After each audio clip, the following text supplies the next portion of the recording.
Okay, hello everyone. Thank you all for coming here today for the Games at Berkeley conference. So for those of you who don't know me, my name is Emma Fraser. I'm an assistant teaching professor in media studies and the Berkeley Center for New Media. This is my colleague Jacob Gabry, who's an associate professor in film and media. So we're the co-organizers of this event, which has been sponsored and organized by the Berkeley Center for New Media, or we call BCNM. The Berkeley Center for New Media is an interdisciplinary research center that studies and shapes media transition and emergence from diverse perspectives.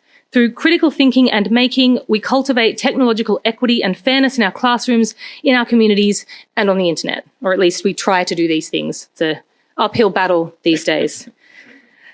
This event is also part of the center's History and Theory of New Media lecture series, which brings to campus leading humanities scholars working on issues of media transition and technological emergence. The series promotes new interdisciplinary approaches to questions about uses, meanings, causes, and effects of rapid or dramatic shifts in techno infrastructure, information management, and forms of mediated expression.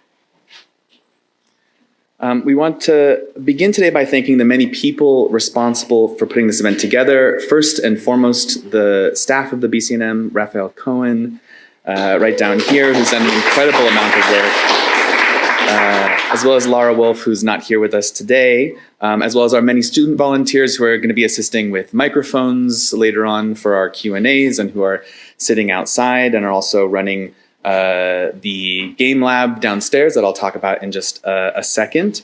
We also want to thank our co-sponsor of the event, the Department of Theater, Dance, and Performance Studies, as well as the director of the Berkeley Center of New Media, Tom McEnany, who's sitting somewhere in the audience right there for his support as well. We also wish to recognize that the BCNM is located in the territory of Huichin, the ancestral and unceded lands of the Chochenyo-speaking Ohlone peoples, specifically the confederated villages of Lishan. The history of prolific technological development in this region has always depended on this land, and all of our technological infrastructures and activities take place on and in relation to this land. We commit to supporting the sovereignty and ongoing stewardship of this place by Ohlone peoples through building long-term reciprocity and relationships with tribal leaders and organizations. The BCNM is a critical nexus for work in new media across the many departments and divisions on campus and has been cultivating interdisciplinary research for 2 decades now. In fact, this year marks the 20th anniversary of the Berkeley Center for New Media, which is very, very exciting for us. So there will be other events. Many of our speakers are Berkeley alum today or have a close connection with Berkeley and the Bay Area. And in fact, this is one of the reasons that we organized the conference, both to celebrate the long legacy of game scholarship at Berkeley, the important work of game design and preservation in the Bay Area, and to help us also imagine what the future of games at Berkeley might look like. And I would also emphasize that this history is not always as visible as perhaps it should be, the history of teaching, research, and working with games at Berkeley. So we do have previous events, publications, commentaries, and many of the people speaking today are scholars who have been at Berkeley, worked at Berkeley, and will be kind of reflecting on that work that is ongoing here at BCNM and at the campus more widely. And this includes courses taught by myself, so some of the students from my gaming and ludic cultures course are here. Some of the students from my video games and playful media course might be here. Jacob, you have students, what's the name of your course? Called Art, Games, and Game Art this semester. I also teach an Intro to Digital Games course as well. We also have Greg Niemeyer later on. Greg has on and off taught courses on video games here, and we also, we've hosted a number of different events that might come up, but the one that's really memorable for me before I came to BCNM was Elizabeth Lepense on Indigenous games as well. So there is a history there, and today we celebrate this history, and we'll begin with our panel in a moment of Berkeley alum who will tell us about their research on games, I hope about their trajectory as well, working at Berkeley on games. So I think that's going to be really interesting for us to listen to, and I think, Jacob, you wanted to run down the event kind of timeline schedule today as well. Yeah, just a bit of a heads up. You all have programs, so I'm sure you're aware. It's a full day of events, and we really encourage everybody to come to as much of it as they can. This is going to be our Scholars Panel with Bo Ruberg, Alenda, Chang, and Chris Goetz talking about some of their work. They're all alumni of Berkeley. And we'll have a Q&A afterward with both Emma and myself, and after which we'll open that up to audience questions. So if you have questions, please do stick around to ask them to the panelists. Just after noon, we're going to break for lunch for about an hour and a half. Hour and 15, I believe. And beginning at noon, we're going to open up the game sort of lab arcade space downstairs. That includes a number of different consoles provided both by Emma Fraser's sort of lab space and also the folks at the Museum of Art and Digital Entertainment who have generously provided some very sort of like rare and difficult to play games that you can check out for yourself when you break for lunch. So again, and also Rob Kroll from The Maid will be speaking in our afternoon panel. And we then have two panels in the afternoon. I'm not going to get this wrong, so I'm going to take a peek. At 1:30, we have our panel on sort of archives and game preservation. And then we'll have a short break at 3, followed by an industry panel at 3:15 with folks both from Berkeley and from the game industry in the Bay Area generally. So you're welcome to stick around for all of it. Beginning at noon, there'll be an arcade space downstairs. And yeah, we just encourage you to participate as much as you are able. So thank you so much for being here. And with that, I think I will begin by introducing our first speaker, which is Dr. Bo Ruberg. Bo Ruberg is a professor in the Department of Film and Media at the University of California, Irvine, and the co-editor-in-chief of the Journal of Cinema and Media Studies. Their research explores gender and sexuality in digital media with a focus on LGBTQ issues in video games. They're the author of 3 books: Video Games Have Always Been Queer from 2019, The Queer Games Avant-Garde from 2020, and Sex Dolls at Sea, Imagined Histories of Sexual Technologies from 2022. They've also co-edited 2 volumes, Queer Game Studies in 2017 and Real Life in Real Time, Live Streaming Culture from 2023, and putting us all to shame, I believe, have a new book coming out in the spring of next year, and they'll be speaking about both their time at Berkeley and their own research. So please join me in welcoming Bo Ruberg back to Berkeley. Okay, hi, good morning. It's really a pleasure to be here. I feel honored to be the first person sharing with you. I am Bo Ruberg. Thank you so much for the introduction. I am a professor in film and digital media at UC Irvine. I use they, them pronouns. And my talk today is called Queer Games at Berkeley, and also an entirely unsolicited proposal for a games community here at Berkeley that I wish I myself could have had as a grad student. Thank you very much also for the chance to reflect on my time here. So I was a PhD student in comparative literature, also part of BCNM, as well as the Gender and Women's Studies department. It is really kind of both a pleasure and terrifying to stop and think about your own life in this way. So I appreciate the opportunity. So I'm going to tell you like the story of my trajectory as I normally tell it, and then I'll tell you the different version that is the like Berkeley version. So my background is super interdisciplinary and super all over the place. I started out as a tech and games journalist, starting in 2005. I was often in dialogue with industry, presenting at events like the Game Developers Conference, and then I came to Berkeley. I started out in Comp Lit, but quickly moved into BCNM. We founded, while I was here, an event called QGCon, or the Queerness in Games Conference. I'll talk about that more in a sec. Then I went to USC for a postdoc and was in a game design and development department, so a kind of industry-oriented space. Then I went to UC Irvine in the School of Computer Science in their informatics department, and now I am in film and media studies. So I am like humanities, arts, tech, everything all rolled together. These are some of the projects that I've worked on, as Jacob was mentioning. So Video Games Have Always Been Queer is a book that combines queer theory, the kind of academic study of queerness, with games to argue that we can kind of reclaim the entire medium of games for people who've been marginalized, and especially LGBT folks.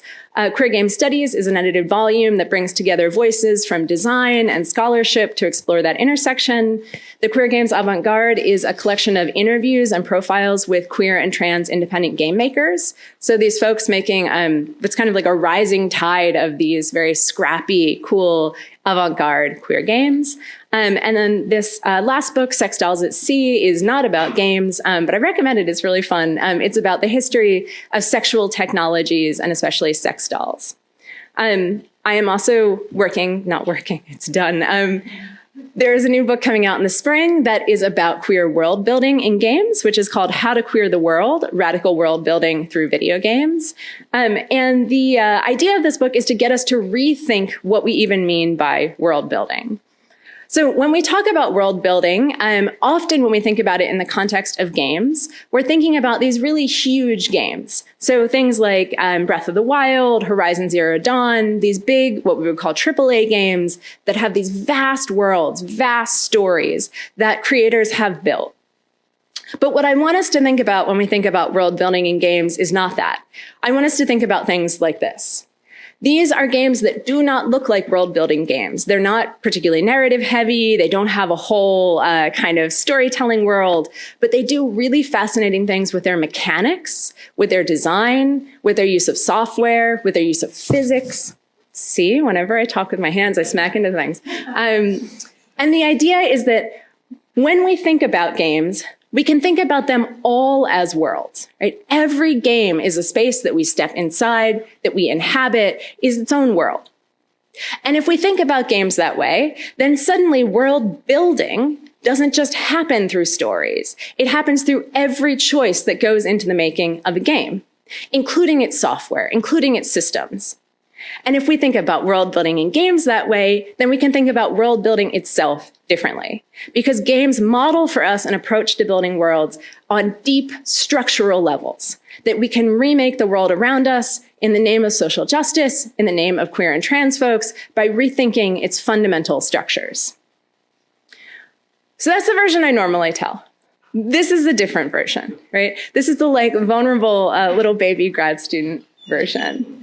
I started here at Berkeley in the fall of 2009. The photo on the left is a photo of me doing some kind of theory reading in a picture I posted to Facebook that was labeled grad school life. The picture on the right is me graduating in 2015. So how I got there, like I said, is that I had been a tech journalist for about 5 years, and then I came to Berkeley, and I thought, I'm done with all that. I'm done with tech and games. I'm going to become a serious person. And what that meant for me was that I was going into comparative literature to study French, and especially French surrealism and issues of sexuality in surrealism. And that didn't last very long. I quickly kind of had two things come together that really changed the course of my career. The first is that I became part of BCNM. So I found this community of faculty, of grad students who were also doing digital work, which I wasn't seeing in my home department, and who valued this kind of exploration of digital cultures and games. And then the other thing was that I was meeting more and more folks here in the Bay Area who were making this kind of small-scale indie queer game that I was telling you about. So I was realizing that there was a whole world of folks who maybe didn't have a unified community yet, who were invested in thinking about games from this cultural perspective. And that led us to make something that has become really important for me, which is the Queerness in Games Conference. So I'm curious whether Chris has like a slightly different version of this origin story. For me, it started, I think, in 2012. We were talking about it. Some of our other collaborators were talking about it. And then the event itself took place here at Berkeley for 3 years, so 2013, 14, and 15. And what QGCon was this really, I think, still unique event where we had people from both game design and game studies, everyone kind of with a shared commitment to thinking about LGBT issues in games, all come together for the weekend to try and explore that together. So our co-founders, it was me and Chris Goetz, who's going to speak in a moment, Chelsea Howe and Maddie Bryce. And Chelsea and Maddie were coming from the design perspective. So we would kind of take over an academic building for a weekend. And we usually had about 300 participants over the course of the weekend. This is South Hall here on campus, which we were in for the first 2 years. And it really felt like this space that was ours, that all of a sudden people who worked in games that felt like they hadn't seen other folks like themselves, then it was everyone. Right? And it can be a really powerful experience to feel like the whole building is with you and exploring this topic that's been really pushed to the edges of games. So I'm going to show you a quick video, if it burns in okay, which is a very embarrassing promotional video that we made for QGCon probably in 2015. And hopefully you'll get a sense of the spirit of it. And it also has a quote from Sandy Stone, who is this amazing foundational trans studies scholar that, like, every time I see it, still makes me feel very proud. So let's see if we can make it work.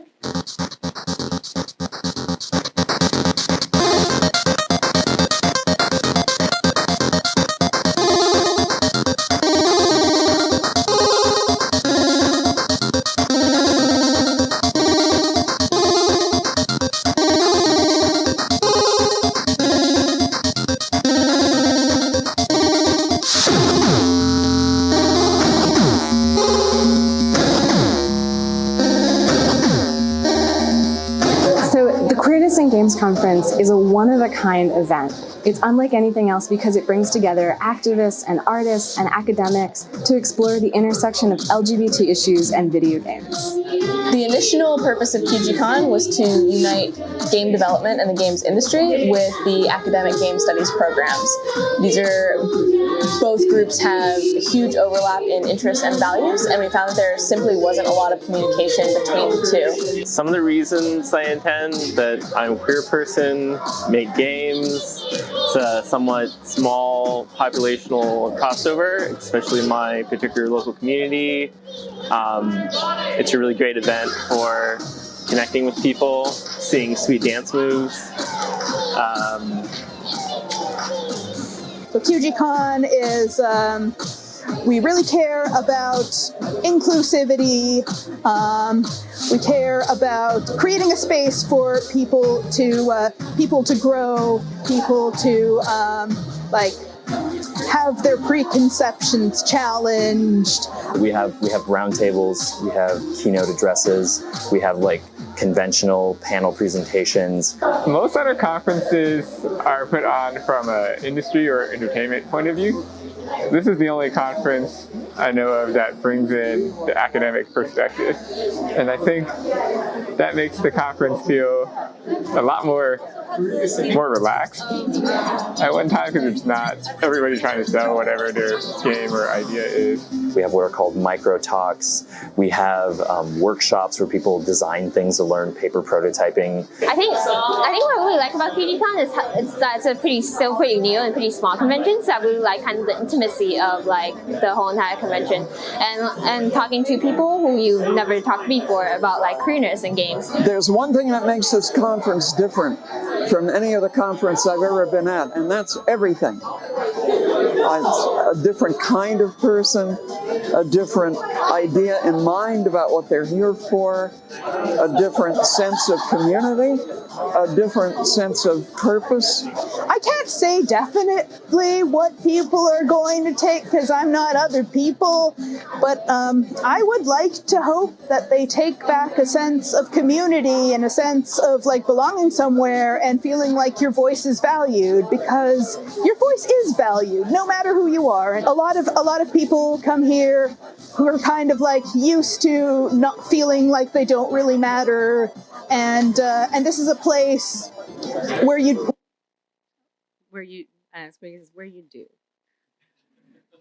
So you can see there's a lot of hope and idealism there, but also a lot of energy that I think is really valuable.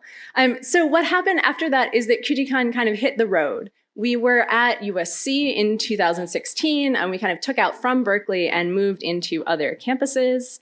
We were at Concordia in Montreal in 2018, so we went up to Canada, and we were supposed to have a 2020 conference, but unfortunately it was canceled due to COVID. And now these days, QGCon has become something kind of shaped differently. It's a nonprofit, also based in Canada, called the QGCon Collective. They ran, a couple years ago now, an online game jam called the QG Jam, where they had on itch.io people make queer games. They ended up with a few hundred of them. So now a much more spread out and wider community. I think the conference had a lot of impact. It really helped bring together this subfield that we now call queer game studies. That collection that I showed you came out of presentations that people gave. This is like my favorite photo for folks who do either queer theory or game studies. This is Jack Halberstam, kind of, megastar in queer theory, with Jesper Juhl, a really foundational game studies scholar, in conversation. So I think there's a lot of new academic thinking that came out of it. I'd like to think that there's been a wider impact of this event as well. We brought a lot of the work to spaces like the Game Developers Conference, especially in the Educators Summit. But there's still a lot of the spirit of the event that persists in other community spaces for marginalized folks. So there are events like Game Devs of Color. There's an Australia-based event now called Pride at Play. And so in the overall, I feel like very positively about QGCon. It has been really important for me as an individual. It's really given me a sense of community. I feel proud that it came out of Berkeley, and that this is a space that's kind of sent this all out into the world. But there were a lot of challenges to doing this at Berkeley. So I also just want to be frank with you about what was hard. And I think my co-panelists will talk about this as well. So as much as we love doing this work, we were constantly scraping for funding. Right? It was like me going to the chair of every department and being like, could I have $100, please? And then smushing it all together in a budget that was meant to support marginalized speakers, what was really hard. Organizing an event like this is a huge amount of work, as people who organize events know. So it was just a big lift. And that lift really fell entirely on grad students, right? And folks from outside the university. And the moments that annoyed me and that still annoy me were when people, either the university or faculty kind of claimed the reputation that came with this event, the reputation for doing diverse games work, who had not contributed financially or through labor to the event. So that was something that I was happy they were proud of us, and frustrated at the same time. And then I think, at least for me, coming from a department like Comp Lit, there were real challenges around the legibility of the work that we were doing. So did our home departments value it? Did they value games? Did they see this as integral to our work? And I think ultimately we were building our own games community, and that was really important. But what we needed was a games community here on campus. And so that's one of the reasons I'm really excited that we're having these conversations today, because I'd like to offer very briefly this vision for a Berkeley games community that I would like to smush into a time capsule and find a time machine and just shoot backwards in space and time. So here are some things that I would love for that community to be thinking about. The first one is creating an identity, right? Games are always wildly interdisciplinary. They're being explored across campus. And so a shared identity around games would give people a sense that there is a shared value, right? What does Berkeley at Games value? Berkeley at Games. Games at Berkeley value. To really celebrate and center that interdisciplinarity. You need engineering, you need the humanities, you need the arts. And those people don't always talk to each other in easy ways. But that has to be something that's at the core, and it has to be collaborative. Finding ways to create a community that feels welcoming, right? Folks sometimes don't see themselves in games because they're not programmers, they're worried they're not good gamers, but games needs folks from outside of that space, right? We need to be enriched, we need to be thinking broadly. So creating a physical space people can come to, or a speaker series, something that feels welcoming. Offering material support that sets us up for success. So that could be funding for events, that could be administrative assistance, right? Not just hoping that something big will come, but giving people, and especially students, not just grad students, but also undergrads, the resources they need. Teaching games, and as Emma was saying, there's a lot of that already happening, which is wonderful, but not only teaching, listening to students. Undergrads and grad students are always going to be light years ahead of us in games from faculty. I spend most of my day thinking about games, and my students are so much further ahead. And for a program to not stagnate and not go, stale, we need to be listening to our students as our collaborators. Being creative and critical. You can't just be making games. You also have to be thinking in cultural critical ways about games so that the game makers you send out into the world are making games that are ethical and meaningful. Reaching out across campus, we're seeing this already happening, and beyond campus. Into the tech industry, absolutely. Berkeley's super well situated for that, but also to people who make art here in the East Bay or in San Francisco, people who are doing activism. That needs to be part of games as well. And then finally, the thing I would say is to be a hub. Right? That Berkeley has the potential, instead of being a bunch of grad students like scraping things together, to be the place where games are happening. And to be a leader in this area in the Academy for the future of games. So I'll leave you there. Thank you so much for listening, and I look forward to hearing from Alenda and Chris. Thank you. Thank you so much, Bo. That was fantastic. Our next speaker is Alenda Chang, who's an associate professor of film and media studies at the University of California, Santa Barbara.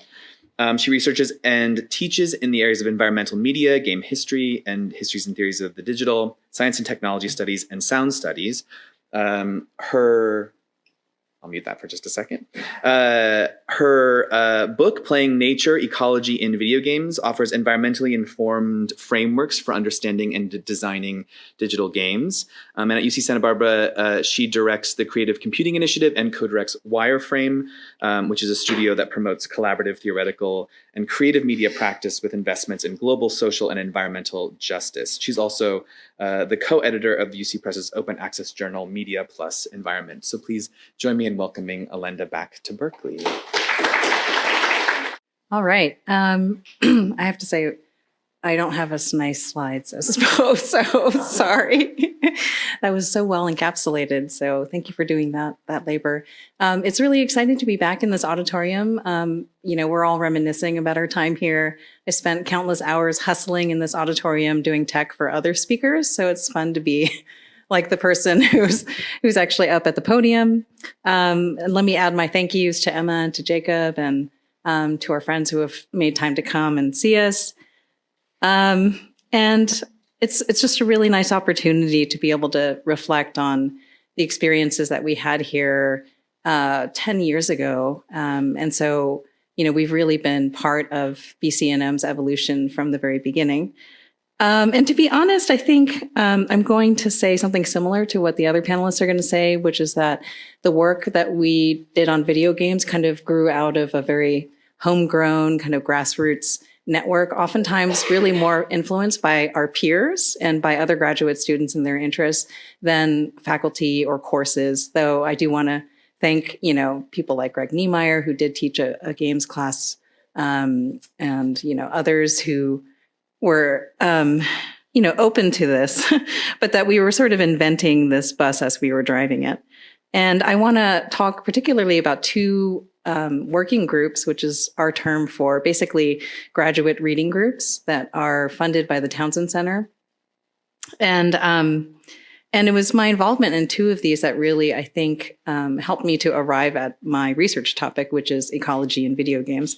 And the first one was the New Media Working Group. And I failed to find a good picture of the New Media Working Group, but I know it still exists today. And it's so exciting that something that started a few years before I arrived here in 2006 is still going. And every few years, two amazing graduate students usually step up to run that show. And the New Media Working Group, when I was here, was run by people like Brooke Belisle and Chris Paulson and Irene Chen. And then, later we took it over. Chris Fallon is here, Chris Trujillo.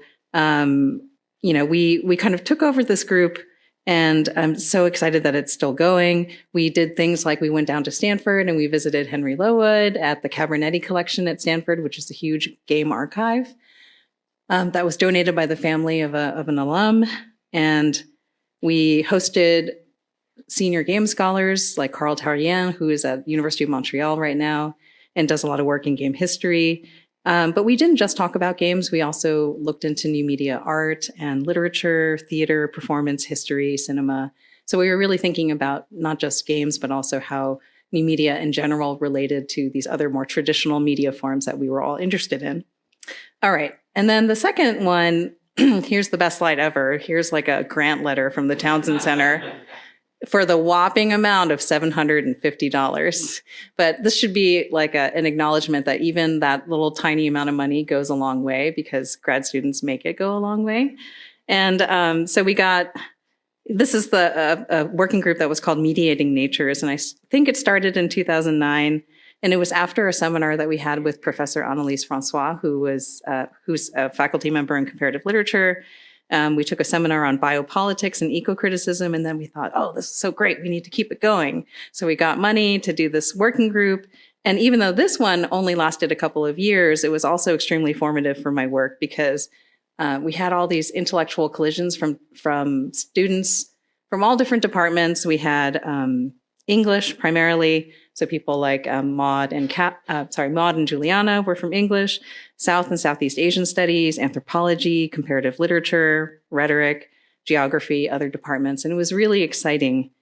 And we talked about things like things you would expect from an English-run grad group, things like transcendentalism, eco-criticism and politics, Thoreau, Marxism and ecology. But then also we started to explore other topics like Arctic and Antarctic landscapes, toxic ecologies, pragmatism. So we had professors variously associated or who would come to the group. I remember, Mel Chen came and shared some of the work that eventually got published as the book Animacies. And so it was a really exciting time. We had a very big mandate when we applied for the $750. This working group was going to consider the role of the humanities in ecological issues. And we were going to look at all kinds of figurations of the environment that were employed in all these different kinds of discourses, like literary, scientific, and socio-political discourse. And then we were going to have amazing potlucks together and just get together, enjoy food together, and talk about these things. And then out of this, I forgot. We took ourselves very seriously. This is actually from an email from Kate Chandler. We were like, the question of neo-romanticism is a question. I don't even know what that means. But we felt very deeply about it. So, this is like a fertile time for us. And then out of this, I don't know, by some miracle, one of the members, Kat Dodson, who was a grad student in comparative literature, was editing a special issue of Keyparl, which is a journal housed here at Berkeley. And it was about the sort of new frontiers in eco-criticism. They put out a call, and I don't know what happened exactly, but I did submit some of my earliest work on thinking about games as environmental texts. And magically, it actually made it through this process and was published. You can't really see the names, but it was with these amazing scholars like Stephanie Lemenager and Lawrence Buell and Timothy Morton and Craig Dorkin. And I was, some random person. I'm sure people who picked up this issue were like, who is this person? I don't know what this person is doing in this. But it was really formative because it allowed me to start thinking about how do games represent environments? How do games depict ecological relationships and issues? And this is something that wasn't really present at all in the eco-critical discussion in literature, which was primarily about nature writing and poetry. And when I came to grad school here in rhetoric, my initial proposal was not about games at all. I actually came to work on, like Bo was talking about, French surrealism. Not French surrealism, but I came to work on the rhetoric of nature documentary. So I'd written a master's thesis about kind of BBC-style nature documentary and was going to pursue that. And I was not thinking at all about games, even though I really grew up alongside games. I'm old enough that my early experience with games was on some of the first commercially available devices. So playing on a TRS-80 or a Tandy 1000 and doing BBS culture and writing games in BASIC, right? So this is something, I had in my life all throughout, but had never really thought of it as an appropriate research topic. But then as part of this working group, discovering that all these people are thinking about the history of natural representation in these fields like English literature, going back hundreds of years, but nobody is thinking about this very modern medium and what it is communicating to us about how we should relate to the natural world. Do we punch trees? Do we treat it as a standing reserve? Do we see it as eye candy? All these things that were very fascinating to me weren't really being dealt with. And so this was an exciting, very low-hanging fruit, if I'm being honest. And I think these two working groups really allowed me to put those together. And then at the same time that was chugging along upstairs, just two floors up, I can't remember now, we had these tiny cubicles where we all had little research cubbies where we could work as grad students. And this is where I met artists that I later wrote about in my book, Playing Nature, and also other grad students. And it was a particular grad student, Jen Schrady, who was in sociology, who was up there with me. And she pointed out two things that would also prove very formative for my work. One was this book by Richard Louv, who's a popular writer, called Last Child in the Woods, Saving Our Children from Nature Deficit Disorder. And then the game Flower, which I don't think Jen played, but her friend played as a way to zone out and relax. And it was in the context of being a grad student parent and sort of having very little time, being concerned about kids being too attached to their screens, et cetera, et cetera. And these were formative both as a model and an anti-model, because I played Flower, I fell in love with it. I ended up interviewing one of the designers for that game, Genova Chen, at GDC. And, that sort of set me along a path. But I also read Last Child in the Woods. And while I was sympathetic to, this idea that basically anybody born after the 70s is suffering from nature deficit disorder, which is not in the DSM, right? While I was somewhat sympathetic, I was also really deeply offended and skeptical, because the real sort of bad guy in that book and the many books that have come out since by Louv would be things like electronics and mediated experiences. And as a media scholar now, I can say that it was just too much of a dichotomy between supposedly wonderful, pristine, empowering nature and something mediated that is, by default, impure and not as valuable as the kind of experience that we would have outdoors. And I'm not saying that we need to substitute all of our experience outdoors with VR goggles. I'm not going there necessarily, right? But to see that there's a value in the mediation. So anyway, and then, I just did a nice Google search on nature play just to give you a sense of this whole discourse network that I've been reacting to for the last 10 years of my career. So these are the kinds of images that you get.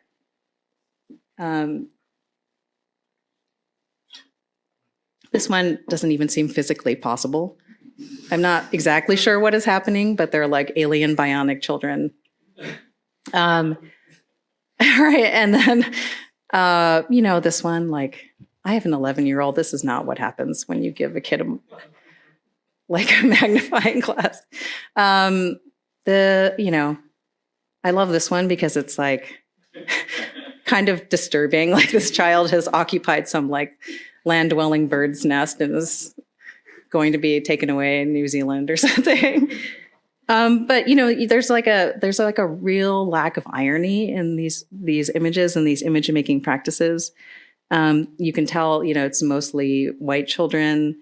These spaces are imagined as pristine, and there's no real trace of development or the built environment, right? And then here was the game Flower simultaneously. So I'm looking at this discourse, and then I'm looking at this game Flower, which was inspired by the landscapes of Southern California and Central California, and by Genova Chen's move from Shanghai, which is a very built environment, to California.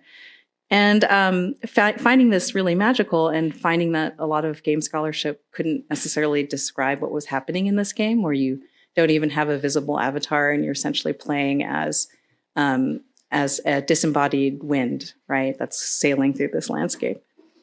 So I would like to think that the book that I ended up writing was, and also some special issues that I've done over time about green computer and video games and about permadeath and precarity in video games, that these works have given us tools to think about,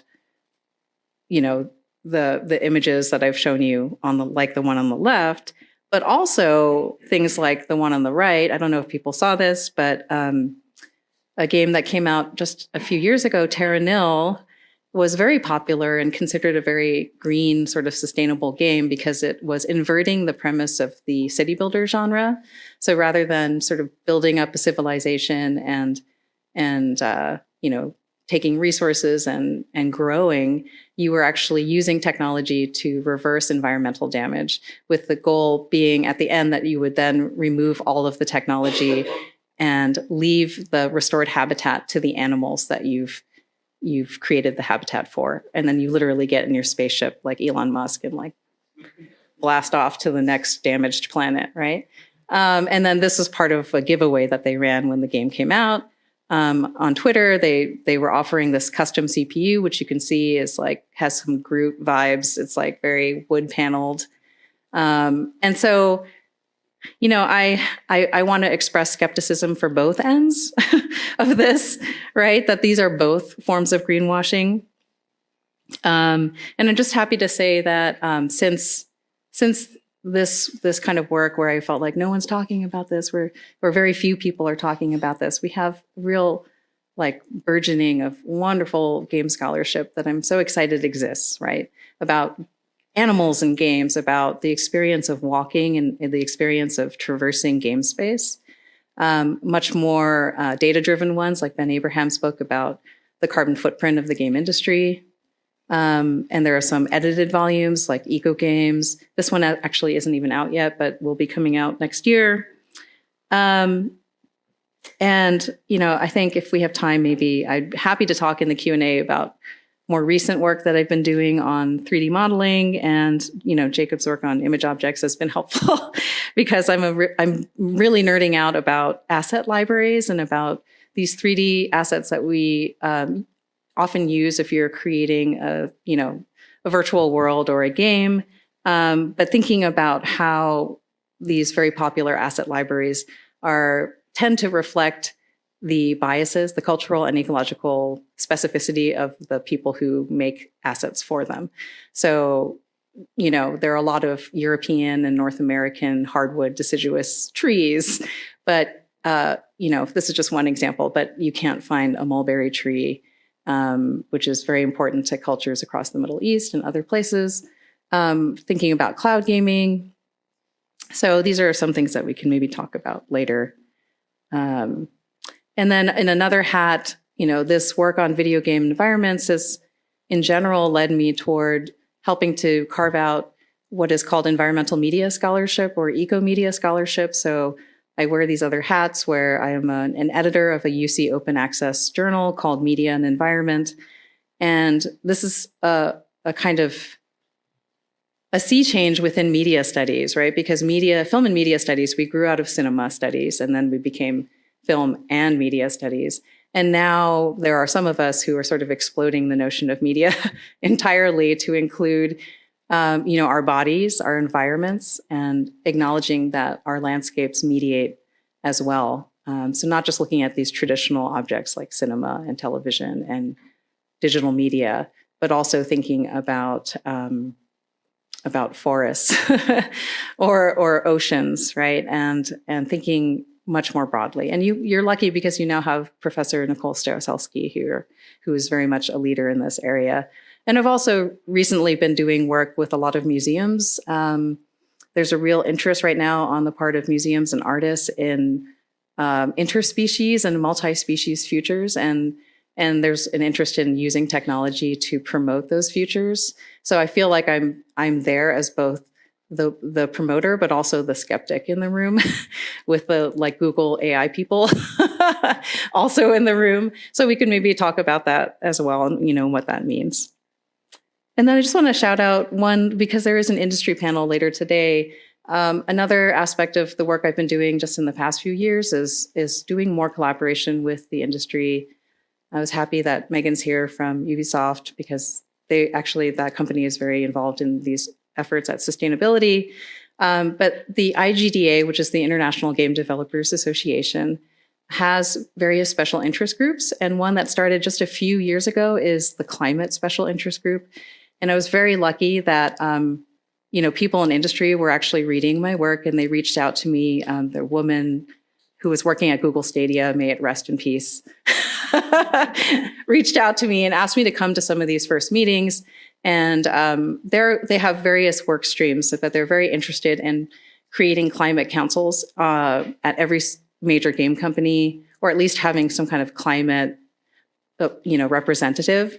But they were also interested in creating a kind of a database and a playbook for developers who have very little time, but are interested in incorporating more positive climate action, either in their business decisions or in their game development. And so the result of this was this 80-page something playbook, which was primarily authored by a PhD student in education who works on serious games by the name of Clayton Whittle. But we kind of crowdsourced, worked on this because you can see it's divided into a bunch of different tactics that you can use. So it's a little more instrumental than academics usually feel comfortable. Like, this feels a little bit not nuanced enough, but it's very practical, right? It's like, these are kinds of tactics that you can use. Here are some examples of games that use this already. Here's some hypothetical development scenarios, and kind of have at it. So I think this kind of getting outside of our box and doing more academic, industry, or policymaker, activist crossover, I think will be very helpful for us. All right, and then I think I will just go ahead and stop there and give my extra minute to Chris. All right. I'm going to introduce our next speaker, Chris Goetz. Chris Goetz is a film, digital media, and video game scholar whose research focuses on fantasy and play across a range of platforms, from cinema to interactive digital media. Chris is a co-founder and continuing co-organizer of the Queerness in Games Conference that Bo spoke about earlier, and a lead facilitator in the Queer Games Design Workshop for undergraduates. He, I realize now, does not have in his bio that he works at the University of Iowa, and so at Iowa, or rather before coming to Iowa, he played an active part in the Berkeley Center for New Media, which I imagine he'll talk about to some degree today, where he received his PhD. And he's currently at work on a book titled At Home Everywhere, Empowerment Fantasies in the Domestication of Video Games. So once again, please join me in welcoming Chris back to Berkeley. Thanks, Jacob. It was actually the title of my dissertation. Hi, I'm Chris. I do have to pee, so I timed this at 21 minutes, probably going to get it in at more like 19. That affects your pace a little bit. Very honored and humbled to be here. Like my previous speakers, I have been in this room before, but usually as someone behind the scenes, usually the one that had to put the coffee out there. And so I mean this very genuinely when I say thank you to everyone who helped put this event together. It's so exciting that such an event like this is happening. Gosh, none of that was scripted, so much for being under time. I am, like I said, humbled to be here, not just as an alum, but also with my BCNMers, Alenda and Bo.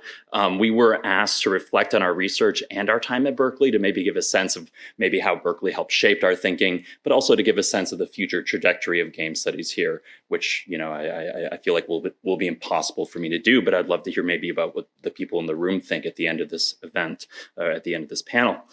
Like many academics, I do not like talking about myself, but I do rarely pass up an opportunity to talk about Berkeley and how it shaped my thinking, especially around my first book, which is The Counterfeit Coin, Video Games and Fantasies of Empowerment. It explores the close affinity that exists between games, related entertainment media, and a small set of empowering fantasy loops. This project began in 2010, mostly right here on the Memorial Glade.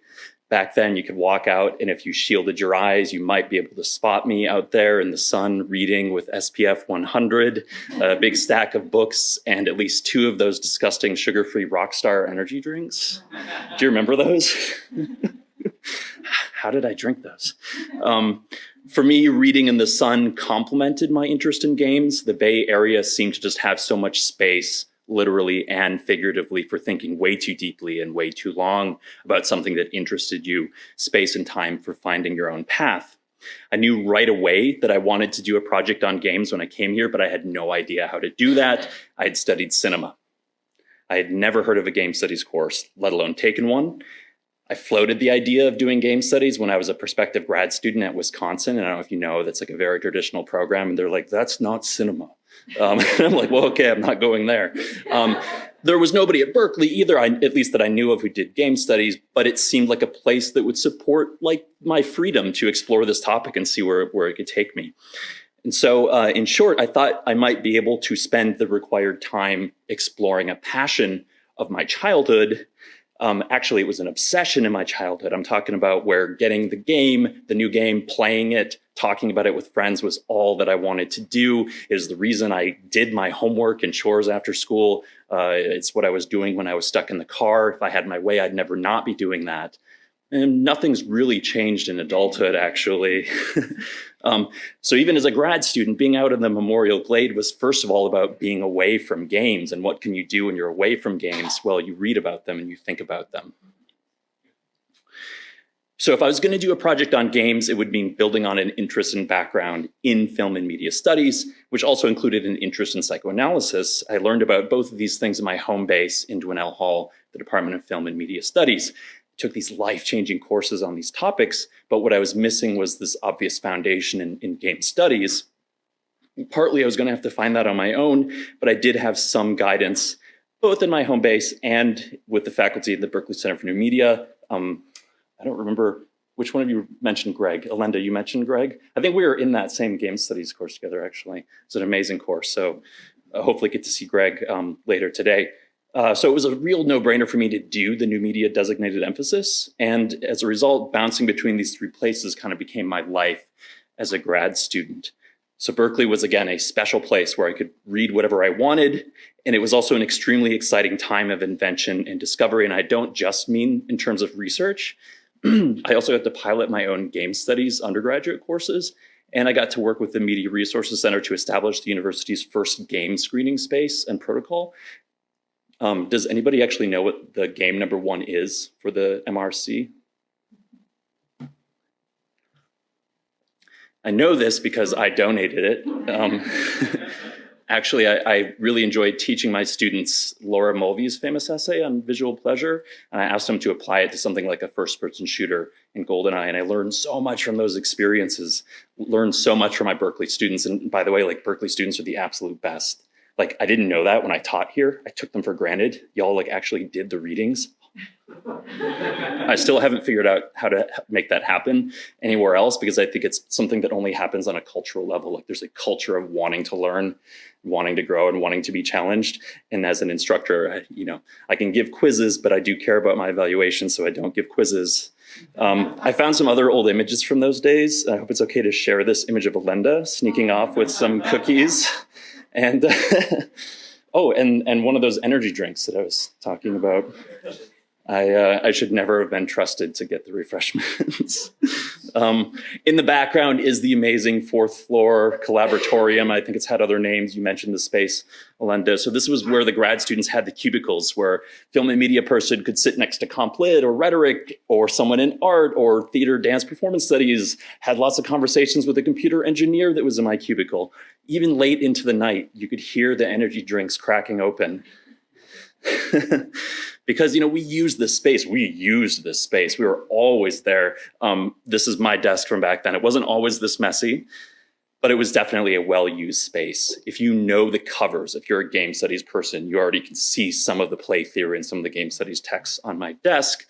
But there was, I promise, a very Berkeley quality to the books on my desk, and there was just kind of like a little bit of everything. So here's a closer view of my cubicle. So I had some traditional film studies texts up there. I had television studies, Freudian-inspired historiographies, leisure studies, new media theory. The study of deviance was one of my favorite things to read about. Foucault, obviously. I mean, it doesn't really matter what your discipline is. You're going to read Foucault. In one of those aha moments that you have as a grad student, I was especially really excited to discover the work of Sherry Turkle, a psychotherapist who wrote about games and new media. That sounded perfect to me, someone who does psychoanalysis and is interested in new media. But reading Turkle's work on games was also deeply frustrating. I don't know about you, but as someone who's excited to encounter new ideas, frustration is like my bread and butter. It's what really motivates me. That's what makes me want to get in there and share my ideas. So with Turkle, I didn't feel that she took games seriously enough, or at least she was working on a model of games that was really antiquated. She's reading about MUDs from the 80s, like these essentially online chat rooms where people would kind of type to each other and role play, which is great. But she didn't seem that interested in what gaming had become in the subsequent decades. I suspected that the tools that she brought to bear for thinking about games weren't necessarily the most interesting frameworks for talking about the medium. This is evident in her well-known idea of computer holding powers. This is an idea that I encountered in my time at the Berkeley Center for New Media, meaning roughly the projection of the ego into game space or the self projected onto machine. That's why we get sucked in. That's why we're so, obsessed with using computers. It's an argument coming from the 1980s. To me, this idea was always a bit too tidy on both ends.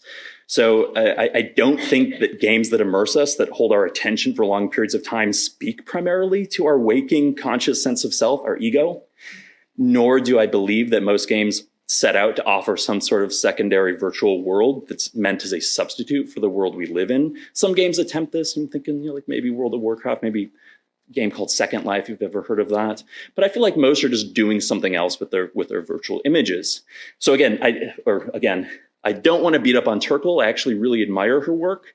And of course, she's far from the only one I'm reading during my time here. I'm, of course, also reading Ian Bogos. In fact, when I began game studies in BCNM, gosh, Alenda, you might have been the one that told me this. Someone said, you must engage with procedural rhetoric. This is like the most important idea that's come about. Meaning roughly that games make arguments about the world, but they don't do it through words. They don't do it through oratory. They do it through procedures, through mechanics, through interactive processes. I especially like Noah Wardrop-Fruin's notion of operational logic, sort of related idea, but maybe more generally just means that algorithms in games have the power to express an authorial voice. Okay, so I found these ideas really inspiring, by which I, of course, mean deeply frustrating, in that they seem to hold games at arm's length. They're too prosaic for what I always saw as a poetic medium. They set out to find rational meanings, and so they were perhaps blind to the irrational. And so I knew, and just to kind of reflect the theme that the other presenters have mentioned, I knew that going forward, I was going to have to figure this out kind of for myself. I was going to have to chart my own path so that I could think and talk about this object of my passion, which wasn't some virtual space I visited, but rather a series of impressions, patterns, logics, sights, and sounds that lived with and within and on and around me at all times, that rose to the level of aesthetic, especially in the older sense of the word, as in the Greek aesthesis, the sensation of perception, and especially if we think of games like Henry Jenkins suggests as kinetic art. And this is not even to mention the quote-unquote holding power of competitive play. Faker of League of Legends fame famously says that he doesn't really have a favorite movie or a favorite TV show. He doesn't listen to music. He just spends all his time thinking about and playing the game that he's famous for playing, League of Legends. Something about tending to a skill that takes root in your own body changes the way you experience the world. Even if that skill has no real bearing on the world, it can become your world or a world of its own, meaning a pastime, a community, and the seeming endless generation and consumption of discourse, commentary, interpretation. You inhabit it, it inhabits you.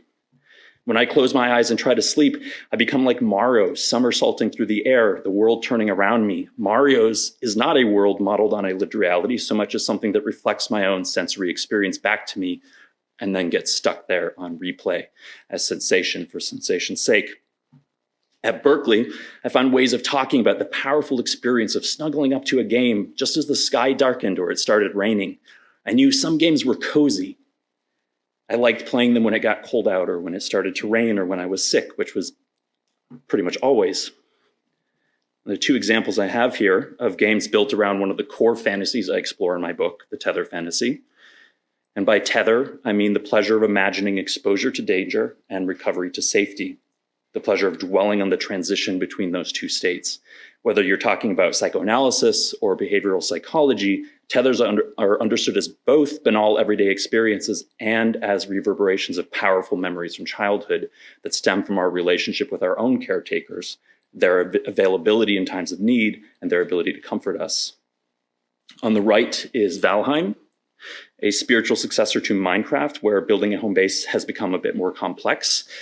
Like with Minecraft, Valheim players need to think about safety and function when designing their home base. Home lights up the darkness, keeps monsters at bay, and serves as that centralized place where valuable collectibles are stored, where players craft items and prepare for excursions into the darkness. Beyond that, Valheim adds seemingly small touches that I think have a big effect on how Play helps enact a tether fantasy. Players must rest at home, which requires warmth and comfort. So there must be a hearth and a fire. The fire needs ventilation. So you actually have to think about how air moves through the structure. So many more reasons to plan and forge a personal connection to home and the sense of safety one creates by moving across its boundaries. On the left, Forever Skies, a game where players explore a post-apocalyptic urban space from a player-designed airship that they must pilot, care for, and gradually expand. I'm a little claustrophobic, so my airship is massive. In effect, this is like home-based tether play in something like Valheim, but where home itself becomes mobilized and moves along with players as they explore the dangerous and the unknown. A variant that I term Perpetuum Mobile for the eternal motion of the protective vessel or womb that we might wish followed us at all times. I find it helpful to distinguish between three variants of tether fantasies in entertainment media. Valheim and Minecraft are home-based tethers in the middle there, where players design a central hub that introduces a vital division between inside and out, light and dark, safe and dangerous. All play, in one way or another, is about traversing the porous boundaries between these two spaces, setting out for the dangerous, returning to the safety within. Forever Skies and something like Lovers in a Dangerous Space-Time are examples of Perpetuum Mobile tether fantasies. In these games, play continues on, aided by the uterine hum of an internal engine. As I mentioned, home base comes along for the ride. So the terms of this division between the inside and the out, safe and the dangerous, are always in flux. They become compounded with more complex scenarios where players need to abandon present concerns, return to the safety of the mobile vessel, and then finally steer the vessel itself to safety. But there's maybe an even more widespread and perhaps fundamental variant that I call lifeline tethers. It's on the left here, where players set out from one safe place in search of the next. At each point, they can save their game, perhaps, thus ensuring their progress. They might not ever return to that point of safety. Instead, they go forward to the next. At these safe places, you might restore resources. And if you do, then you can set out for the next challenge with confidence and from a point of security. It's sort of like installing climbing tethers on a rock face. That is, I think, the technical term for them. For examples, I have Dark Souls, which uses a bonfire system, which is a lifeline tether system. You're always setting out from that bonfire, trying to find the next one before you die. And then if you do, then you have to go back to your souls, which is like a new tether that's much more tense than the first one. And then, of course, Super Metroid, really any Metroidvania style game uses lifeline tethers. So if you play the games in the last slide, you probably completely get what I mean by tether fantasy, and you know how it's applicable to games, and maybe you're wondering why it's a fantasy or what fantasy is, but you're more or less with me here. But I do realize I put the cart before the horse. I want to back up and say why fantasy. Why did I choose fantasy as my approach to games? For one thing, gaming culture already uses this language to make sense of itself. Fantasy is a term that's become charged with meaning in the world of games. And my favorite example is the male fantasy meme. In this example, foxes of Ghost of Tsushima have been petted more than 8 million times. This is why I hate video games. It appeals to the male fantasy. So even just in the grammatical error that's captured in this meme, with video games plural and the singular pronoun it, the meme is meant to ridicule a misrecognition in games. Its politics, which of course I cannot endorse, amount to a dismissal of any feminist critique of games on the grounds that not every single moment is problematic. The goal is clearly to mock Claudia Restrepo, the woman issuing this critique, and therefore threatening to ruin some harmless fun. And for context, the image comes from a BuzzFeed video. Does anyone know the game that she's talking about in the video? It's GTA, and it's specifically a strip club scene. So it's like a very appropriate way to talk about that moment. And just because there are also moments in games where you pet foxes doesn't actually say anything about her critique. So I just want to make sure we're clear about that. And I want to reiterate that games are broadly susceptible to a Mulvian critique on the basis of gender representation. And I'm going to assume some familiarity with Laura Mulvey's argument about the male gaze and the objectification of women, so I'm not going to rehearse that. I will just say in this context, it's important to note that I think games truly are about feeling powerful and about you getting your way, which is to borrow phrasing from Lee Alexander's very critical review of Grand Theft Auto 5. So again, Restrepo is correct. Games are like movie set of cinema. To use a popular phrasing from that essay, quote, an illusion cut to the measure of desire. But I want to suggest that if we just dismiss the meme for its bad politics, we might miss something important. it might accidentally say something interesting about fantasy, namely that fantasy can tend to pursue aims and objects that are unexpected, and that fantasy might in fact be stranger than we first thought. Here it's petting foxes, but in other iterations of the meme, it's maybe repaying a home loan, tending to a garden, getting a full night's sleep. Gosh, there's a fantasy. So the more we see of this meme, the more it seems its true target of ridicule is maybe the word "the" in the male fantasy. Fantasy does not actually fit neatly into just one side of any binary framework. Instead, fantasy proliferates, grows, splits, doubles, reforms itself, and moves in unexpected ways.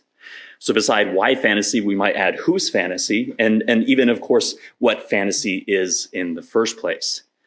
So our working definition has been the phrase from Mulvey's famous essay that games like cinema offer an illusion cut to the measure of desire, but of course I want to suggest that this does not suffice as a definition. I love the way Riot Games uses the word fantasy.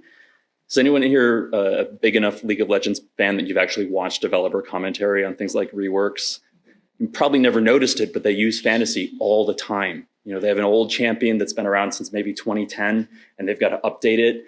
How do you know what you need to keep the same and how much you can change about that champion without bothering the people who are really attached to, who are maybe like they main that champion? Well, you want to keep the fantasy intact. That's literally the language they use. They talk about the fantasy of turning invisible and dropping traps behind people. So I'm talking about Shaco, of course. The fantasy of maybe healing a lot of damage, the fantasy of moving really quickly and avoiding skill shots. On its surface, that their idea of fantasy seems to have something vaguely to do with wish fulfillment. There's maybe things we all sort of wish, powers maybe we wish we had. And in that sense, their use of fantasy is actually something that Sigmund Freud might agree with. At least the sort of fantasies that I'm discussing here, the conscious sort that are not in conflict with the ego. These are not repressed or primal fantasies. They are not unconscious fantasies. We might be ashamed to be seen openly entertaining these fantasies. We might hide them from others to avoid the shame. At their base, they are play that has been drawn inward and forced to surrender its connection with palpable, invisible things in the real world. Sorry, this is Freud's definition, at least in the essay, The Creative Writer and Daydreaming. This essay is not about the mysteries of the unconscious mind, so it doesn't tend to get referenced in the humanities. This is one of those that I had to find on my own during my reading here at Berkeley. I've read a lot of Freud, but I didn't read this because, you think of Freud, what do you know about him? Well, addicted to cocaine, extraordinarily misogynistic, and discover the unconscious, right? And so this essay doesn't really speak to any of those things, at least not very clearly. This is an essay where he says, you know what, art itself is puzzling. Art is weird. I don't get how art works. He's curious about the creative writer's ars poetica, the secret technique by which the artist tempts us into enjoying our own fantasies openly again, long after we've learned to hide them from judgmental parental gaze.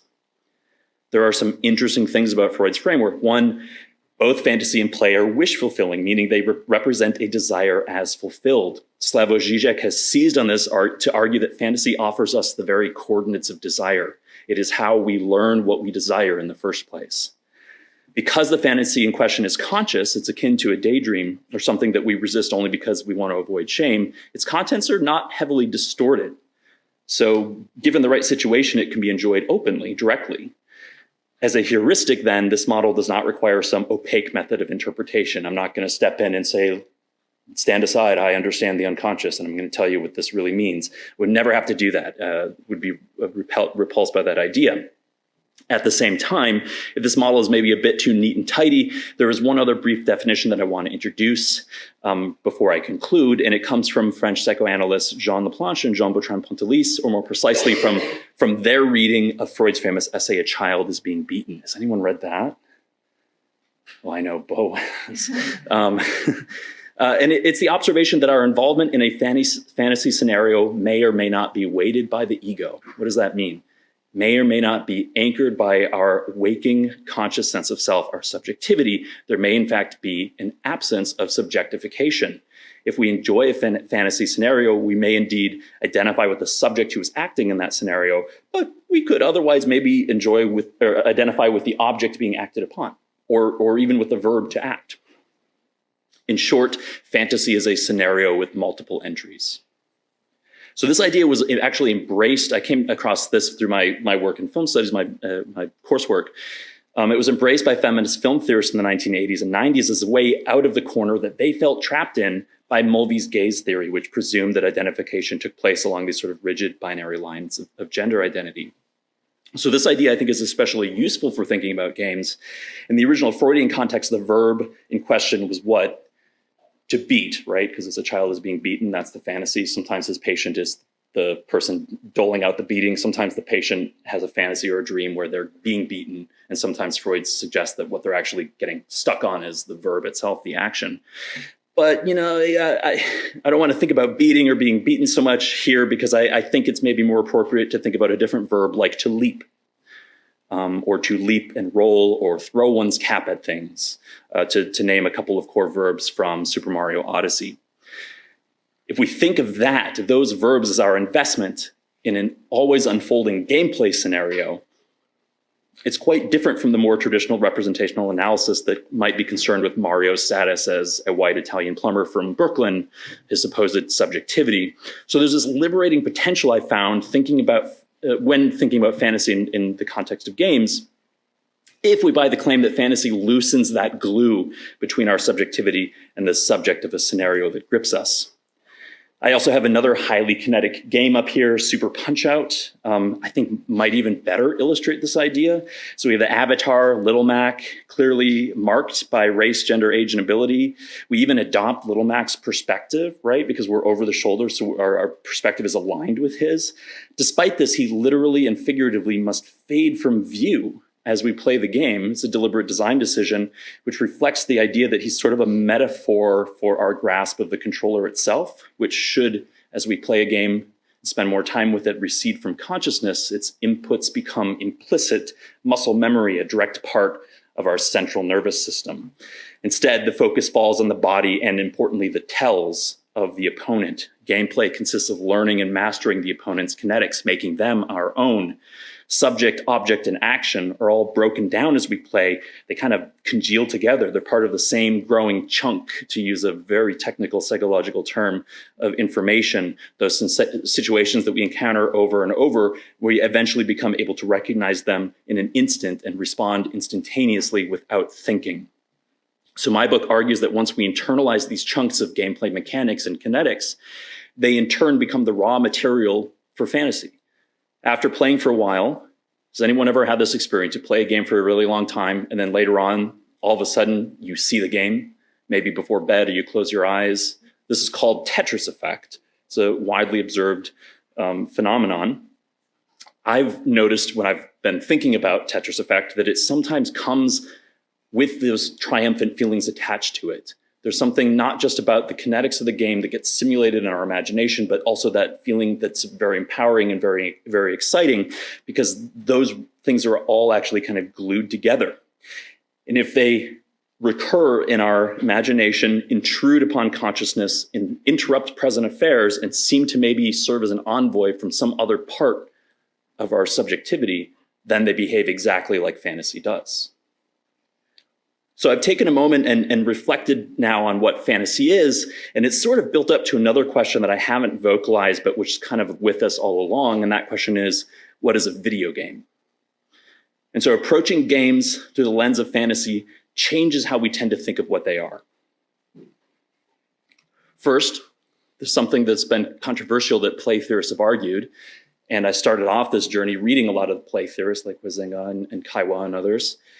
And I was, by a first wave of video game scholars, convinced that their ideas were problematic, which they are, and insufficient and incomplete, which they are, and that they were wrong about this idea that is called Kaiwa's dictum, that games are either make-believe or rule-bound. And I think that one I want to slow down on and say, actually, video games rule-boundedness is really important. It might be a surprising conclusion, especially when you're thinking, well, what makes a video game when you're thinking of fantasy as a lens? What are games? Well, they're rule-bounded. And wouldn't you might think, well, does fantasy need rules? Can't fantasy just kind of imagine whatever it wants? But I want to disagree. I want to say that the fact that the images are so tactile, maybe even tangible, their systems are reliable, we trust their outcome, it's beyond dispute. It's my main theory why Donald Trump doesn't like video games. Games are embedded in the adult world within communities of play, and for all these reasons, they offer our fantasy a perhaps irresistible return to the shared world of palpable and visible things, to reality. Video games are an expression not just of ambitious wish-fulfilling play, but they represent a specific form of that wish where the return to the palpable is built in. Second, games are looping structures that resemble fantasy's eschewal of linearity. There's a section in my book's intro called Fantasy as a Core Loop that's meant to change how we think about the prosaic terms of algorithms and machine operations. Fantasy also has a circular or looping structure. As Zizek says of the drive behind fantasy, quote, the real purpose of the drive is not its goal, full satisfaction, but its aim. The drive's ultimate aim is simply to reproduce itself as drive, to return to its circular path, to continue its path to and from the goal. The real source of enjoyment is the repetitive movement of the closed circuit. So my goal is to reintegrate the cybernetic loop as an affective structure, one that moves along with fantasy and can only be understood in terms of fantasy. Games are about extreme repetition, but they rarely feel repetitive for the person playing. You said, how many times after playing Mario Odyssey did you press the A button to jump? Well, I don't know. Every jump was different. The context was always different. It doesn't feel like a grind. It doesn't feel like alienating labor because we're in a mode of fantasy when it happens. Alex Galloway once provocatively said that video games have more in common with accounting software than traditional tabletop games. Provocative idea, but no, I don't think so. There's a key difference here in the loops we get caught up in when we interact with software. And then finally, games are self-involving. What does this mean? It means they're about the people who play them. We use them to open something up, to unlock something in ourselves. They are functional substitutes for something inside us. They are keys that happen to fit into the locks of our pleasure centers. Or to borrow a metaphor from Ernst Gombrich, they are counterfeit coins that make the machine work when dropped into the slot. Games are the coin, we are the machine. In this sense, they are also statements about us. What they simulate may be our world, but it's a world that starts and ends in our pleasure centers. Their systems exist to simulate the mind, to flood the sensorium. It is a world seen through the player, a world of the player, but not necessarily a world built for our conscious selves. It may not address us as integrated subjects, and so it's easy to overlook this fact. But now that I've circled back, completed a journey of sorts, I left this campus 7, 8 years ago, and now I'm back giving this talk. I'm hoping that someone in this room will join me for that next loop, and will be the brilliant mind who helps push these ideas forward. And so the question, what is the future of game studies at Berkeley? I have no idea. But as I said, the fact that this conference is happening and the fact that there are so many amazing courses being taught right here on campus means that you have tools that I never did. And I think you'll be able to take it somewhere really interesting. So thank you again for having me. All right. Thank you all so much for, am I mic'd? Yes. Okay, cool. For both sort of talking about the work that you've been doing and reflecting on the time that you had at Berkeley generally. I also wanted, I do want to give you all the opportunity to ask one another questions if there are some that come up sort of generally, but I'm also interested in getting a sense. I know that, of course, Bo and Chris, you both worked on QGCon together, and I'm interested also in hearing more about that, but I wonder if there was a sense when you all were on campus, because you all were on campus at the same time, of a kind of like movement or growth or like a kind of like scene. Obviously there's the queer game scene that was happening, but in terms of either game studies here locally or just like a kind of interest or a shift that was taking place that was led by graduate students, as you've discussed, in sort of making games legible either as scholarly or other kinds of practice. Like what was the scene, if you will, or was it something that everyone kind of came to independently and then kind of just, did for themselves?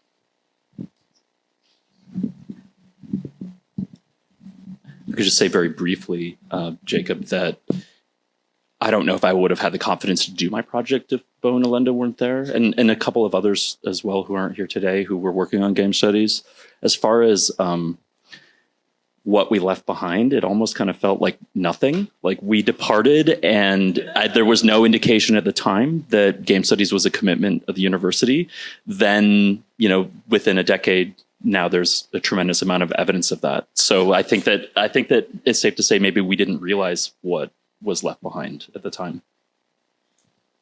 Yeah, I mean, that's not. I feel like the scene on campus was maybe what we made. Like, I think we all have that theme of wanting a community and making it, although the structure of BCNM, I think, was very helpful for that as well. I think for me, what we did here also helped build a scene more broadly in academia. So like, I think I learned both that like we could be important here on campus, but that our community extended far beyond Berkeley. And I don't know if you feel this, the undergrads in the room, but maybe if there are grad students in the room, I felt at Berkeley, like Berkeley was the world. Like everything, this was the bubble, there was nothing else out there. And then when we started doing this work and organizing conferences and then going out to bigger conferences, like, big national conferences, I realized like, oh, this is not the world. And there are game studies folks in all these different places. So for me, it was really a springboard to build community that started here and went all over the place. And so then like in your work too, Alenda, like when you think about what you started and then to see the many, many people who are doing this work now, like I think we were part of building a scene that was not just here, like it's still ongoing.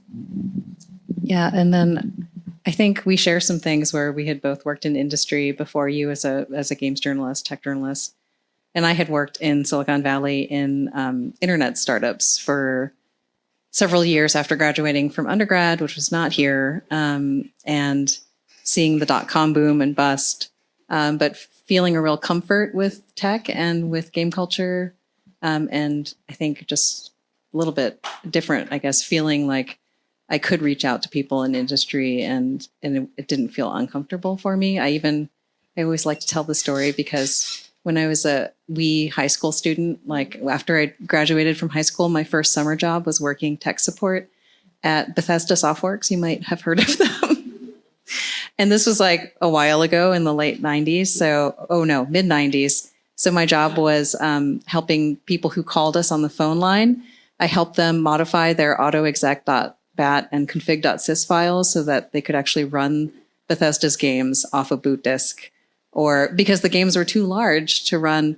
So it was a lot of command line stuff. But, even in those early days, I was also encountering things about like icky stuff about like tech and gender because I was like a woman working in the tech support line.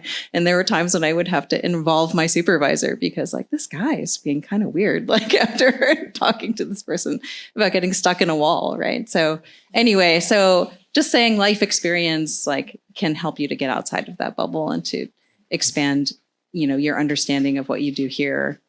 And it always helps to have that sort of life experience outside of what you do as an academic.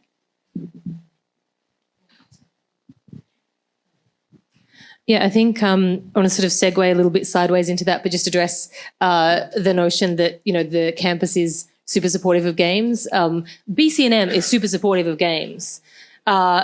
Media studies, I guess film and media, would you say film and media is supportive of games? Yeah. So I think it's better. I think it's improved. But all of you here have like a really important responsibility to like be here, be visible, be like making the campus aware that there is actually obviously very significant interest and also legitimacy around like studying games or knowing more about games or recognizing games as a kind of legitimate cultural phenomenon. Like we are still not there with campus like at all.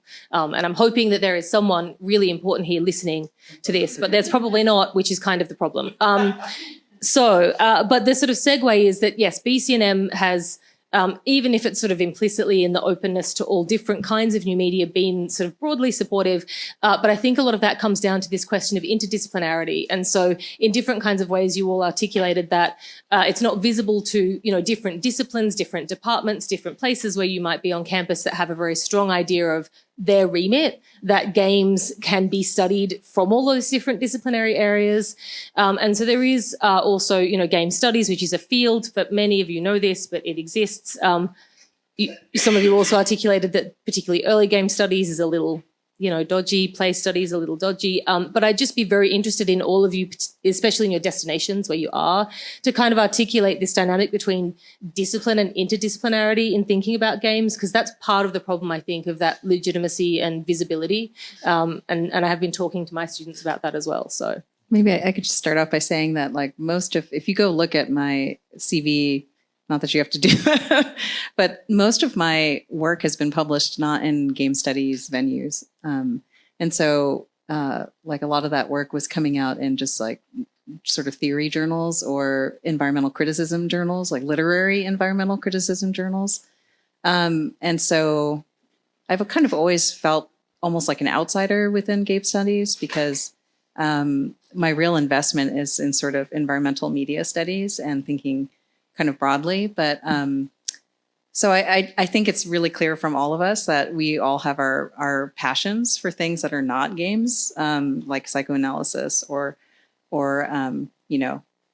French theory or art or literature, and that we were able to bring that to our study of games and infuse our study of games with that passion, and kind of have those meet and create something new and novel from that. And that a lot of early game studies that we have been problematizing did a lot of important work, but it was very inward facing, and it was very invested in establishing the study of games as something that is distinct and that doesn't need to borrow from the study of cinema or the study of literature. And I think as that field has consolidated, we've sort of had, been able to shed some of that insecurity and say, actually, no, wait, it would benefit from that. and it's okay to get insights from these other disciplines, and it doesn't sort of wash out the work that we do. Yeah, I mean, I really appreciate the frank perspective on how things are at Berkeley, right?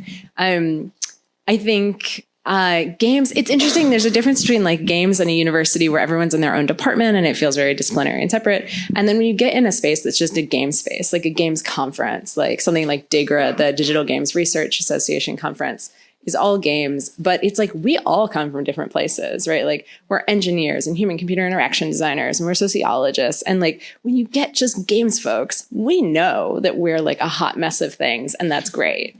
And that we talk across, and you wouldn't separate us out. But it's once you hit an institution, then they want to know where you land. And I will say, so I'm at UC Irvine, and I will say that is one of the really nice things there, is that there are folks who do games in School of Computer Science, in School of Humanities, in Anthropology and Sociology. And there's a real sense that, of course we work together. So I've run a grad student reading group for multiple summers where it's just everybody comes together, but it is a very STEM focused campus. And so I think the cell that's games are important and tech is important and we're influencing culture, everybody's kind of already on with that vibe. Whereas my sense at Berkeley is it still is a more traditional kind of disciplinary intellectual environment. So that seems like a challenge here.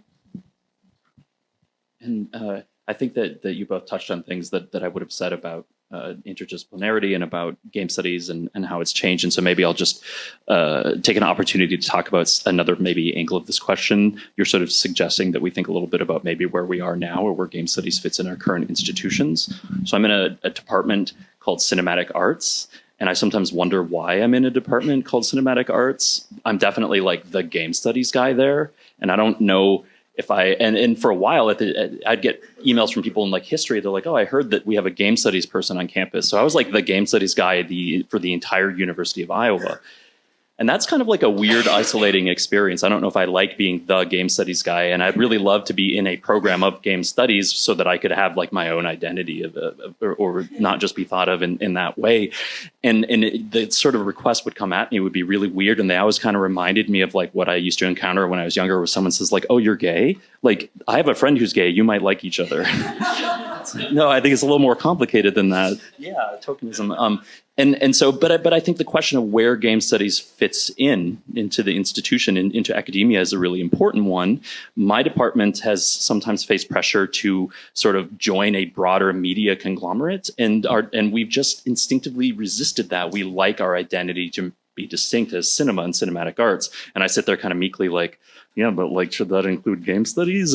And so it's a difficult question because it's not just that game studies is an emerging discipline, which maybe in the beginning needs to attach itself to a more established discipline to get the support it needs to grow into something of its own sort. But it's also like the question is academia itself is changing at the same time, and there are broader trends at work that affect this question. So it's a complicated one, and all I can say, I'll just reiterate that from the students' perspective, it seemed like there wasn't support for it when I was here, but I think there was more than I realized, or I think things changed. And now, as an outsider, it seems like you have an incredible amount of support, but maybe as an insider, you have a different, So I'd also want to ask you both about this question as well, if there is time for that. Yeah, I mean, I think there's certainly a great deal of interest, and I think that students are doing this. I mean, it was just the case with all these things, I think, and it was the case when you all were students, because students are doing this work even if the institution is not. I also, I mean, something I want to have a kind of a two-part question that maybe follows from this, which is, I was struck in there's a sort of, I'm struck by the distinction between the supposed unseriousness of games, maybe as it is perceived at times, and the seriousness of this institution, at least in the terms of the way it perceives itself. So this came up in part when I was watching that lovely archival video that you showed us, Bo, and it's just everybody having a great time wearing everyone having a great time wearing Princess Peach hats and just hanging out at the alumni house down the road, and yet I think it was also a very real and important sort of scholarly intervention into the question of representation and queerness in games from both a practice and industry facing and a scholarly facing perspective. I also am struck by the ways that, all of this work is interested not just in studying games, I think, purely in a kind of like academic textual kind of way. But there does seem to be a real effort to engage with the question of how we make games as well. And in a film department, those of you who are students in a film department, we know that there's this sort of both challenge and opportunity about thinking through scholarship and practice together. And I imagine each of you has a different sort of version of that in your own home department as well. So this sort of distinction between academia as a serious thing where we study serious objects and how games fit into that. And then also academia is where we think too much about things that maybe where people say, oh, you just make games, you don't need to think about it that much. And sort of because I think maybe in some ways that is an opportunity of this particular kind of question, like where do academic games programs fit, is that they're able to kind of walk the line between these two sorts of spaces. That's a lot. I know, I apologize. I'm getting two questions. They were two separate questions that I combined. I guess I can address the first. I should point out, I don't know if people are aware that this, computer science at Berkeley has largely been a fairly conservative CS department as far as CS departments go. I mean, it's changed since we were here, but when we were first here, I think that first year CS students still had to learn Lisp, which is like parentheses hell. And so there was a real, at least I got the sense that, on the CS side, that it was about a real gravitas, a very, very serious, and even like a skepticism about like HCI. Like even that was a little too loosey-goosey, right? So I think it was helpful that we have this really wonderful information school in South Hall that helped to kind of mainstream that more, and, questions of design and users and, actual, people. And I think it's since changed that, first year students are now learning, I think, Java, or I don't know who knows this, but that things have changed, and but that was part of the, I think, resistance to games or game studies is even that sort of hardcoreness in terms of CS. Yeah, I mean, I definitely felt it coming from a humanities department that is quite traditional from Comp Lit, that it was not serious enough. And it's funny, I'm looking to see if there are any Comp Lit people in the audience. I just had coffee with one of my former professors yesterday, who has said to me a few times, you didn't do anything that we told you to do, and it seems to have worked out okay for you. And that like stings a little bit, but also I think is kind of true that I've always believed in the like seriousness in games, by which I mean their like cultural importance and artistic importance. I mean, I think it was important to be unwavering in that, but I also think of myself kind of as a pain in the butt. Like as a stubborn person, both in pushing for what I study and in pushing for the like social justice ideals that I hold. And I think that was really valuable too. And I agree that an event like QGCon, for us, the intervention was not just taking games, this medium that I love that also has this long history of discrimination, and bringing it together with queerness. It was in being goofy. You know, like we were in charge of that event, and like I always was wearing like a foxtail. Every year I would buy the organizers some kind of fun gift. And so that's why you see we had those Pikachu hats. And I do think that that is a scholarly and an ideological intervention too, to say in academia more broadly, in Berkeley specifically, like we do not need to be serious to be seriously important. And I come from, we all come from different backgrounds. I come from a very like kind of scrappy working class background. And so I've always felt a little out of place in academia, and especially here. And so for me, that's a kind of resistance, I think. And I'll just add that, I said that games are like the most important thing for me. So I got a PhD from UC Berkeley, but games are a lot more important to me than that degree. And so when I was posed with the question, are games art? I thought that's a really important question for art and its ability to remain relevant. And that's still how I answer that question. Games don't care. And likewise, when it comes to connecting with people from industry who may or may not be interested in thinking more deeply about games, my thought is that the people who are curious, who want to think deeply about games, are going to go do the most interesting things. And I think they'll seek you out. I hope they will, because there are now amazing resources to deepen your understanding. I had a friend actually who was an undergrad here, who I will not name, who was reading Salin and Zimmerman's Rules of Play at the same time I was, and we were sharing the sort of joy of discovery. And this person was a very curious person at the time. And then they graduated, and they ended up going and working in industry as a game designer, and their name was actually mentioned in one of our presentations as a designer. And so when I published my first article, I was really proud of it. And I reached out to this person and shared it, and they wrote back and they're like, I just don't get it. Like, does any of this matter? I think you're just overthinking it. And I was like, it was like an arrow through the heart. I was like, you used to be so curious. You used to be so interested in games, and you wanted to just learn everything you could about them. And I think that it was just like 2 years in industry had just killed that. And then later on, I ended up hosting this person because I presented at QGCon. And they're like, I'm surprised you agreed. I'm surprised you agreed to host me. I thought like you were mad at me when I said that about your article. And I was like, I don't think you said a single like articulate thing about my article. You shot an arrow through the heart of game studies. I don't even think you read the article, to be honest. But he was essentially saying like, why do we need to think about games more deeply? What's the point? Why can't we just go make games and not think about it? And I was like, gosh, you used to be so much more curious. And thank God you were, because it made your work more interesting. But it just sort of made me realize that, one of the questions is, how do we reach people who are curious? And I think another question is like, how do you sustain curiosity throughout life? I think that a lot of us are curious when we're young, and then we get older and we stop using our brains. I mean, we all have parents, right? We see the ultimate effect of that. So, and so for me, games keep me and sustain my curiosity in the world. And that's one of the reasons why I'm so invested in them.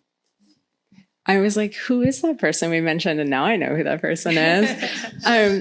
I would also, just to like speak to the other half of what you're saying, that like there's the question where we are in a very serious institution. What do you do with a medium that's not taking seriously? But then like you're saying, game developers, but also players will very frequently say to you, I don't care about your analysis often when it relates to issues of identity because you're taking it too seriously. And that's something I've wrestled with in my work. It's something that as a journalist, the number of death threats I have received for talking about racism and homophobia in games is more than anyone should ever receive. But I think I've learned through my work in working with designers and developers that there's an anxiety on that side too, that there's a sense of like what happens when my work gets read too deeply. But then sometimes like a surprising amount of depth that I don't expect. When I was interviewing queer indie designers, I kind of went in and was like, I have my degree from Berkeley. I know about theory. We'll see what you have to say. And then they were already thinking so deeply about like feminist theory, the history of like avant-garde art. I was just blown away. And I recently shared a chapter of the new book I just wrote with the developer whose game I wrote about. And I didn't just write about the game. I actually wrote like the chapter's about him. It's about like his development process because he put it all online.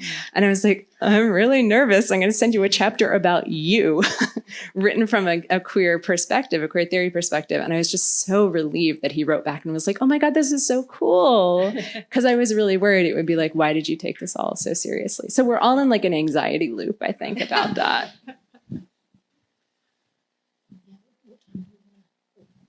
Yeah, I think we can also begin if people have questions from the audience. I want to encourage, there already are questions from Chris Fallon in the back.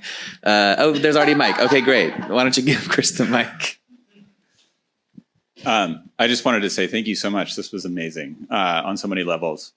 Since this is the scholar panel, I think if we the way that scholarship approaches the world is to narrow things down so much such that scholars in even the most traditional staid disciplines often feel like they're the only person who is thinking about this, and that there should be more support for what they do.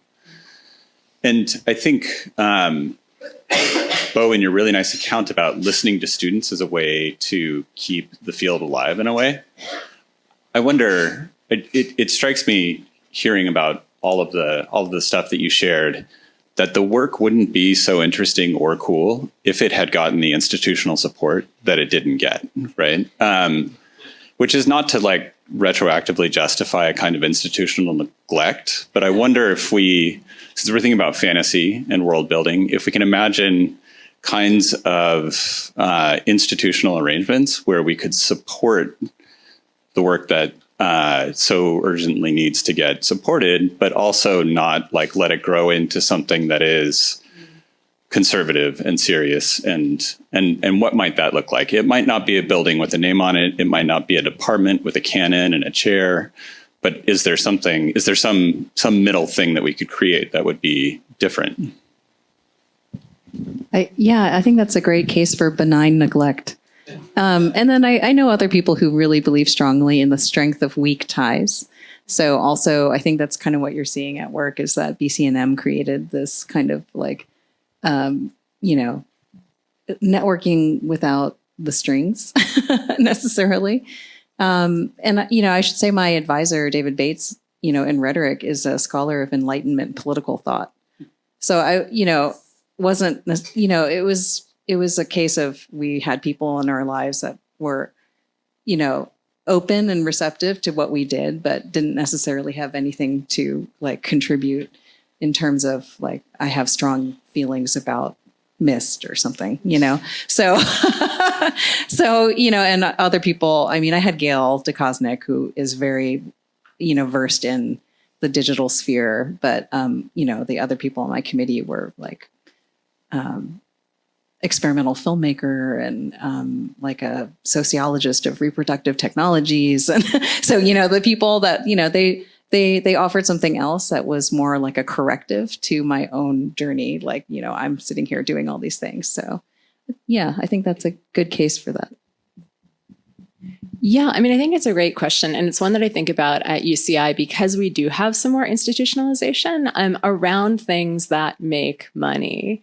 So esports is a big one for us. We've got an esports arena, we have an esports team, and like the people who run that are lovely humans working very hard. But the institution has really picked it up and it's a source of sponsorship, it's a source of visibility, and it feels like it is not it's not meant to be primarily scholarly, but it's like in service of a certain vision of UCI as this like dynamic, exciting place, as opposed to really in service of the kind of like work happening within the institution. And it's something I think about a lot and I don't have the answer to. Like, as I hit a point in my career where I would like to pivot to starting to build things, like build programs, build communities that are campus-wide or maybe UC-wide, like how to do that while not feeding into the PR machine and the financial machine that is a university that large. And I don't know. So if anyone has an answer for how to stay like grounded and bottom up while also using the resources of a large institution, like, please let me know. Yeah, I do think that, I mean, maybe also following on Alenda's point about, and I don't necessarily know in terms of curriculum, how computer science is taught here now, but I think there is still an investment in some of those spaces in the need for placement above anything else. And in this context, I think we're talking about questions of like ethics and the sort of contexts of computing work, which is an active research sort of field that's sort of growing on campus as well. But I do think that, yeah, there is an interesting opportunity to think outside of the question of, will this student in my class end up working in the game industry, or, you know, and even in a film context, something that we are saying to our students often in the audience is that, you know, there is a real value in learning about the history and theory of film, even if you want to be a filmmaker, and that just making movies means that you will probably not make very interesting movies, because you need to know about cinema before you can make good cinema. It is more complicated than that, of course, and I think that the idea of supporting both of those things is the challenge, and I think that's something that we should also see reflected in games, because we should be thinking about games not just in terms of, you know, a very limited framework for what a game could be, but asking about games that can be about and dwell on some of the questions that you all have brought up. You know, whether that be something like psychoanalytic theory, or whether it be questions of representation and identity, or ecology and environment. Like, these are critical questions for the present, and they're ones that games should be thinking about, and not just because we make them about that by thinking through our training as scholars of, you know, media broadly. So I think it is a similar question for film as well. Perhaps that's why all of us find ourselves in a film department, actually. But also maybe there's an opportunity to think these challenges together as a way of thinking about the relationship between production and theory in media practice generally. Yeah, I mean, and I would add to that, I think, speaking to some of what you're articulating there is this kind of futures question, but also a question of, is there a way to radically develop disciplines without turning them into these kind of siloed off, very clearly kind of bordered, navel-gazing, self-involved, impenetrable, all of those kinds of problems that we associate with different kinds of academic discipline. I think it is kind of interesting to think maybe not even like game studies as the formal discipline area of game studies, but games, because they are so multimedial, they are so diverse, there are so many sort of complexities going on around games, whether we're thinking about streaming or communities or variations thereof, that in this moment where maybe program building starts, you know, to have more of these, more of the openness that Jacob's kind of describing to, you know, for working together, and not just across, say, computer science and theory, but actually, you know, having students have opportunities to make things, having students be able to use games to connect to other discipline areas. And I can't think of many, you know, yes, we can think about film or documentary doing something like that, but games does so much of that world because of the technical aspect, so much of that kind of that world of bringing in different disciplines together. And I think making that as the orientation of almost the point of the object, of studying the object in the first place, is to try and bring disciplines together. That would be really exciting, I think, if we could establish that as the norm, rather than that necessity that we have to, if only someone could get a big chunk of money, we can put our flag down and say, now we've captured this territory and this belongs to us. You know, maybe trying to keep it more distributed in some kind of way, I think, is the vision that is in my mind, I think, in some ways.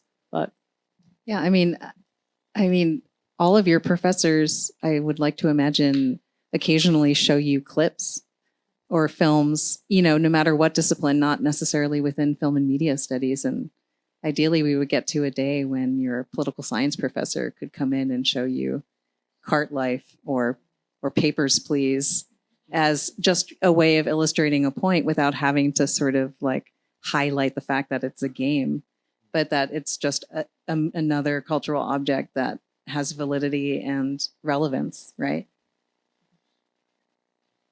Any other questions from the audience? Patrick Lemieux. We don't know all your names.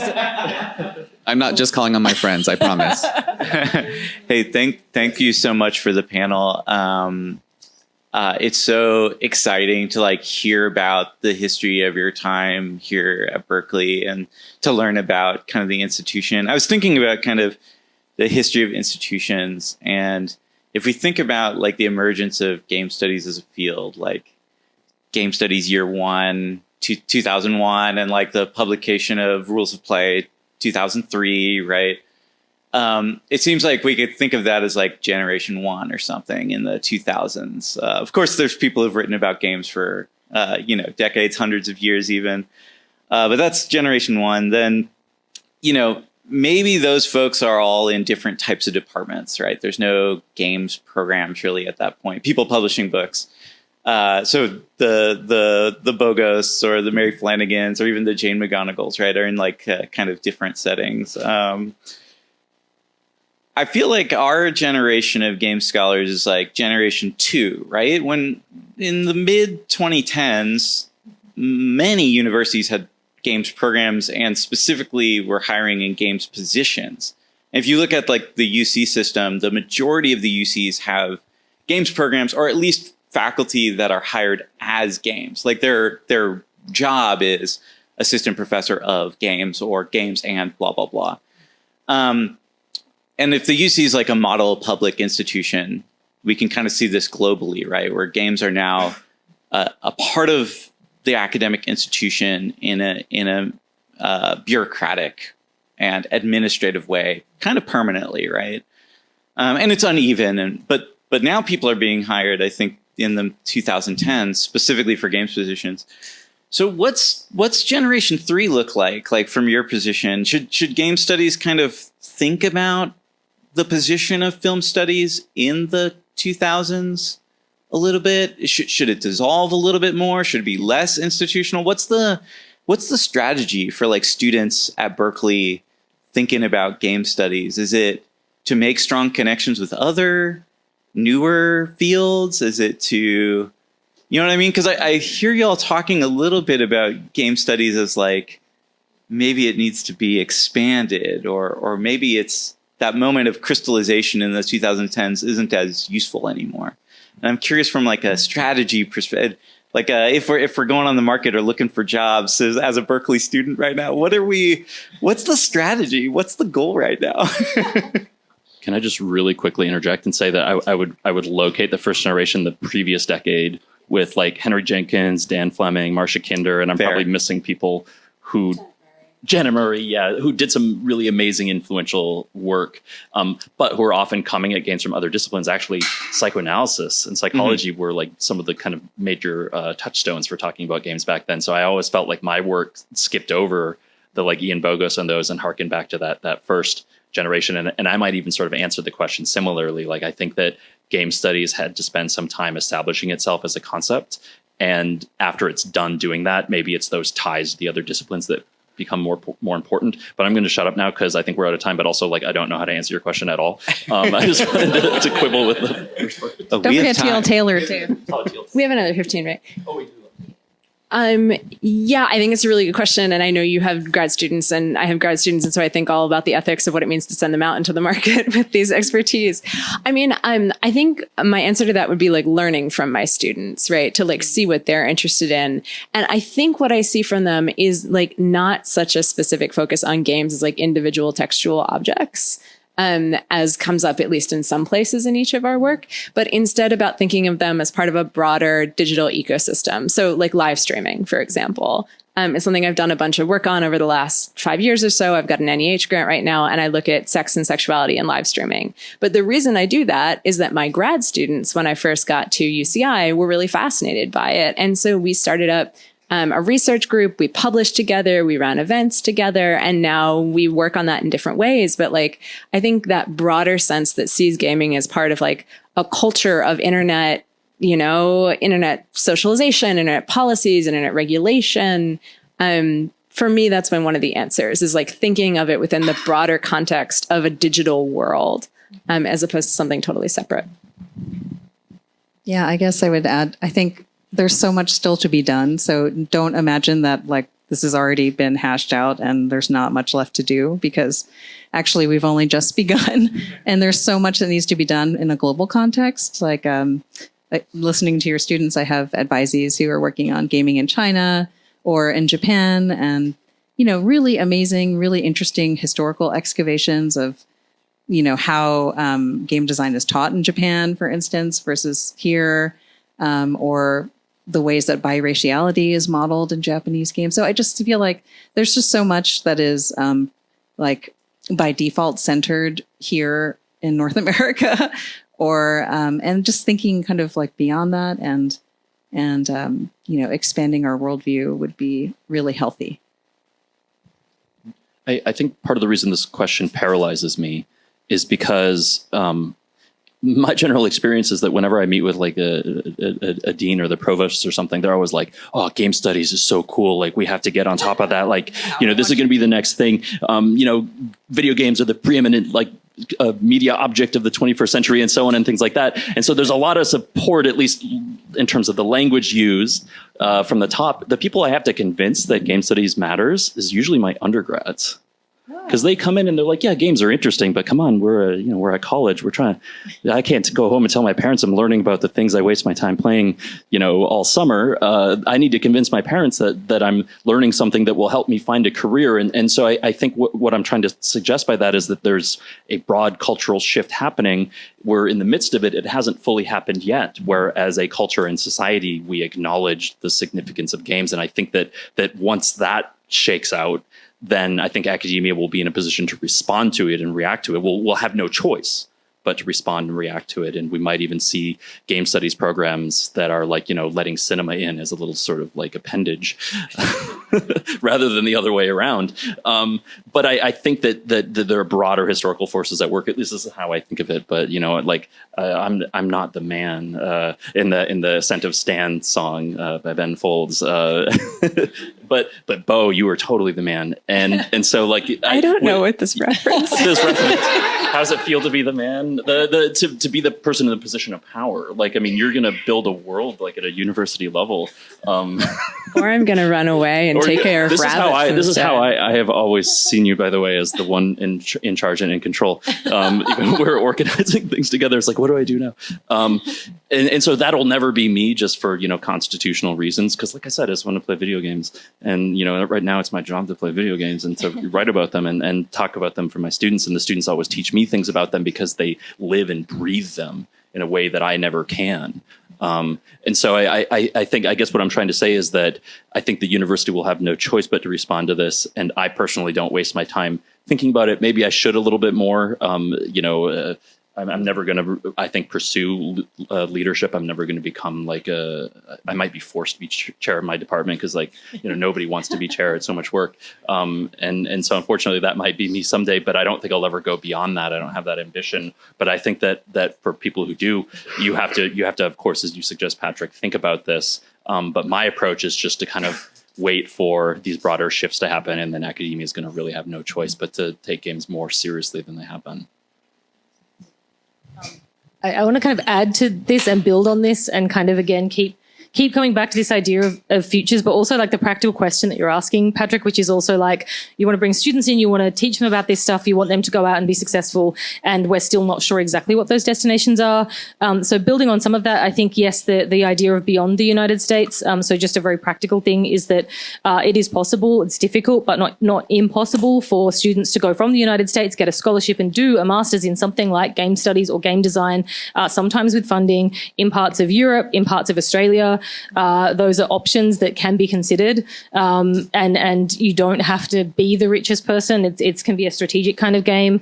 There are also, you know, Europe is far and away ahead of pretty much everybody else in having game studies posts, excellent postdocs, and they come with like unionized, supportive, funds that include like leave, parental leave, medical support, so these are some of the places just in this very practical social sense. Like if you're a student and you're from the United States and you're thinking, how am I going to fund or get money to do something? Like it did not cost me a cent to do my PhD. Zero, nothing. I went to the UK, I got full funding. I'm always happy to talk to people about that. And so some of it is actually that the United States is quite a hostile place to do some of this work. And there are more social places where you cannot go broke getting a PhD, and where there is a little bit more openness to interdisciplinarity and those kinds of questions. So just like an encouragement and a practical kind of response to that, but also to build on this idea of like institutions might have to pay attention at some point. I also think like media studies and the study of digital society in general is under that same banner. And I do think we're at a cusp where it will be incumbent upon institutions to pay attention if we want to look at things like misinformation. And so, thinking about those as potential future funding zones where we should be trying to get funds to then bring students in, and also not send them broke studying something that is really important but is drastically underfunded. So that's my sort of little activist kind of speech there. But I think it's all really important. But if you do have questions about overseas funding and that sort of thing, come and see me. And there may be some other people who know about that as well, but that's an option. Yeah. Yeah, do we want one more question? Yes, we've got one hand up that just went up here, and we might have time for a couple, but we'll go with this here first. So this might be an improper question, but you guys have mentioned this all throughout this talk. I'm currently an undergraduate student, and last year I was like, holy shit, I want to get into video games. Like, I want to write games. I want to make games. I want to work with Riot Games. And I suddenly got like really burned by hypercapitalism in the industry. And then I found game studies. I was like, holy shit, this is a way I can talk about games and and explore and like not have to make a LinkedIn. Which honestly I might still have to. That's the dream. Right? So I would love to hear your thoughts on like this divide between like the academic practice of video games and industry practice, and how do you reconcile with like that like weird feeling of like hypercapitalism in the industry, and like how do you like deal with that internally, I guess, if that's a proper question to ask. This is the person that watches the League remixes. I remember I saw you raise your hand. Okay, I'm not that big of a League fan, but yeah, I mean, I think we're pausing because we all wrestle with this in different ways. And I think maybe we wrestle with it in our scholarship because we are also very critical. I mean, I'm just going to speak for you guys. We're very critical of that like capitalist machine that drives the creation of large scale games because we love them and they're an art form, but also they are deeply rooted in this like enormous capitalist system.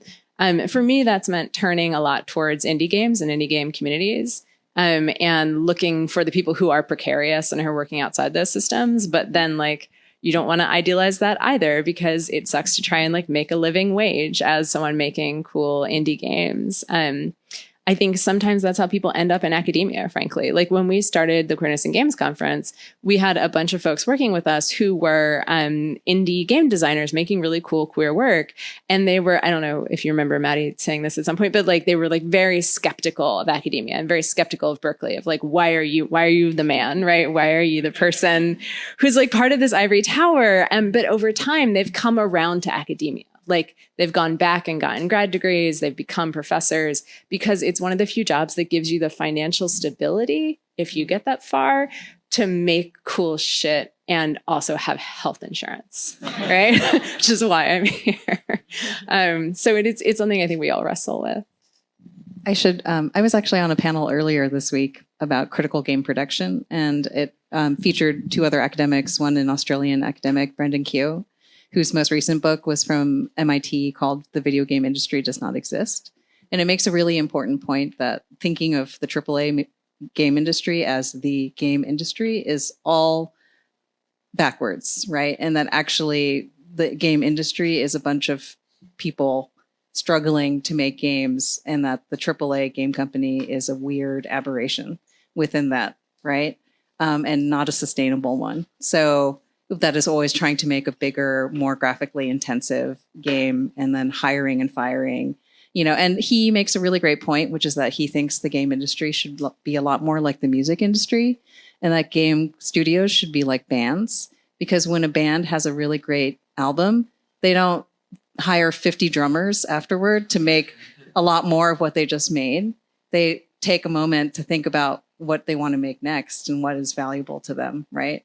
And so I would just recommend that as a resource, thinking about thinking critically. And, I'm just going to use Brendan because he has such great insights, because he does this kind of like work where he interviews developers.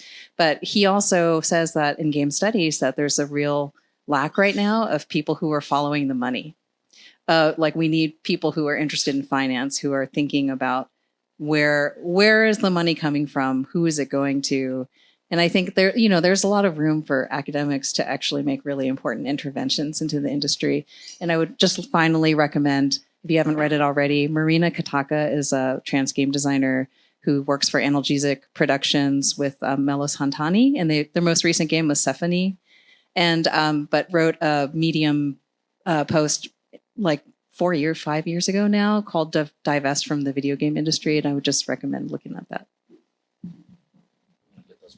Okay. Could I just add really quickly, just to kind of reiterate everything that the co-panelists have said? I think that there is definitely space within game studies to do something industry focused that's actually really important.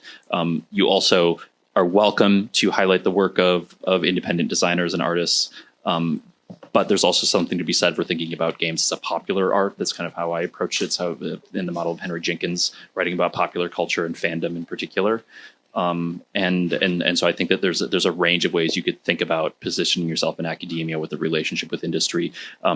My co-panelists have both talked about experience in industry before coming to academia. I did it the other way around, where as I was finishing my dissertation, I had this panic where I was like, I don't think I'm going to get a job. Like, I have to start thinking about plan B. And so I reached out to a friend of mine who happened to be a venture capitalist who got me an interview, and I ended up being an intern at a tech startup that worked on a game that I can't mention because I signed an NDA.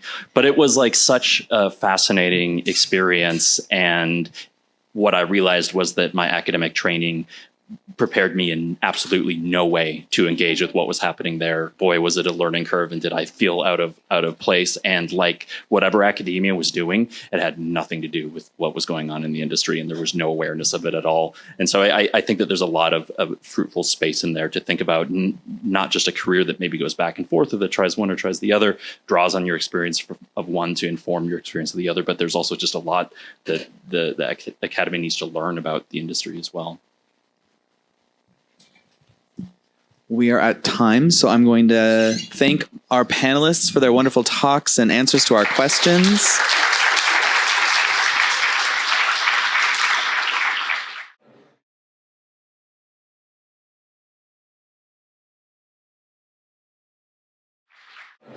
All right, welcome everyone. Welcome back to those of you who are here this morning for our wonderful panel. Okay, wonderful. It's good to see everyone. Thank you so much for coming. This is the Games at Berkeley conference, where we're talking about both the history and future of games, game studies, and game production here at UC Berkeley. Our first panel this afternoon is on archives and preservation, people working on the history of games or working to preserve and maintain game history in a variety of contexts. We have 4 speakers today representing different institutions and studios, and they're each going to speak about kind of the context of the work that they're doing for 5 to 10 minutes each, and then we'll have time for a conversation between all of the panelists and time for questions from you, the audience. So if you do have questions, please hold on to them, and we'll circulate microphones toward the end of the event. My name is Jacob Gabriel. I'm a professor here at UC Berkeley. Emma Fraser in the front is my co-organizer for this conference. And we have a panel this afternoon on the game industry that you're welcome to stick around for. Also, don't go now because you're here. But after this panel, you can go downstairs and to 242, room 242, where we have a kind of game arcade set up with games, historical games provided by The Maid, which Rob, I'm about to introduce, will talk about, and also some from Emma's own collection here on campus. So please do check that out after this panel. But for now, I want to introduce Robert Curl, who is the museum historian and research manager of the Museum of Art and Digital Entertainment in Oakland, California, in Old Oakland specifically, and I encourage everyone to go to The Maid when they get the chance. Rob leads the museum's research and collection areas while also working with the restoration team, which means that he spends as much time with a soldering iron in hand as he does at a keyboard. Natively fluent in Japanese, he spent 7 years living in Japan prior to doing graduate work at UC Berkeley. We are counting him as an alum for the purposes of this, well, because he is, and also for the purposes of this conference. He was recently featured as a guest on NHK's World Subculture History on the topic of video games, discussing early Atari history, hacker culture, Doom mod culture, and Gamergate. And he's currently working on a book for the Boss Fight Books series on the Super Nintendo game Secret of Evermore, which is due out in 2026. So please join me in welcoming Rob to Berkeley.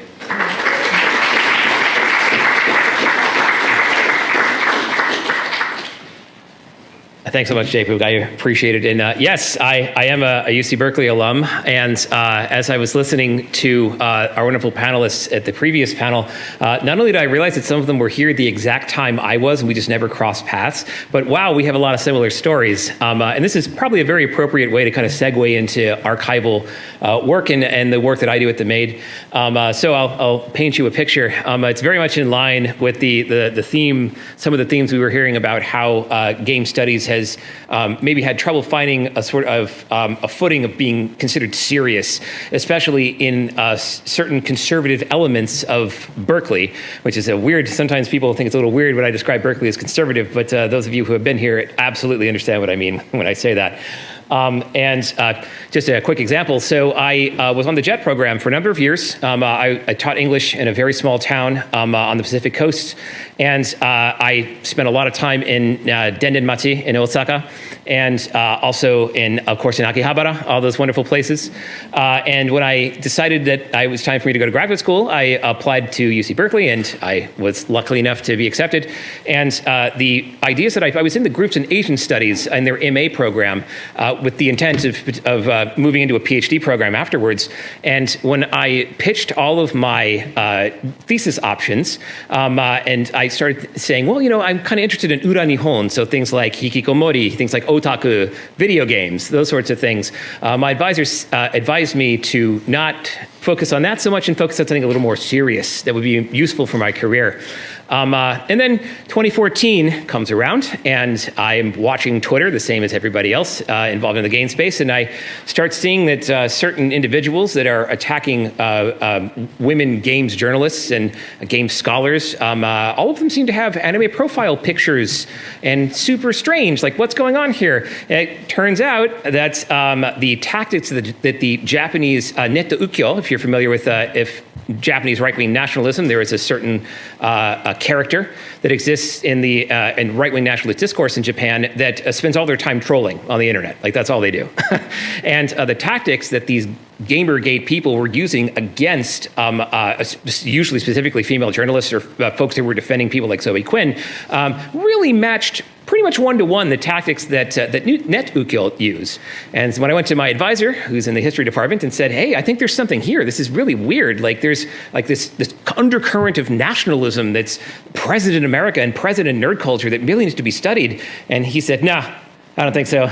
And then, of course, 2 years later, Donald Trump gets elected. So, you know, the moral of the story is that professors do listen to your students, as Bo indicated. Yes, they are very much aware of what's going on in discourse, and maybe so much that you might miss things.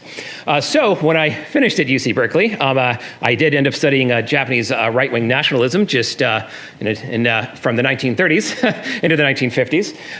I still had a very big passion for games and game studies, and so I went looking for a place that would be a little bit more receptive to the kinds of things that I wanted to do, the things I wanted to work on, and I found The Maid. So let me tell you a little bit about The Maid. We are called the Museum of Art and Digital Entertainment. We consider art and digital entertainment to be equally important parts of our name. So what is our mission? This is like literally, we're a 501c3 nonprofit. So we are a real game museum, which is crazy because a lot of patrons that come to the museum and walk in and just see all the stuff we have on the shelves assume that we're a store. And no, we're not. We're actually a museum. And our mission, as it's identified, we have stated to the government, is we preserve and restore artifacts. We do education, create community around digital entertainment. And the reason we do that is specifically about inspiring that next generation. That's really critical. And that next generation is defined broadly. It's everyone from a 5-year-old all the way up to adults who are just entering into the game industry or just getting interested in making games. So we've been in Oakland for 14 years. Please come visit us. We're close to the 12th Street Smart Station. We're so close. We're literally 2 minutes away. It's such an easy jaunt. The AC Transit 51A, because it changes into the 51A when you get to Rockridge, right? So the 51A stops right outside our museum. So please come and visit us, everybody. We're open mostly on the weekends. That's the best time to come visit. And this is the thing that really is surprising to people. We have over 50,000 items in our collection, spanning 1968 to the present day. Not all of it is cataloged, and I'll get into that in just a minute. So this is a historical photo. This is the stuff that started it all. So our founder is a gentleman named Alex Handy. About 15 years ago, he was at a flea market here in the Oakland area, and he was just rummaging through a bin, and he discovered a series of ROM chips. There they are, right there. And these ROM chips contained an unreleased game for the Atari 2600. It was Cabbage Patch Kids, and the ROM chips you're looking at are not just production copies of a game that wasn't released. They're also the betas, all the different revisions that the dev team went through in order to make the game. And so Alex took a look at this and thought, oh my God, like these need to be preserved. He went ahead and bought everything, and he took it and started looking around for a place that would preserve it, but not just in a sense of like archive it, but preserve it in a way that could be played, because this game was unreleased. No one had ever played it before. And he went to the Smithsonian, he went to the Computer History Museum, and all of them were very receptive to taking it, but they were just going to put it in their archive. And so his idea was that because games are an interactive medium, they need to be played. And especially games that are maybe a little unknown or a little more obscure, they definitely need to be played. And the contributions that those developers and designers made to the medium need to be celebrated. And that's why he started The Made, because our big push is on the playable preservation of video games. So other places do amazing work. If you ever get a chance to go to a place called the Strong Museum of Play in Rochester, New York, there's the National Video Game Museum in Frisco, Texas, and internationally there's a ton of other great places. They all do amazing work, but generally they don't focus on the playability of those games. And our goal at The Made is as soon as you walk in, we want to get a controller in your hand, like immediately. And specifically, we want that controller to be an original controller. We want the system to be as original as possible, so it's the original hardware, and we want it to be on a period-accurate monitor. So that means at The Made, when you come visit us, our Atari 2600 is on a TV from the 1970s. There it is. And so on and so forth all through our 90s, all the way up until the LCD televisions that we run our PlayStation 3 and Xbox 360 on. So that's the big goal. So we've done a lot of interesting stuff. We're very small, but we tend to like to say that we punch above our weight. This is some of the partners we've worked with.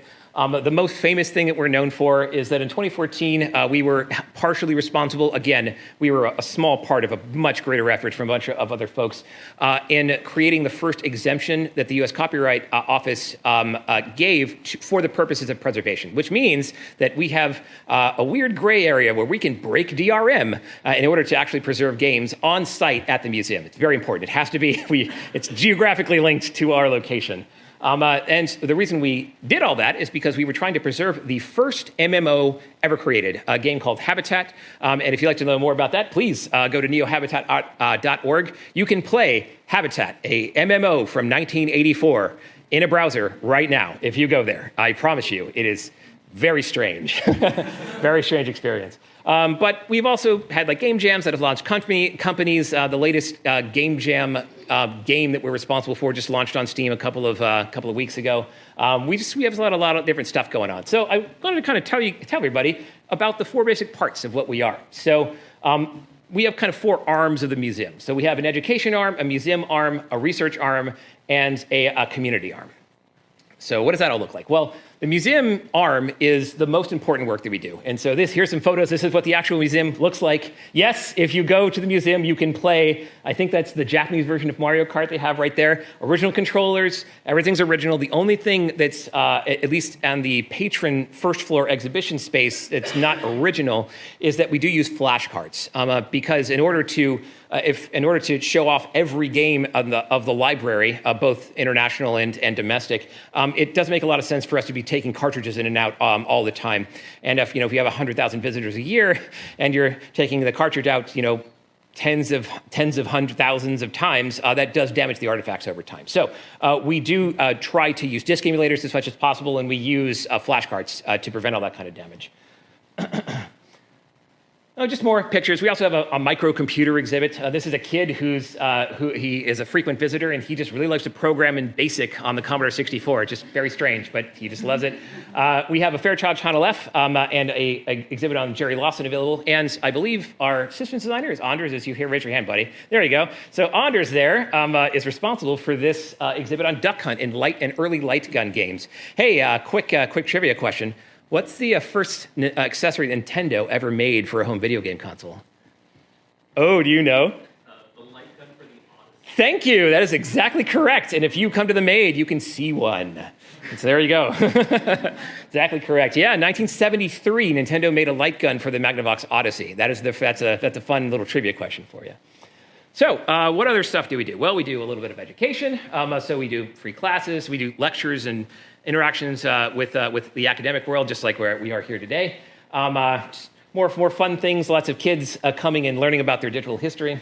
And we also teach restoration. So this is me fixing what we call it affectionately the street genesis, because it was literally found by a staff member on the streets of Oakland.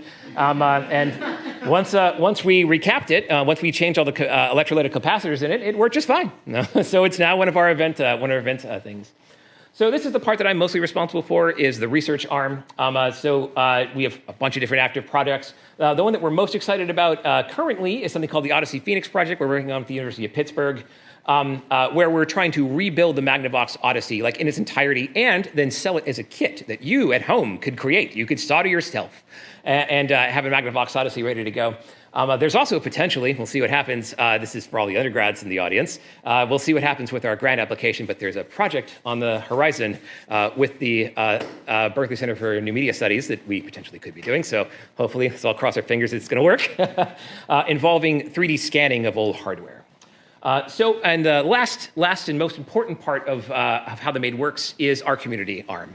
And the reason is the community is the most important is because we run mostly on volunteer labor. I used to be a paid staff member. I'm now I'm about to join the board. And what that means is I'm a volunteer. I do all this work as a volunteer. We have very few paid staff. Most of the folks who do all the amazing things that we do it because they love video games. And so if that sounds like you, we'd love to see you at our volunteer meetings, Mondays at 6 p.m.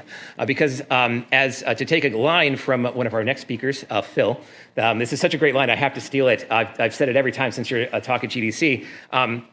Community projects in game spaces are really how game preservation gets done, at least nowadays. There's certain aspects of how industry is waking up to understand, like, oh, maybe we should preserve our own history. It's really important. But for now, community projects are the most important part. So there's all kinds of other fun stuff we do. I'm happy to talk about all of that afterwards.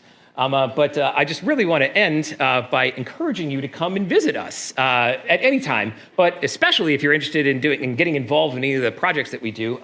Come, see us, Monday, 6 p.m. We're in downtown Oakland, right off the 12th Street BART station. 51A stops right in front of us. We're a fun group of folks that really like to we really think that game history is going to be one of the most important fields of the 21st century. And so if you'd like to be a part of that, please join us. We'd love to have you. So thanks very much.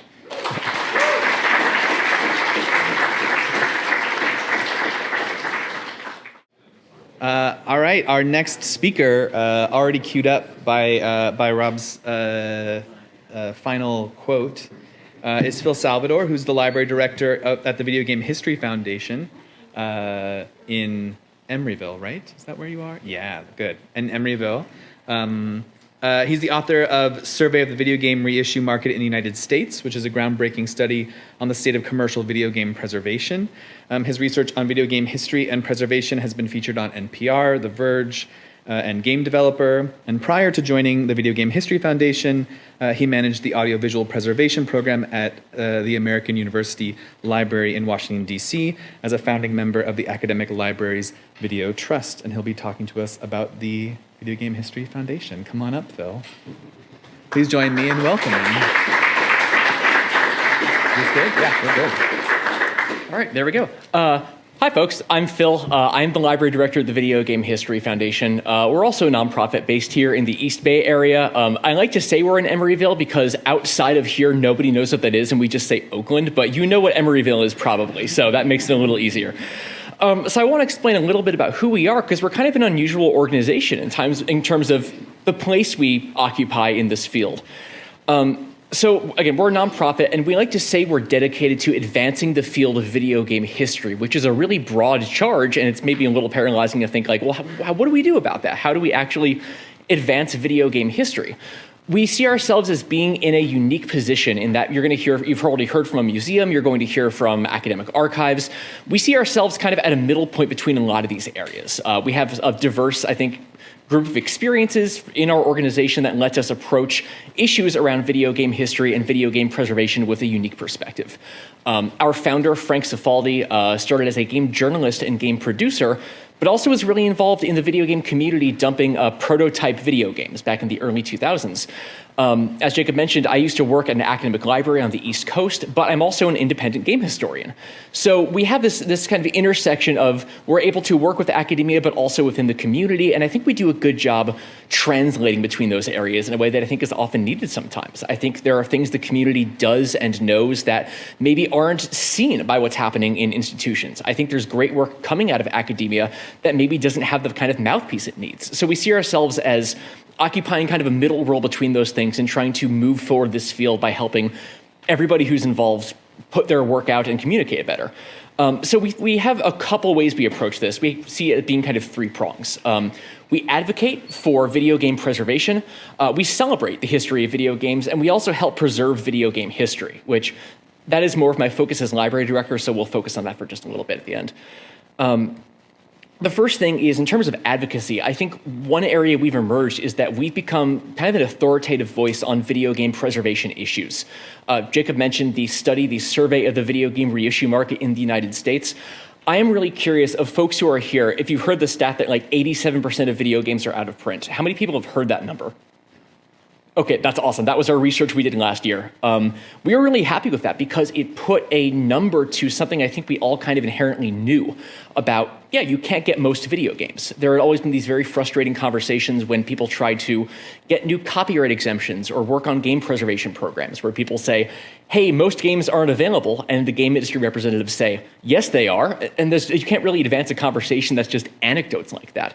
So we put that number out specifically so that when we had this next round of trying to get exemptions in copyright law to make game preservation easier, I was able to go to a hearing at the Copyright Office and tell the video game industry representative he didn't understand how his own industry worked. So that felt pretty good, but we were able to do it with like statistics.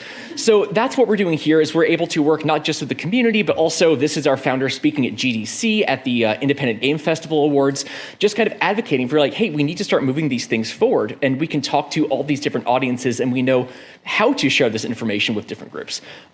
There will be an update on the copyright stuff we are expecting at the end of this month. We might be getting a new exemption for remote access to video games, so you don't have to like go to a library and like fly out to Rochester to play a rare video game, which fingers crossed on that, we'll see what happens with that. Another part of what we do is we do celebrate the history of video games. And this is a smaller part of our organization than I think a lot of folks, like, for example, The Maid. The Maid has a permanent exhibit space where you can go in and play video games. We don't. We have a tiny office in Emeryville in a building that still says Health and Wellness Center on the outside. So we're not really a public space, but we try to meet people where they are. This picture on the right-hand side was an exhibit we ran at the Game Developers Conference this year, bringing not just interesting historical video games, but also examples of this is what video game history looks like. If you're a developer, maybe you have hard drives and memos you can help contribute to help us, preserve the history of this medium. We do pop-up exhibits at smaller retro events as well to kind of educate people about how video game history works. We also have a podcast, which we are relaunching very soon, called the Video Game History Hour, where we bring in people who have either lived through video game history or have been researching video game history. So that's what I mentioned, folks with academic experience. I'm not sure if we've had anyone in the room on the podcast before, but for the academia folks, I would like to have you on, please. Let's talk afterwards. But the really big component of this is, and this is for my part, is preserving. We do a lot of video game history preservation, but it's not preservation in the sense that a lot of people think of. We don't collect the games as much. We don't have like the YouTuber wall of video games behind us that we talk in front of. But it's because there are other places like the MAID and the Strong Museum of Play and Stanford that are already doing that work. And given limited time and resources, we tried to think, what's the best place we can allocate our efforts? So what we like to say is we don't collect the games, we collect the context. We try to collect things that help people understand the history of video games better. We think there's not a lot of good game history out there, and it's nobody's fault. It's because there's not good access to primary source materials, to understanding how games were made and how games were played. And that's the kind of stuff we try to collect. So that's everything from video game magazines. We have almost complete collection of every American computer and video game magazine at this point. We collect development materials, things from behind the scenes showing how games were made. We collect player ephemera, like when we had someone donate like maps that were made when someone was playing The Legend of Zelda back in the 80s, like some of these things that help us understand how people interact with the games. And our goal is we want to get as much of this publicly accessible as possible. There are places that I think, that have this more closed off approach to archives, which I think makes sense. That's how archives traditionally work. You have to kind of sign out things and sit down. We purposely made the choice of we want this stuff to be digitally accessible because that's how people are studying video games. So as we work on this, it's not just a matter of can we get material, it's let's get our donors on board with the idea of, hey, we want to share this widely. We'll do things like redact social security numbers, which I've had to do in a couple documents. Like we don't want to do that to people, but we're happy like sharing, spreadsheets from planning projects from 20 years ago, because that helps people understand how video games were made. I was trying to think of a cool thing to show off here, and we have a bunch of things. I could just go for like 3 hours about that. I'm not going to. For instance, that's one we got some of the original art from the production of Sonic the Hedgehog 2, which was really cool, and it helped us reconstruct a level that was never finished, which was great. But the one I want to show you, this is something I'm really personally proud of. This is the second Myst mention of this event. Do folks here know the game Myst, the classic computer game? So we have been working with the folks at Cyan. They saved every videotape they ever made from that project, and they were just kind of sitting on it. There's a documentarian who wanted to use some of that footage and was like, oh yeah, I'll talk with Cyan and see if I can use some of it. And we said, okay, we will pay to digitize everything you have if we can share it with the public. And Cyan was immediately on board. We have not really shared this before. This is the filming footage from Riven, the sequel to Myst. This is some of the most iconic imagery from 90s computer games. They just had all that in their basement, and they immediately understood what we were trying to do. Like, I went up to Spokane, Washington, where they've been headquartered for 30 years, and we rummaged around in their storage room. But it's a great example where it's, it's not just a company handing things off to a closed vault. It's not just some, random person digitizing it and it shows up on the Internet Archive. It was Cyan said, we want to share this with the community. It was a reciprocal relationship. And when I said that we do a good job translating between communities, this is the kind of stuff I mean. I don't think anyone else could have done this project because we were able to work with the documentarian who we gave all the footage to him. Look forward to the Myst documentary coming out sometime soon. But then also to share this back with people, to share a copy back to Cyan. There was a recent remake of Riven, and they were able to use some of the original performances from these videos in the remake. So I got to kind of work on Riven, which was really cool. But that's kind of where we see our role, is that we enhance what other people are doing. We're able to enhance the documentary and give these things back to the developers and back to the community. So in terms of where we're headed next, our big thing we've been working on is we are building a digital library where you can access almost all of these materials. Again, some things are, it takes a while to work through these collections and digitize everything. But coming soon, we're going to have a library with thousands of searchable artifacts from not just game development, but also the magazines as well. It's turning out to be a pretty exciting repository, and it is going to be open to everybody for free pretty soon. We were very close to opening it, but we've got some last-minute tech issues we got to work through. But look forward to this in the near future. Our goal is we want to make video game history more openly accessible, and honestly, like, there are things I know we have in our collection, but every time I show it to someone, somebody finds something else I had not noticed before. So I'm really excited to see people just tear into this thing and find all kinds of connections that maybe we hadn't put together before. But that's where we are right now as an organization. Stay tuned for kind of where we're taking this next. Thanks. Our next speaker is Danny O'Dwyer, who's the founder of Noclip Studios, or just Noclip. A crowdfunded channel on YouTube, which has been creating documentaries about the development of video games since 2016. Over the years, his crew has traveled to some of the largest and smallest development studios in the world, where they've documented the creation of games such as Doom, Fallout, The Last of Us, Final Fantasy XIV, The Witcher, and Age of Empires, among dozens more. Their work aims to educate game players about the complexity and artistry of game development. As you'll hear in just a moment, Danny was born in Waterford, Ireland, but he's lived in the Bay Area for over 10 years, and I think currently is in Petaluma, and I think a lot of your work is local, so we're calling that also part of the local game history of this particular conference. So please join me in welcoming Danny to Berkeley. Thanks so much. Thank you. Thank you. I'm going to leave this here. It says Chekhov's bag. We're going to see what videotapes are in here later. Imagine what's in there. Thanks so much for coming. Everyone here is so good at speaking. I work in the realm of video, so I'm usually able to edit myself, so apologies in advance if I'm not as good at communicating as everyone who's been up here so far. So there's a couple of, in a way I feel like Noclip and the work that we do is a bit of an outsider when it comes to preservation. It's sort of like a part of our ethos and a byproduct of the core work that we do. There's two sort of fundamental parts about our work that I want to briefly talk about. To give you a little bit of insight into who I am, thanks so much for the lovely introduction. In case the accent isn't obvious enough, I was born and raised in Ireland. In case it's not that obvious, I lived in England for 5 years, and that's where they soften your accent a little bit. So it goes 1, 2, 3 instead of 1, 2, 3. So I have to swap that back after a pint of Guinness, and I'm usually back into my Irish accent. But yeah, like I said, I've lived here for the best part of a decade, mostly here in the East Bay. All of my favorite sports teams left, so I figured I might as well. So now I'm up in Petaluma, but most of our crew is based here in the Bay Area in general.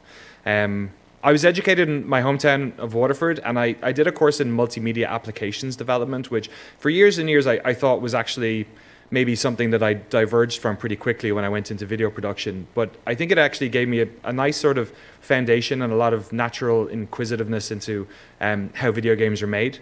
It was sort of part programming, part art, part merging those things, I guess, those fields. And while I ended up working in video production, and then I got a job at GameSpot UK, and then moved over here to GameSpot in San Francisco, my sort of love of games and my inquisitive nature about how games are made has always sort of been there. When I worked at GameSpot, I realized that people who cover games, a lot of us don't actually know anything about how games are made. We have the platform, but we don't really have the knowledge. And that's a big part of, I think, the issue with preservation these days, is that oftentimes there's all these incredible places doing this incredible work, but the hardest thing is putting it in people's hands, is getting people to be engaged with that stuff. So I left GameSpot about 8 years ago to found Noclip, which is a YouTube channel. You can go to it. I'm not going to play any of the videos because it'll just be me standing here while I'm talking on the screen. But basically, the ethos of this was that, like, we don't know how games are made. Let's go talk to the experts. Who are the experts? The people who make the games. So our channel has over 100 documentaries. It's been 8 years of us doing this stuff. Big games, small games, games from the States, Europe, Asia. We try and cover as diverse a range of games as we can. Chances are, if you've got a top 5 list of games, we've probably touched one of them, and if not, we've definitely talked to somebody who's worked on one of those games. Recent examples here, stuff like Dredge, Wipeout. We did a documentary on the 15-year-old who made Dust 2, the Counter-Strike map. Immortality, Age of Empires, Last of Us. We sort of run the gambit. All of this stuff is crowdfunded on Patreon. We've been there since day one, it's sort of the mission of our channel, I guess, is to sort of demystify games development for players, and also to preserve these stories. We think about this stuff as like type A research material for like 50 years from now, when people are interested in the foundations of our industry. And granted, right now is not the foundational time of our industry, but I think in 50 years' time, this whole era will be thought of that way. We try and interview people who have made games in the past as well. We've worked with a lot of studios to uncover cancelled versions of games, like for instance at Arcane Lyon, they were rumored for years to have worked on a Half-Life project. We got them to give us, all the gameplay that, every level that they had developed up to that point. We published it all online. We did a documentary about the production of it. And then also contemporary stuff as well. That's sort of our jam. So yeah, go check out, if you're bored or you're on the toilet sometime and you want to watch some documentaries, type Noclip into Google and you'll find us. But this is probably the reason why we got invited today, perhaps, and this is where the bag comes in. So I have to be a little bit vague about this, because if anyone who works in the world of games history preservation knows, it's legally grey most of the time. But essentially, about 2 years ago, there was this archive of video game tapes, videotapes, which predated, people using hard drives and memory cards and networks and stuff like that. Most video was transported and stored on analog tapes. And there was this one collection, which I was intimately familiar with from my work in games writing, which was, the company that housed it had housed it for years and was getting, I think it was on its third corporate buyout in 5 years or something, and they were moving office again, and this was probably the time the tapes weren't going to make the transition, so they were going to be thrown in a landfill. I think we had like 24 hours to get a U-Haul down there, basically throw all of these tapes in, and ever since then I've been now going on the probably, I don't know how long this is going to take, probably 10, 20 years to digitize something in the realm of 15,000 tapes. Not all these tapes have good, cool stuff on them, but some of them have really amazing things on them. Our archive is also completely publicly available, at least all the stuff that we've done here on YouTube and on archive.org, which I'm sure many of you know has had a horrific DDoS attack happen in just this week. But the stuff that we found has ranged from HD versions of old E3 press conferences, because a lot of this stuff was shot in 1080i, not 1080p. But the internet back in 2004 was terrible, so everything was in like 360 or 480. So we were able to get like the raw versions of these conferences and upload those. We found, for instance, there's an infamous Nintendo tech demo from 2000. We found a version of that and ran it through all of our tech, and we don't do any AI upscaling or anything like that. We basically try and put up the rawest version possible, so that people can do with it what they want. We have here's a studio tour when they were making Call of Duty Modern Warfare 1 back in 2002, I think it was. Loads of gameplay of games that were cancelled in HD, demos, interviews is a big part of what we've uploaded as well, which is obviously a big part of Noclip's general sort of ethos. So the plan is basically to go through all of this stuff and digitize as much of it as possible. I have some of them here. This is sort of like a grab bag. It's like a gotcha pawn every time you open one of these tapes, because it could have something amazing on it or it could be blank, and unfortunately you have to go through them all. So I grabbed a bunch, so now you guys get to enjoy this Skinner box that I do all the time of opening a tape and seeing if there's anything cool on it. So I've got 5 here. The first one here is okay, this is a pretty good one. A Ubisoft press conference from 2010. I think we actually have digitized this. This is on HD cam tape. Look at the size of that guy. These are really fun to digitize. The HD cam tapes or the machines we use to digitize these cost about $1,000, and then when they arrive, sometimes they don't work very well. So massive thanks to all of our patrons who've helped us fund all of the different tapes. That's the other thing. Everything's in different formats. Here's a Betacam SP tape, which looks like that. That has, local. That has a bunch of gameplay from San Francisco Rush 2049. Anyone remember that game? No. Really needed to remember how old I am. This is a Nintendo press conference. This is tape 2 of 2. This happens all the time. We'll find one of them and go, great! And then it takes 6 months to find the other one. Or we don't. I think we actually haven't found the other side of that one yet. Here's good old VHS. What's this? Nintendo Amazonian. Oh, actually, I do remember what this is. This is a bunch of commercials for Majora's Mask, which yeah, right? But that's the thing. Sometimes you put them in, you don't know what you're going to get. This is a Sony booth tour from Tokyo Game Show 2006. And then here we have a little guy. We have loads of these. We have something in the realm of 2,000 of these mini DV tapes. And it's heartbreaking going through these because most of them are just gameplay, like 480p gameplay of like Xbox 360 games, because that's how they used to, this place we won't say where it's from, used to transfer gameplay from the console to their live broadcast system. So I spent a large part of this year going through a lot of these tapes and uploading basically none of them, because all of those games were much better quality already on the internet, so there was no point in putting it up. So, you know, our work is very much in the realm of video, and it's very much about providing, I guess, the world, fans of these games, with the materials to make their own work. When it comes to the Noclip stuff, our documentaries, and we also have a side sort of gig where we do some commercial work, which also tends to sometimes produce interesting results in the world of preservation. Last year we did a documentary with Valve, who were one of the hardest studios to get access to. We did a 25th anniversary doc of Half-Life and managed to get everyone flown in, almost all of the developers, the original team, in to talk about the development of that game, which they had never done on camera before. So our work is sort of, it's a lot more public. We hope that it's sort of getting studios to talk more about their process. Obviously, a lot of them come to us about it, but in general as well, and I don't think this is because of us, but I do think in general, for whatever reason, people are more curious about game design, game development, game history, and there is a lot more studios producing their own documentaries and talking more, and just more developers with their own YouTube channels and on social media and stuff like that, which definitely was not the case when we started 7 years ago. So I'm optimistic in that respect. But yeah, that's the work that we do. We're going to do it until the sun sets. It's something myself and my crew really love doing. I'm lucky enough to be here. Thank you so much for listening. We have a fantastic group of people who help with this, who aren't here, of course. Yeah, it takes a village to do this stuff, but we really enjoy doing it.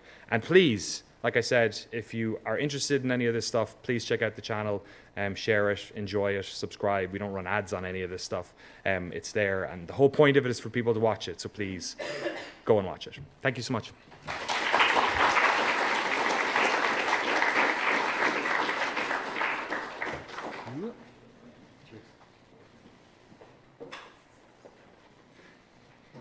All right. Thank you, Danny. Our final speaker is Henry Lowood. Oh, are you?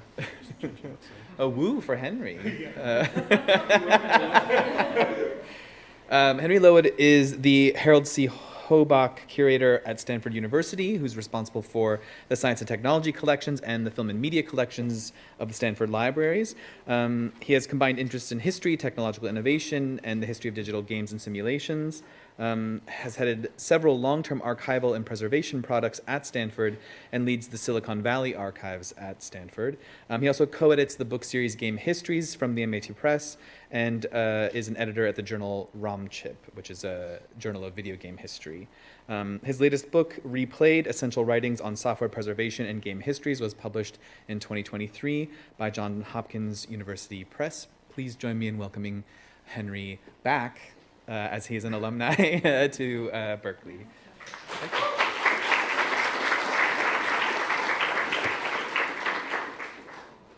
Yeah, thanks very much. It's great to be here again. And when I say again, it's been a long time since I've been here the last time. And this morning, as people were talking about their experiences at Berkeley, I thought I probably should throw in a story about Berkeley before the Center for New Media even existed, or was it an apple in anybody's eye. And I guess there's one story I would like to tell, which in a way expresses my gratitude also to the University of California for getting me where I am. I won't say it too loud where I am, because the university across the bay maybe isn't as popular with everyone else as it would be with people on campus. Anyway, the story I want to tell you is I was in the history department in the History of Science and Technology program. My PhD's in History of Science and Technology. But I knew probably about halfway through my graduate life there that what I probably wanted to do was what would be called today an alternate academic career. I wasn't really that interested in a professorial track. And what I really wanted to do was probably something around libraries, museums, libraries, something like that. And I expressed that interest. Anyway, I went off to Germany, lived there a few years, was doing all my dissertation research there. Incidentally, my dissertation was on 18th century applied science in Germany.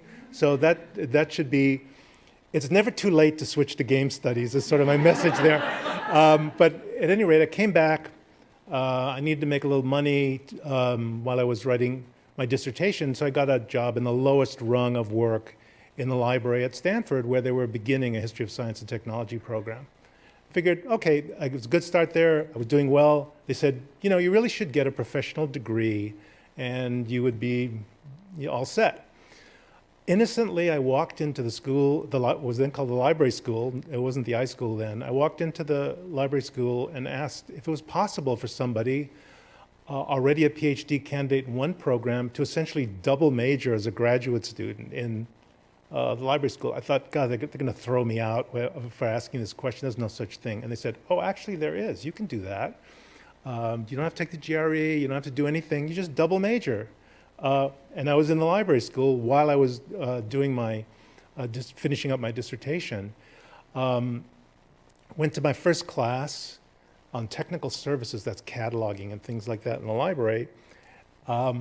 About halfway through the lecture about the structure of the catalog card, the physical card that went into the catalog, I thought, maybe this isn't for me, because at Stanford at that time we were doing everything on computers. There were no, we still had a card catalog, but the real catalog that people used was already on computers. So I went back to the library school office and said, I'm a PhD candidate in the history department. I'm taking this, beginning class. Would it be possible for me to instead take, the PhD students level of classes in the library school? And said, oh, sure, you can do that. And so I suddenly started taking these absolutely fascinating classes on office technology, on non-Boolean searching, and all these kinds of things. I had been a physics major as an undergraduate and loved all the technical stuff and did all of that. I have the most bogus library school degree anybody has ever had. I don't know anything about cataloging or anything else like that. But anyway, thanks to Berkeley, I have my degree, both my degrees, History of Science and Library Science. So I just want to express my gratitude to the campus, and I'm really happy to be here again. So let me get to the subject at hand. I'm going to talk about game archives in kind of a general way. And the reason I'm going to do that is because I want to leave you with something perhaps that you could do to contribute to collections.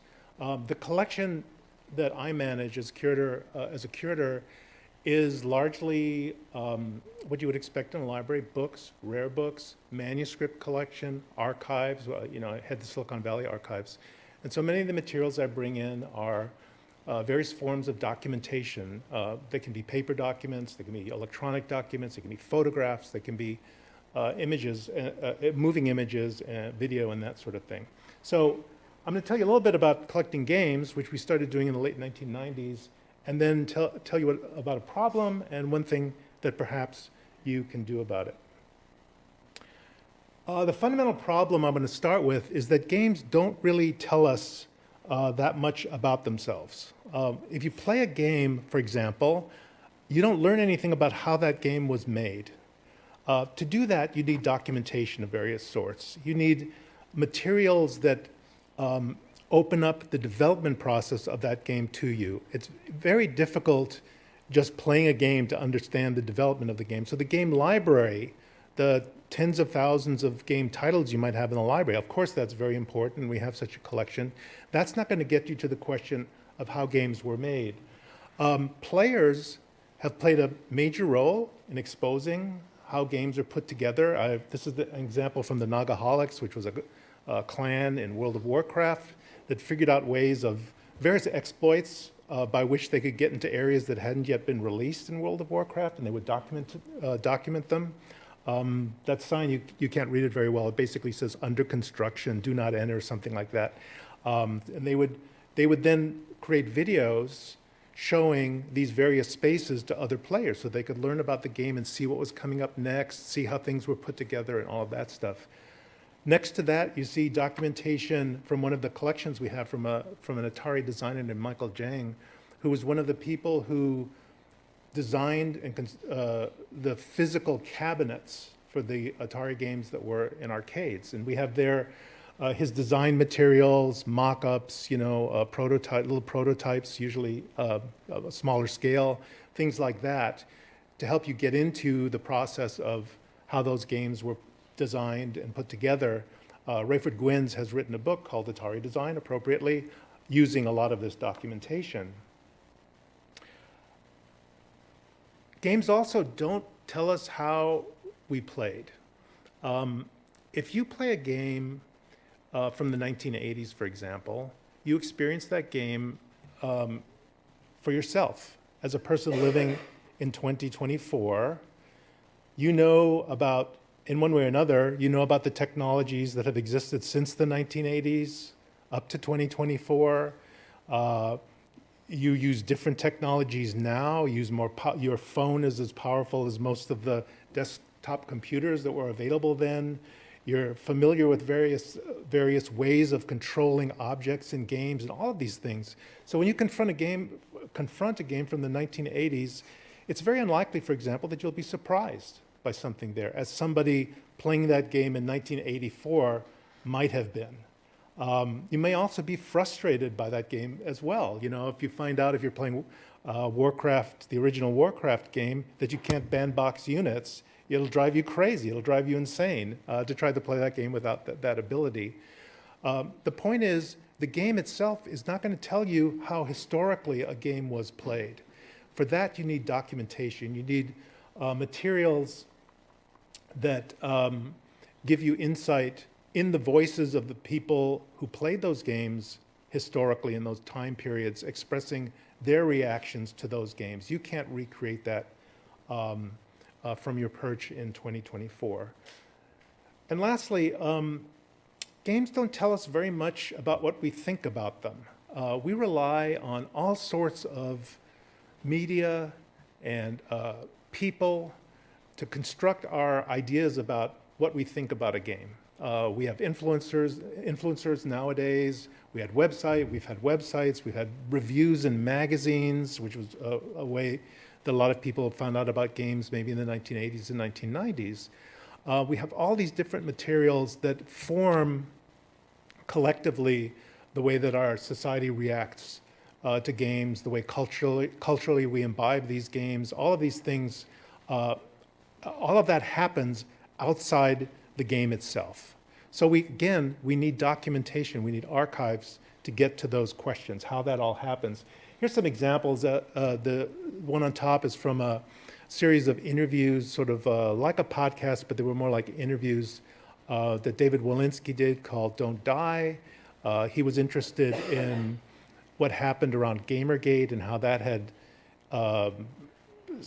created a lot of ripples in our culture, in our politics, in our society. And so he interviewed, at this point, I forget, it's in the hundreds of people that he's interviewed around these topics, game developers, players, people in various walks of life who have an opinion about these things. We've archived that series of interviews at Stanford, so that will be available for people to consult to get insights into Gamergate, for example, among other topics. Feminist frequency is just another example. That's not something we've archived, but that would be another example around Gamergate of a space in which ideas about games were formulated, debated. I use the word debated in a very polite way. There were some very disturbing reactions to Anita Sarkeesian's work that became part of the whole Gamergate year or two. That's again important documentation. You're not going to get that from the game library. You need to go to these additional sources to get that. And finally, museums. We've already heard about museums today, such as the Schwules Museum, which is in Berlin. That means basically translates as the homosexual museum in Berlin. Did the first exhibit, we think. I haven't heard anything to contradict that, but I believe they did the first exhibit around gay gamer culture with a Y in Berlin. So communities around games are another thing that that games themselves don't tell us about. So what do we do about that, the limitations of the game library? Well, naturally, we create archives. And the thing I want to say to all of you is, when I say we build archives, I'm not trying to say that Stanford University and Berkeley, the archivists and the librarians there, will take responsibility for that. You don't have to worry. All of these trained people will take care of these archives. That doesn't correspond very well with the way archives have actually been built around games, and in fact around other media, really for centuries. Individuals have built collections who know the cultures, the communities, the technologies, and so forth around a particular subject. And the idea then is to encourage you to build your own collections of documents. If you're interested in games and building your own collection about games, I guess I'd like to try to steer you a little bit away from building that wall of games with a number, whatever number, several hundred Nintendo titles or whatever it might be, but instead think about drilling down into an area that might seem kind of niche-y to you, or maybe it's something you know about, or a community that you're involved with, and thinking about how you might document what goes on in that community, what kinds of documents there might be, what kinds of images you might have, sketches, photographs, videos, things like that. And we have some examples of that we've seen already today. Can you build a collection out of that? Now, where an institution like Stanford comes in that situation is that you've built your collection. I hate to say it, but none of us are going to live forever, in case that was news. That means at some point, yeah, I'm sorry. So that collection will have to go somewhere if you want it to be available in perpetuity for researchers to use. And that's when it's time to contact an institution. It could be the Maid, it could be Stanford, it could be the Strong Museum in New York. It doesn't matter. I'm not making a pitch for Stanford, but I am making a pitch for becoming engaged with collecting, and maybe if you think you've got something that's really interesting or represents a point of view, contact an institution. Now I want to show you two examples of that to show I'm not just dreaming. This can actually be done. I'm just quickly going to show you just two examples. I guess three examples. This is a game I bought a few years ago. And this gives me a chance to say also to all of you, in case you thought we were only talking about video games here, I just want to correct that. We're talking about tabletop games too. Tabletop games are games. We're building a tabletop collection now at Stanford as well. This is something I bought that's in special collections at Stanford now. This is a copy of the game Stalingrad, which was a war game from Avalon Hill from the early 1960s. We bought this copy. Inside the box, there were all of these letters from something called at the time, the MIT SGS, which meant MIT Strategic Gaming Society. Today, it still exists today. It's called the MIT Simulation Society. They were among the first groups of tabletop players to play by mail. Mail, for some of you, I just want to remind you that that's something you put in an envelope and you put a stamp on. Yeah, that kind of mail. Maybe later, if you're interested, I'll tell you how that all worked. But stuffed inside this box was all this documentation about this group and the games that they played, their methodology for playing by mail, and all of that.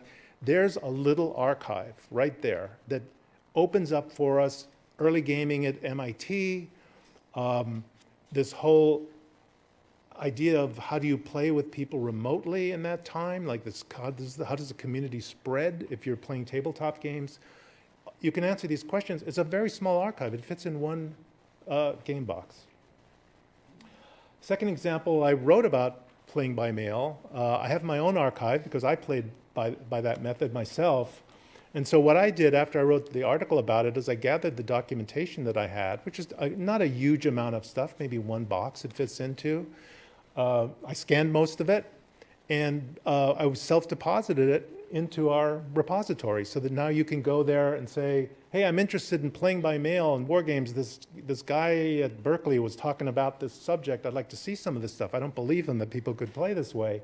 The documentation is now available just by dropping it into our repository. Again, not a huge collection. This is easily within the scale and scope of something that I'm sure everybody in this here now could do on their own. Finally, just to prove that, a student I had at San Jose State when I was teaching in the library school there came to me after class once and said, you know, I have an idea for a little personal project. They for their final project in the class, they developed a collection proposal. They didn't have to actually build a collection, but they proposed how they would build a collection. And she said, you know, there was this thing in World of Warcraft where they had this weird spell that ended up being like a plague. When the corrupted blood spell thing came out and the Center for Disease Control studied it and all of that, could I build a little archive around that? And she did. She built an archive pulling together materials, videos, screenshots and stuff from the game that players had created. She gathered materials from the Center for Disease Control, things physicians had written and researchers there about how the spread of corrupted blood in World of Warcraft could be seen as a model of the spread of plagues, you know, from airport to airport, for example, because in World of Warcraft it spread through people coming back to cities and gathering there. And again, in this case, she wrapped it up in a format that's used a lot in libraries called Bagot. And we deposited that as a collection. Any one of you right now could go and look at it. In fact, this is our catalog. It's accessible to you right now, and you can see these collections. Again, the scale is completely something that you could handle. You just have to have interest in a particular topic and go after it. Yeah, that's it pretty much.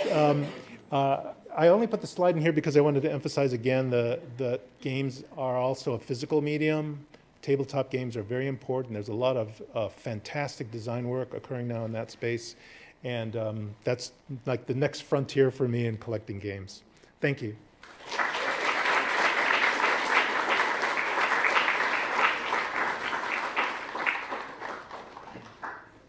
Wonderful. Thank you, Henry. And thank you all. I'd like to invite all of our panelists back onto the stage. Sorry to make you go down and back up for about 20 minutes of Q&A before we take a quick break before the industry panel this afternoon. So we're just going to set up for one quick second. All right. Wonderful. Thank you so much, all of you. That was exactly perfect and what I hoped it would be, which is a really interesting and diverse set of kind of methods, projects, organizations, and approaches to the question of game history broadly, and also the actual practice of preservation.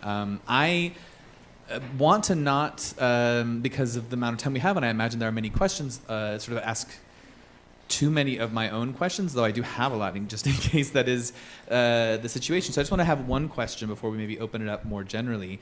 I'm struck by the importance of and challenges in this mirrors some of what we talked about this morning, sort of working with the game industry itself and the importance of that relationship to the work of preservation.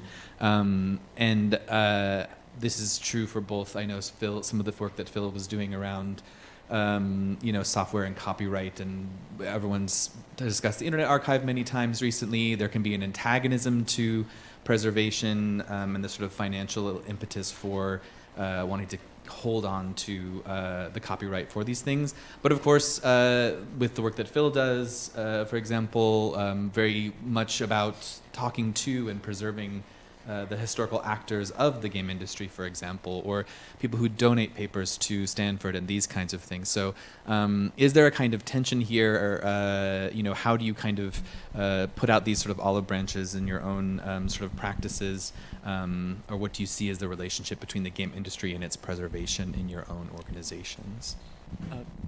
I guess I can start on that. The kind of two thoughts I had as you were mentioning that. The first is that when it comes to larger companies, oftentimes there needs to be an advocate internally for it. That looking at the game industry as a body, there is a lot of pushback, but people are, what was the line from Men in Black, that like a human being is rational, people are stupid, I think was the line or something like that?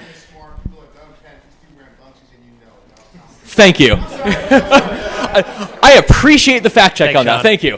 Exactly. But point being, like, as an example, I don't want to go into specifics, but like we've talked with a executive at a major game studio and explained a lot of what we were doing, and he said, yeah, that makes sense.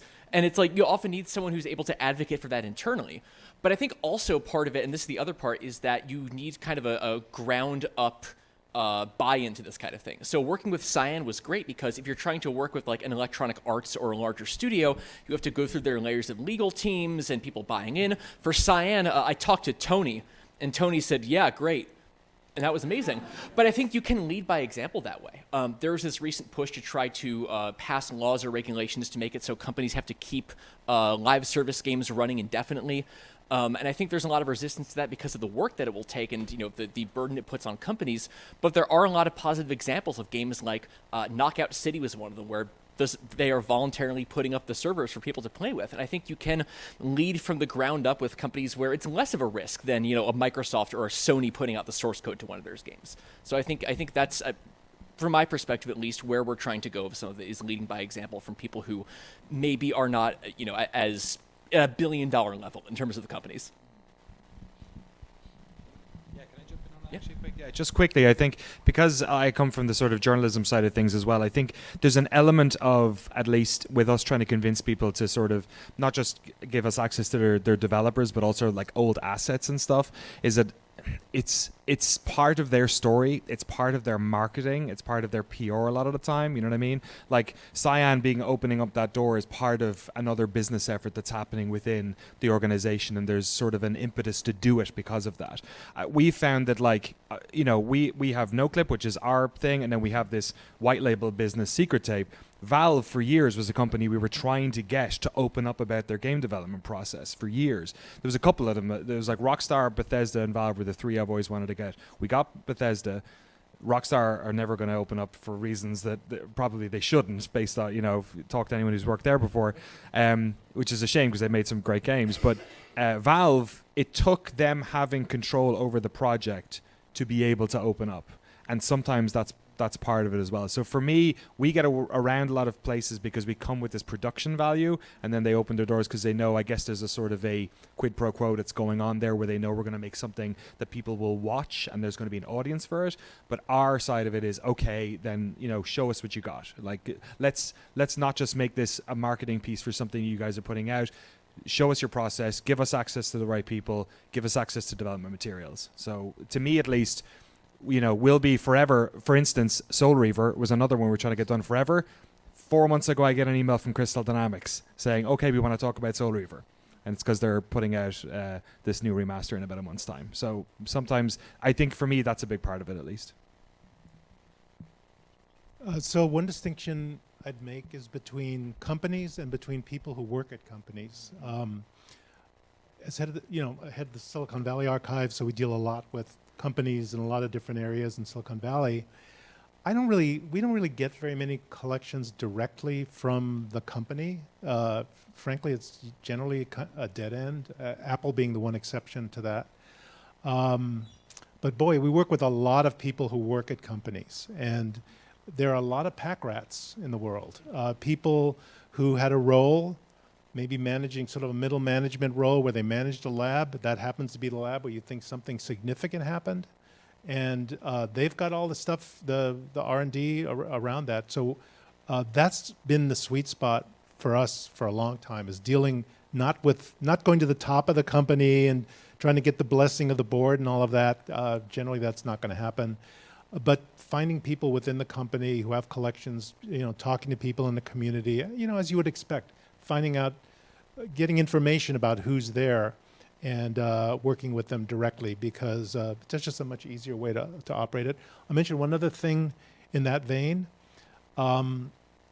With companies that have not been very forthcoming, I mean, if you talk about Rockstar, for example, one way around that is oral histories, interviews, things like that.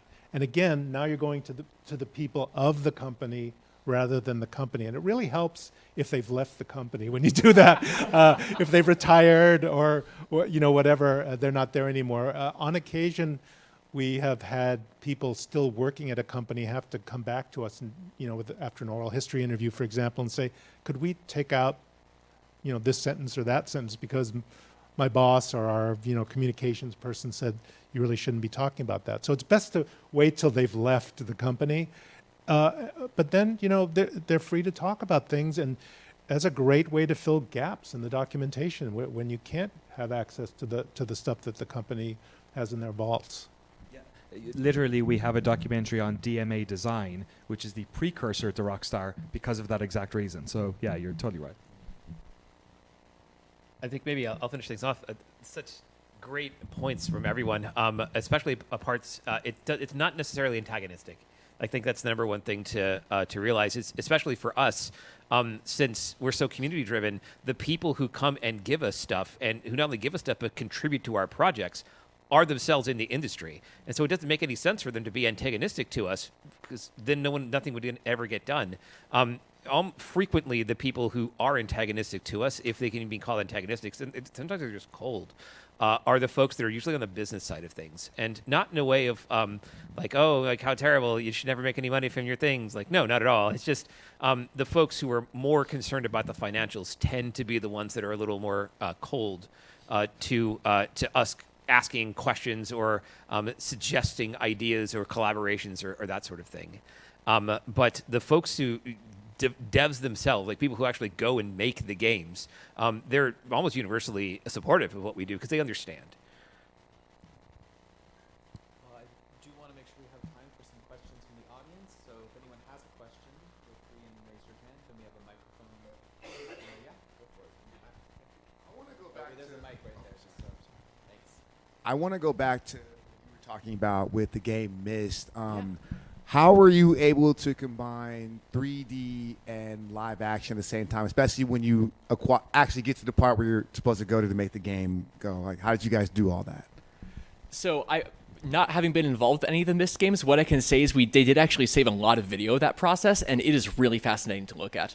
A lot of what they did during the filming of it was they had to make sort of like facsimiles of the set and try to figure out what props make sense where. So there's, one of the characters, Catherine, had this little prison home that she's in, and it's just like a blue coffee table and a blue drape, and then there's like an apple on the table is the only prop they interact with. So it was like they were dubbing in the footage as they were recording it, and so we have both versions of that. We can see like with the pre-rendered backdrops in place, adjusting the table to make sure it's in the right area, and then also the pure blue screen.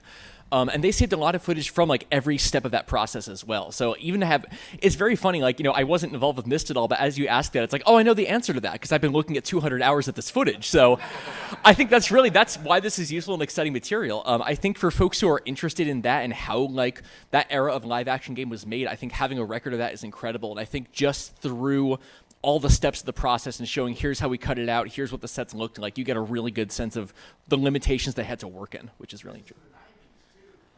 Yeah, it's if you look at the Myst 1 footage, they just have a blue towel on the wall, and then they got budget, and then they had actual sets for the sequel.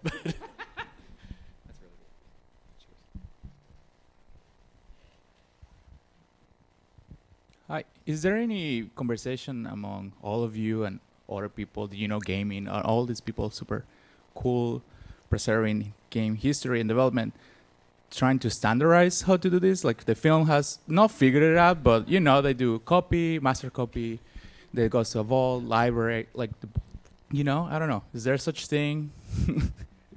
I'm so glad you asked that question because literally was it yesterday? There's a group that many of us are a member of that was originally started as sort of a meetup group from some folks who work at the Strong Museum of Play. And one of the very conversations we were having is maybe it's time for us to professionalize things to some degree. But I think it also speaks a little bit to the question that you were asked as academics, is there something that's lost? And sort of like, if we do professionalize everything, we do become this sort of like, an institution. Is it not better to work a little more ad hoc? I think there's a little bit of that question as well. But currently, there is no, like if you went to a library school, there's not necessarily, you wouldn't learn the techniques of how to preserve a PlayStation 2 game. That doesn't exist. You might learn how to preserve a CD. You might learn how to pull information off of a game that has disk rot. Maybe you learn all those things, but you wouldn't necessarily specifically be like, oh no, you need to do this to a GD-ROM, from 1999 in order to make it readable. But maybe in the future, very soon. What I can say to that is that I can think of like half a dozen examples where someone said, we should make like a standard terminology for video games, and then it got made, and then something happened, and then another person decided to make that. And that happens in cycles a lot. And I think what I've tried to do in terms of what we're cataloging is adapting what makes sense. And I think some catalogers might like look at me and grimace and be like, oh my God, why are you not using like a super controlled vocabulary? But I think it helps to have flexibility as we're building this out, because we don't quite know what's going to be meaningful. I was talking with you earlier, and we were talking about like, we have some materials from the making of sports games. And I was showing some of the work they were doing, trying to figure out like, well, what's our audience for this game? And you suggested terminology about like audience research that I had never considered before. I had cataloged some of that as testing. And so I think it's the kind of thing where we can on paper make all these great standards and vocabularies, and that's nice, but I think when that eventually hits what people are actually looking for and how people do research, I think we're not going to know that until people are really interacting with these collections in bulk. And I don't know that that's happened a ton. So I think one thing I'm excited about, at least for us getting our system out, is people saying that my control vocabularies are useless. So we can take that feedback and figure out what we can actually build that's going to meet researchers' needs.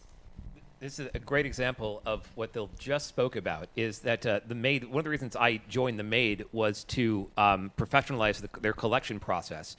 And the reason that was done is because previous to me and other folks who like have a, sort of an academia background joining the museum, it was a lot of well-intentioned effort by people who understood collection systems on the level of like inventory, right? So you would not have a controlled vocabulary, and so that means that Super Mario Brothers looks the same as Mario Brothers, and an NES looks the same as a Nintendo Entertainment System, looks the same as a Nintendo, right? And so in order to solve this problem, I created a metadata system based on something that the University of Washington did. And guess what? We're probably going to be the only ones who are going to use it. And so it's tough to figure out if there's like what the standard is going to be. And part of the reason is because there's such a variety of issues within game studies. For instance, the reason that we chose to create the metadata, myself and the archivists at the University of Washington that I work together with, chose to create the metadata system that we did is because it focuses on the playability of the games, because that's what the MAID does. So it includes things like region codes and a repair log, like how was the system modified? And that's really important for us, but it might not be important for somebody else. So how would they use our system if that metadata would be useless to them? My perspective is a little different because I'm in a library, and libraries and archives are the best place to be if you like process and well-organized systems. It's fantastic. Remember, I'm the guy that didn't take all the classes that you needed to take to do that stuff, so I rely on colleagues in technical services and cataloging and so forth. And I can tell you, the first time I saw a board game cataloged by a professional cataloger using, the system, I was amazed. It was to a board game lover like myself, it was a work of art. It was amazing how many entry points it provided for searches and all sorts of things, and the information that it provided to somebody. Just looking in the catalog, trying to figure out what we had, that's all based on standard cataloging practices. The other example of that is the archival finding aid, the document that people use to locate a document in a very complicated, in some cases, hundreds of box sized, oh, that was a horrible sentence, a collection that has hundreds of boxes, still being able to find the folder that has the document that you're interested in it. How is that described? How is it organized? How is the stuff preserved? That's very much understood by archivists. They're trained professionally. They know how to do it. And thankfully, I bring collections in and I hand it over to those people who actually know what they're doing.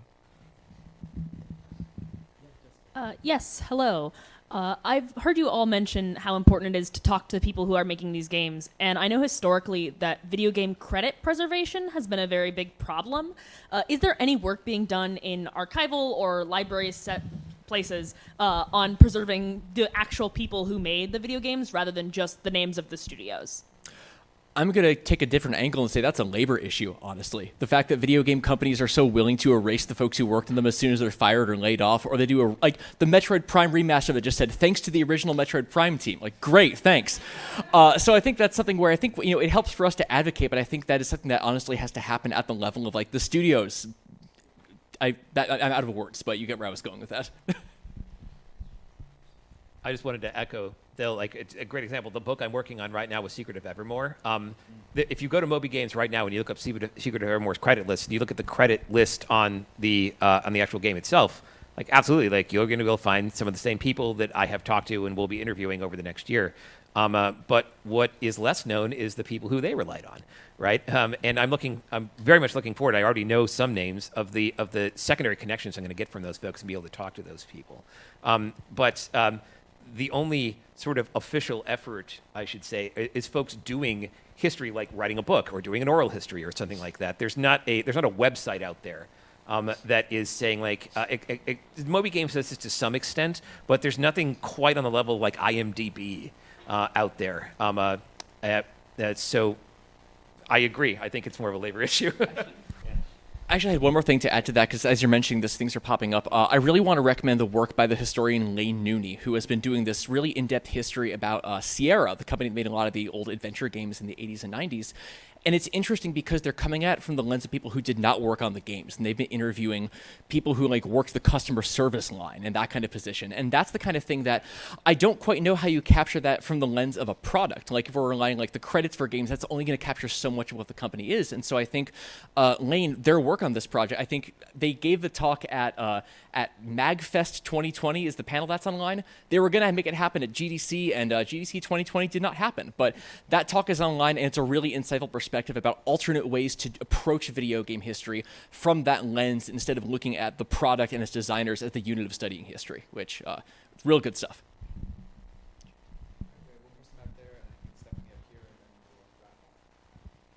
So you mentioned how to preserve online games that their servers should be like up indefinitely.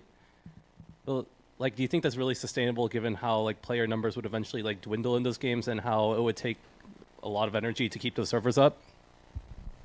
I'm very interested to hear what you have to say about this, and also with Habitat as well. The one thing I will say is that one of the things we've talked to studios more recently with regard to this is not just putting the servers up, but at least handing the server tools over to the communities to allow them to run their own dedicated servers. And there's been some pushback from bigger studios and more openness from smaller ones, but if there was ever a standard I would like to see, it would be at least doing that stuff so players have the architecture. I think I'm also coming at this one from a little different angle. I think part of the issue is that even if you keep a game online indefinitely, it's not going to be the same thing that it was. Like, people have asked, can you preserve Fortnite? And it's like, if you go into like empty Twisted Towers 100 years from now, that's not going to give you the experience of what that game meant at the time.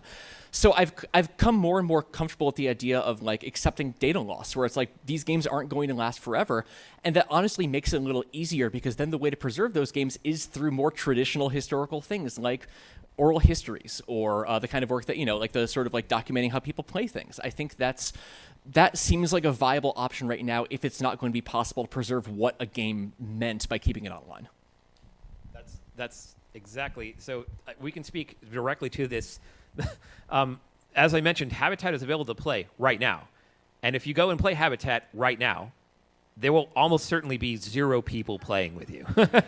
And that's okay, at least from our perspective, because the idea is we want to preserve, if you'll forgive the use of the buzzword, we wanted to preserve that metaverse, right? We wanted to preserve that the ability for you to exist in that virtual space, right? And specifically, the reason we wanted to do this virtual space is because it was the first one, right?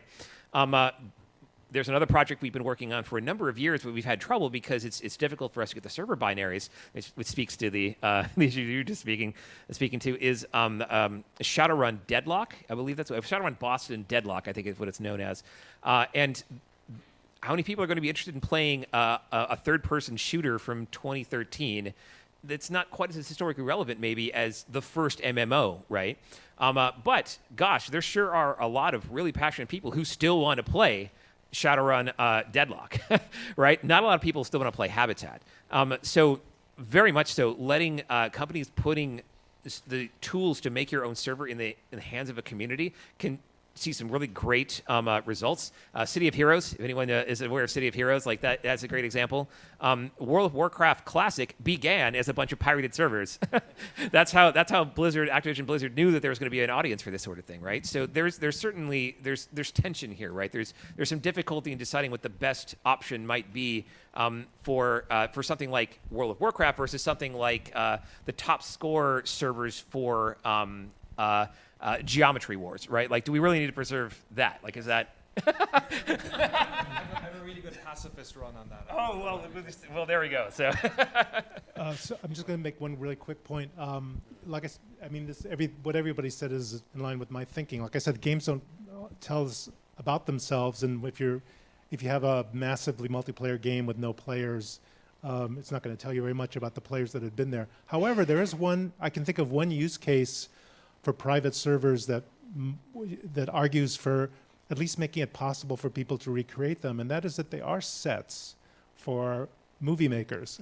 Having written on the history of machinima and that sort of thing, I'm very conscious of the fact that with some of the massively multiplayer games, machinima makers reconstructed the games, created their own private servers. In some cases, they got cease and desist letters and all of that, so that they could manipulate things in a way that they wanted to for the movies that they wanted to make. So as a more general point, there may be other use cases besides history that play into this. They might offer reasons for making it possible perhaps for somebody to come into a library or museum, use what has been saved and figure out how to put things back together for some other purpose. I did want to jump in with one more thing. When you mentioned sets, this reminded me of a terrible idea I had that I want to make sure I concede to everybody. I always try to mention this. I always thought that preserving an online game, in a way, it's almost like trying to preserve like a Pioneer Village reenactment of like, here's how people played this. I want to see in 50 years like a reenactment of like a basement from like 2000. Everyone has like frosted tips and they're drinking soba and playing Counter-Strike. It's not a bad idea, but it's not a bad. There might be something there, but. Just a really quick addition to that as well. When you mentioned Shadowrun, I think that it also brought up something that is a little bit periphery to what you were asking, but I think is really important and probably too big a thing to talk about right now. But one of the issues that we run into for sure as well is that there is this bias to record the good parts of our industry, and we learn a lot. Most of the discourse, if you open up like video game news website at the moment, is often about the things that don't work in design or the games that failed. So when we talk about MMOs, obviously we're picking the ones that are ring truest, the first, the best, things like that. But one of the issues we run into, because the production cycles on our work tend to be quite long, is that we are biased towards things that people will find interesting. And when we do that, we often don't, we leave these big gaps in our work. So I'm often thinking about that as well.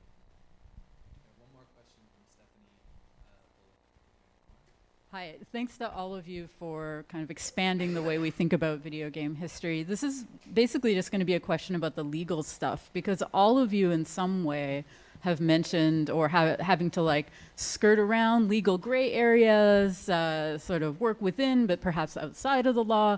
Phil, you recently were like directly advocating with doing some kind of legal advocacy. And I remember the way you described it was telling people who are like literally lobbyists that don't know they just don't know what's going on. So I kind of was wondering, I'd like to hear a little bit more about that, about the kind of like legal advocacy, and also, if folks are interested in that kind of stuff, what could we do to get involved to try to make video game preservation legally easier to do? Yeah, I'll defer to you guys on this. My quick response to the work that we do, because it's mostly video related, is that we lean on fair use fairly heavily with regard to that. And I think in video, I think there's probably been a lot more work over the decades to sort of establish a lot of the legal grounds that are there. I'll try to keep answer quick, but kind of two parts to this. One is, oh God, what was I going to say for that first part? I can't remember. It just escaped my head, so I'll say the second part first.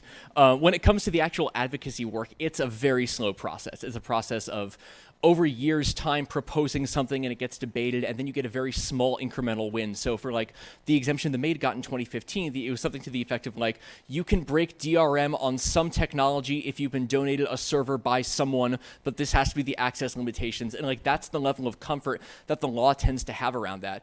I'd like to copy a quote from my colleague Kendra Albert at Harvard Cyber Law that said that copyright advocacy is a roguelike, in the sense that you have to start from scratch every single time and work through the process over and over and fight the same boss every time, which in this case is video game industry lobbyists.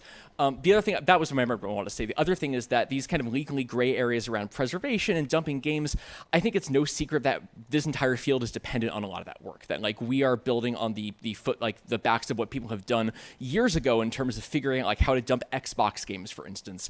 I said at GDC this year that today's piracy tools are tomorrow's preservation tools. So when you see something like the Switch emulator Yuzu getting taken down, it's like, well, okay, that makes sense, but it's like, well, what's going to be our option 30 years from now? We need to access Switch games and all their batteries have died. Like, that's something that keeps me up at night, but that's when I think about the legal, how we work with that. We just all kind of accept it, and I think it's a very slow process of getting folks into the industry. There is no game industry, as we heard about that book earlier, but getting them on board with it. I have to say, in my official capacity as both the museum historian and the research manager of the museum, piracy is bad and you should never do it.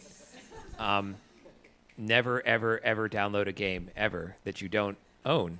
And definitely never do anything bad.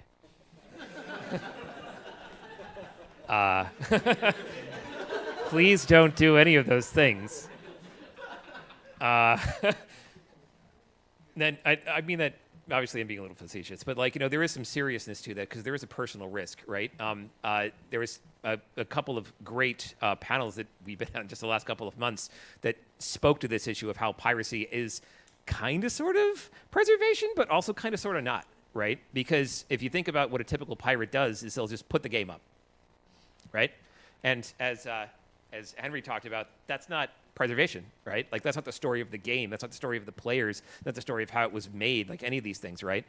So just putting up a copy of a ROM somewhere can be useful. The museum, potentially, if it makes its way into our hands somehow, we might use it on the floor for people to be able to experience the playability of that game. But that's not the end of it, right? Like, it has to come with the story and why this is interesting and like why it's cool for you to want to play this. Like, how is it different from other games that were released in the same contextual time period? How does it speak to something cross-generationally, right? Like, those are all also important parts of it. So please don't be convinced that the exact line, piracy equals preservation all the time, and that's all you have to do. It's much more deep than that, right? So it's maybe, I mean, I'm not going to tell you what to do, but maybe pirate the game, but then also save things about the game related to it, right? Save your experiences from that game. Save the screenshots. Save the text conversations that your friends have. Save the Discord logs, right? Save all those things. In addition to, if you decide that you want to engage in piracy, which you definitely should never do,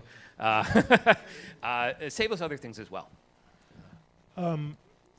This could be such a huge topic, but so I'm just going to a couple of little nibbles at it that are about different ways of dealing with some of the issues with legal problems. One is that, keep in mind, generally speaking, contracts trump intellectual property laws, right? So if you can get an agreement from somebody to give you something and take restrictions off of it, you're in the clear. It doesn't matter. You don't have to care about copyright law anymore. Because of that, with the Cabernetti collection, the collection we got in the late 1990s, we've done a lot of things with it. We work with the National Institute for Standards and Technology to pull all the data off it. We have, objects now in our digital repository, basically disk images available. Problem is, when the legal problem comes in is who can access that? And we decided to just ask, as to the extent that we could, we were just going to ask everyone who we thought owned the intellectual property. It's kind of a long tail thing. You know, Microsoft, Activision, all those companies, they're up here, and you start going off to some guy who did one game called about brewing beer in 1986, you know. And so we decided to start on this end of the scale. We went with some large publishers, and we discovered some interesting things. We did get complete permission to do whatever we wanted with a very small number of games. And that SSG comes to mind. That's an Australian war game company, if anybody's ever heard of them. They, in that case, you know, one thing about them is everyone's going to be able to see their games in the future. That can't be bad for SSG, right? I mean, that's got to be good for them, for their legacy. The one thing I'll leave you with that really puzzled us, and we still don't know what to do, and in fact, I think that you had it in your report, Phil, is we've learned about a whole new gray area in doing this. We would go to a game, see the copyright notice or the credits or something like that, contact the company. We'd write to Blizzard or Activision, whoever it was, and we'd write to them and say, this is one of the games we're asking you about. Can we make this available online? Or, you know, so one or two other options. And they would come back to us and say, we actually don't think we can tell you whether you can do that or not. And the problems would be things like, we lost the contracts. We can't check them. The rights reverted, you know, different in different sorts of cases. There's music on there that was licensed for 10 years. We can't give you the game because it let you do this with the game because the person who made the music might come after us. You know, there are all these factors. So there was a gray area. The gray area in copyright used to be, we're not sure if it's in copyright or not. These were this new gray area was the person or the entity who supposedly owns the intellectual property rights can't tell us whether we can do it or not. It was a complete dead end. So it's a very, very complicated area. What we've done is we've decided we're going to put more attention. We're going to give more attention to the collection objects for which the rights are free and clear. We can put things up online. We're going to give preference to that, and we're going to talk to donors and offer them the option. In some cases, in this case, this will be archival materials, where they'll say, well, maybe after I die, the rights will be transferred to Stanford, in which case it'll essentially be open. Stanford's not going to care. You know, we're going to make it available to people. So, you know, it's a work in progress. There's a lot going on with DMCA and the changing copyright law and the exemptions. We still have to figure out what to do with this weird situation of people who supposedly own the rights not being confident in telling us whether they can let us do something with the game or not. There's a lot to work out still, but there are things that we can do even under the current regime. All right, thank you all so much. This was wonderful. Thank you for the fantastic questions. Please do stick around. We have an industry panel coming up very shortly. We're just going to do a quick turnaround and put things together. But if you need to go to the bathroom or something very quick, by all means. And we'll see you back here in just a few minutes.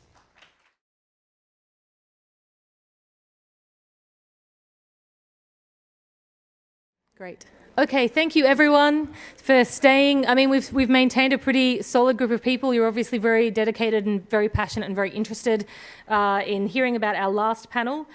So this is the last of our 3 panels, and it's kind of, I guess, branded in a sense a little bit as an industry panel, but it's also a little bit a futures panel. It's a little bit a Berkeley panel. It's a bit of everything. It's also kind of a bit of a wrap-up and a little bit different from our other panels or our other sets of presentations. We'll have some fairly quick, kind of potentially interactive kind of presentations and things like that happening.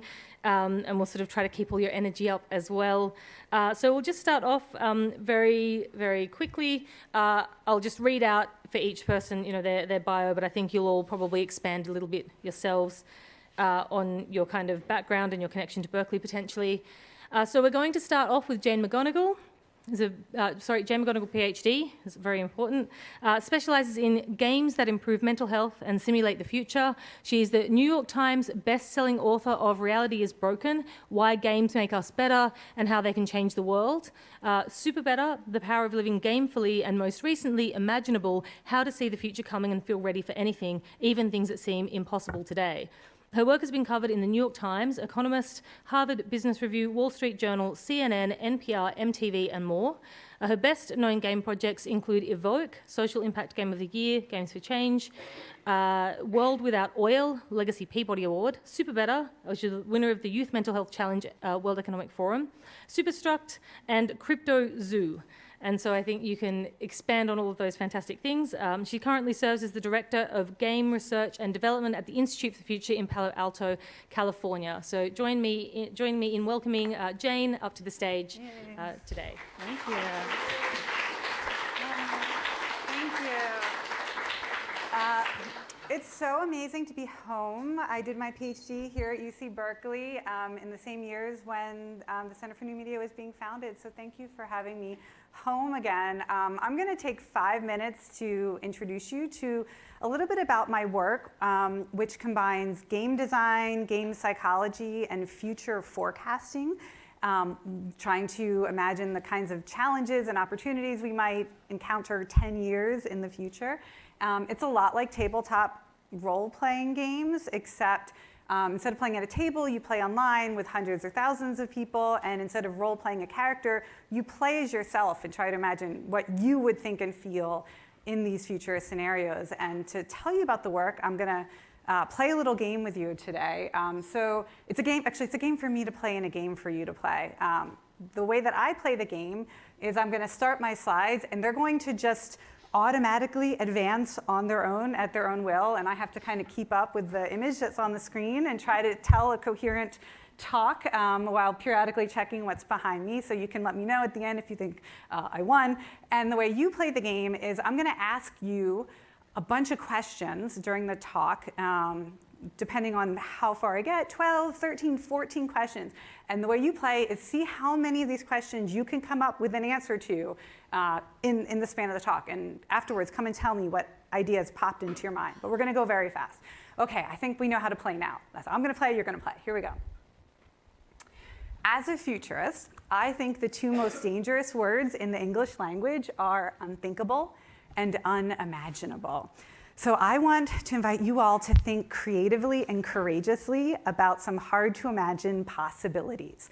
Let's play a game of what if. I'll describe 3 hypothetical future scenarios. You try to imagine how you would feel and what you would do if you woke up in these strange new worlds. Future number 1.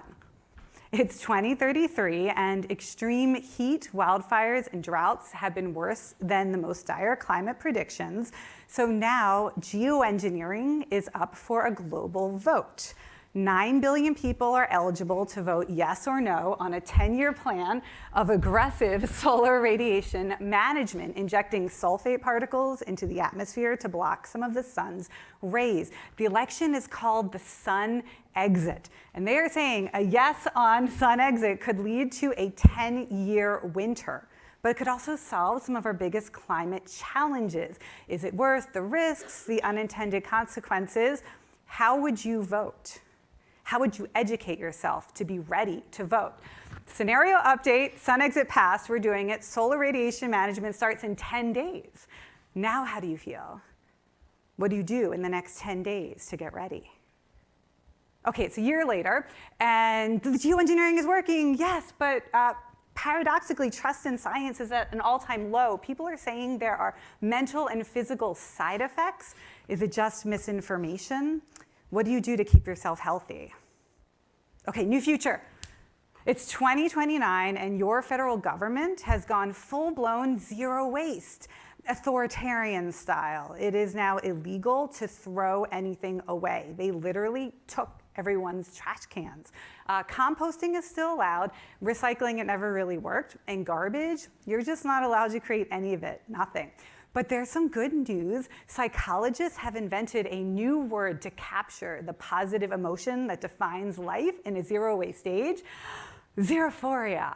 It's a combination of joy, pride, and resourcefulness, a lightness of being that comes from wasting nothing and leaving no trace behind. So how do you react to these changes? Will you learn new habits, help others adapt, or will you rise up and join the pro-trash resistance, or maybe become a reformer, propose ways to make zero-waste society better? Okay, final future. One more future. It's 2031, and climate migration is on the rise. Countries with low fertility rates are competing with each other for immigrants. Governments are building climate-resilient welcome cities, and they're paying people to move there. It's part of a new geopolitical movement called the Welcome Party. Up to 1 billion people are expected to climate relocate with assistance over the next decade. Now, you have been asked to take a personal survey of climate risk and intention to migrate. The Welcome Party is collecting data to simulate and plan a safe and equitable mass climate migration.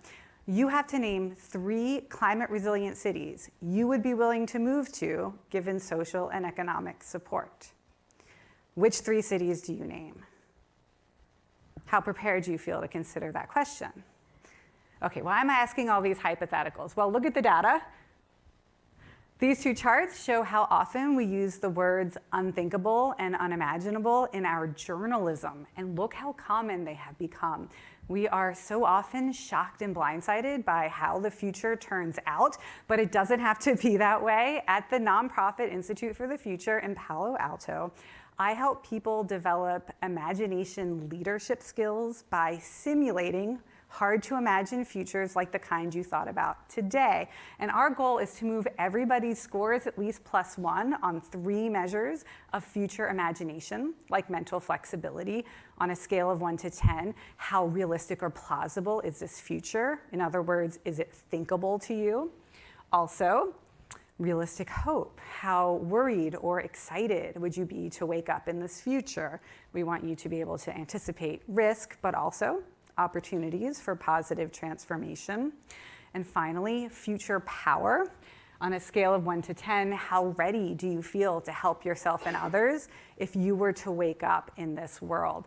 And this is the number we see go up the most after people imagine themselves taking action in a hypothetical world. So the next time you have that instinct to describe something as unthinkable or unimaginable, I would encourage you to wait and play with the possibilities instead, game them out a little bit, and help us become a society that can confidently say we can face previously unimaginable challenges together. And for us, there are no unthinkable futures. Thank you for playing with me. While Greg is setting up here, I think this will be a really great segue that builds on Jane's presentation. So Greg Niemeyer has been mentioned many times today. So Greg is a data artist. Loading his webpage consumes about 65 watts per hour. Niemeyer co-founded the Berkeley Center for New Media. Woo! Yay! Focusing on the critical analysis of new media and human experiences. His work focuses on data circulations among individuals, communities, and environments. His projects often materialize data in a way that people can feel. Niemeyer's work includes collaborations across disciplines and media, always focusing on emotional responses to data. His work on data sonification goes back to 2000, where he worked with Chris Chafe to sonify network response rates in an interactive installation for SF MoMA's Visionary, and is it 010101? Show? 010101. Currently, Niemeyer is working on visualizing water resource dynamics. Thank you so much. It's good to see you all, and it's such a almost a reunion. It's been a real pleasure to see your talk, Jane, and I'm so thrilled that Scotty's going to speak later, and I see many other alumni in the room, and it's really wonderful to be here. So to focus on my 5 minutes, I just wanted to introduce you to a game that we developed recently at UC Berkeley, and it has 2 points I want to make, and I'm going to come back to them early in the end. Point number 1 is collaboration. Point number 2 is networking. And point number 1 has to do with there's very few classes in Berkeley where as many different talents come together to produce a game as in game design. And I'm really thrilled to see that that's a space where an artist really has to work with a programmer and really has to work with a storyteller and maybe even a futurist to get the point across. And when they do, the first thing they learn is that the collaboration is much more than the sum of its parts, and it's much more than the status quo, because we're all kind of on our status quo on our own, but together, the things we can do together are just unimaginably rich and intense. And so when I see that happening in a course, I'm very happy about that. This game is a collaboration between Donna Comasele and William Wu, and both of them are Berkeley students and myself. And it actually is a tribute to my colleague Roger Antonsen, who's a mathematician who passed away suddenly about a year ago when we were working on this project. And so we had to finish it without him, and it was very difficult because we missed him, but also because we didn't have his guidance. But we thought that one way to make his life continue in a way is to honor him with this game. And so the idea of this game is that we wanted to teach people something about network topology, about graph theory. It's a very abstract topic, but it's something that if you want to imagine different kinds of futures, it's very important to see relationships between many different things dynamically and richly. And it's extremely complex and extremely abstract graph theory, but also it's very powerful at describing complex sets of relationships. If you think about, of course, artificial intelligence, biology, politics, these are all can all be revisualized as networks, and they often operate as networks, but there's very little education for the general public about this. So we thought maybe we can make a game, and with the game we want to test if before the game people are less confident and after the game more confident with graph theory than they were before, even if they don't know what graph theory is. So the idea here is to start a city power grid. And so the way you start, you just pick a place to put your water power plant. It's very important to start with a power plant for powering up the city. And I think the bottom of the river here is perfect. Very good, we did that well. And so now we can put a substation somewhere. And I'm going to put it somewhere near the city, but not in the middle of the city. There we go. And now I can start electrifying the neighborhood with networks like this. This I don't like, so I know this is not going to work. So I'm going to do this one here. And so the moment I check this on, and we can go a little closer here to zoom in, we can see that this neighborhood is now powered up, and this one is as well. But the other ones are not, so the neighbors are now complaining, and if I don't act quickly, they're going to start protesting. So I quickly have to design a new network over here, and so forth. And so maybe I have to do another one over here to really capture this neighborhood. There we go. And slowly but surely, I need another substation because I'm not going to reach all these places. I'm going to put one over here. I know that soon there's going to be one. Well, I'm just going to build one right here, maybe. There we go. And while I'm doing this, of course, I'm earning revenue, and the more revenue I have, the more I can build stuff out. And as I go along, there's a few moments of delight. So when I design a game, we want to build delight in the way that people are engaged as they play along. And the delight here comes from the fact that the city grows on its own in really beautiful ways, number one. And number two, that there's seasonal changes that happen all the time. So right now, I think we're witnessing a seasonal change where the color of the background goes tan slowly because we're entering winter. And so the whole power model shifts, and people use more power. And so pretty soon, I'm going to have a problem with my power being not sufficient for the demand of the people. I also noticed that I'm about to lose a lot of money, so I better build more networks here. And so there we go. Now we have an emergency. That's not good. Emergencies are very bad, so we have to quickly build a service station. Luckily, in games, this is much easier than reality. So we put a service station here, and then we can send a little card out to go fix the outage here. There we go. And is it going there? Let's see. Maybe I put the service station in the wrong place. That's not good. Let me build another service station quickly here. It's challenging to play a game and talk about it at the same time. There, maybe we can do it like this. Can we fix it like that? Yeah, there, the little truck goes and fixes it. Oh, much better. There, it's fixed, and people are happy again. And so when this goes on, you can build more and more power plants. Eventually, the whole screen will be filled with city. And then you've created this monster, and now you have to decide if that was a good thing or not. But in any case, you learned a lot about networking, because neighborhoods that only have one power source tend to fail a lot, as we see in many different scenarios around the world. And I think this game teaches people flexibility, and it teaches them network thinking, and it also teaches them how to be resilient and how to think in resilient terms.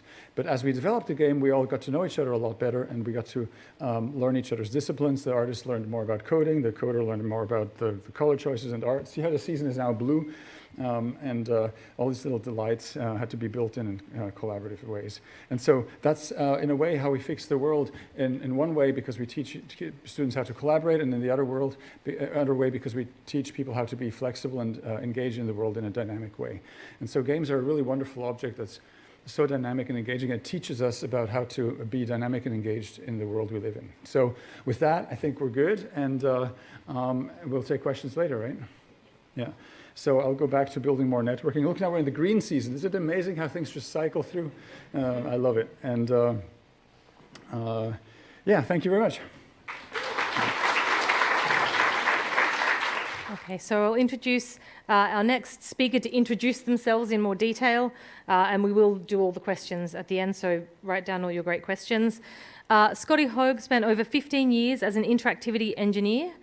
He's written mobile, console, and arcade video games, designed and built high-tech carnival midway games and escape rooms as an Imagineer for the 2-bit circus amusement parks, taught the Moxie robots to play social games with humans, and is currently building games and interactive shows for the Las Vegas Sphere. He's also an alumni of class of 2010, completing his BA in Computer Science and a BCNM undergraduate certificate in New Media. Scotty worked with Professor Greg Niemeyer and Dr. James Holston, who I think is in anthropology, to help found the Social Apps Lab at Citrus Research Group and lead the technical development of mobile games for use in medical rehabilitation, health and fitness, and urban planning. So if you wanted to come up, Scotty, and introduce yourself.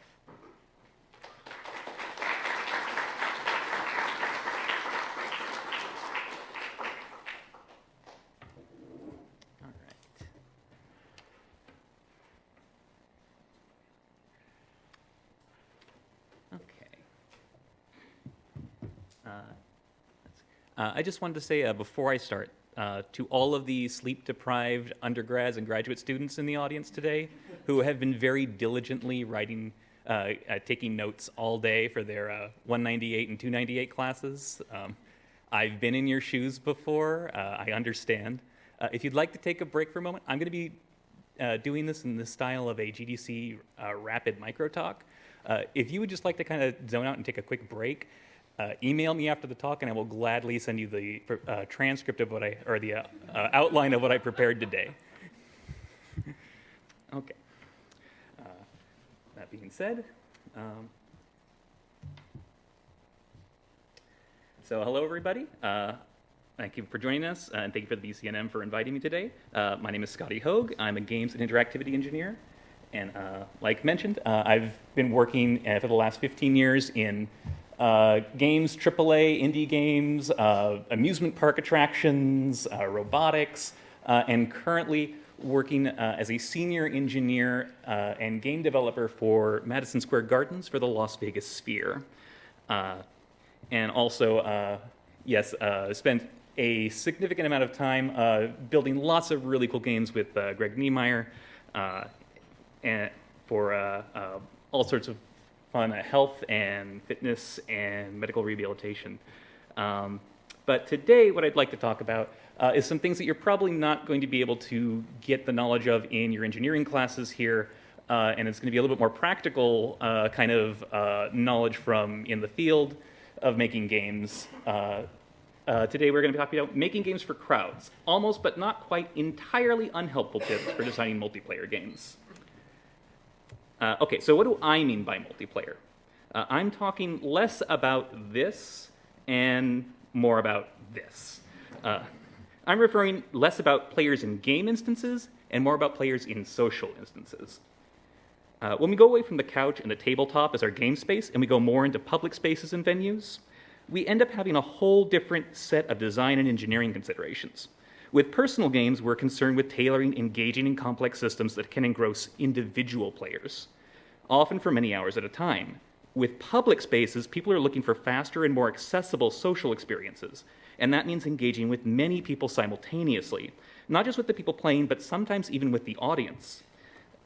It's a bit like comparing cozying up with a good book to going out and watching a Vin Diesel movie. Both totally valid forms of entertainment, but with very different affordances and expectations. Case study. This is a surgery-themed story room that I worked on at 2-Bit Circus called Dr. Botcher's Minute Medical School. During our early testing, we could see players kind of zoning out and losing focus during the initial tutorial segment. It was deliberately slow, and explaining how each individual player's station worked in the room wasn't really engaging everyone in the group.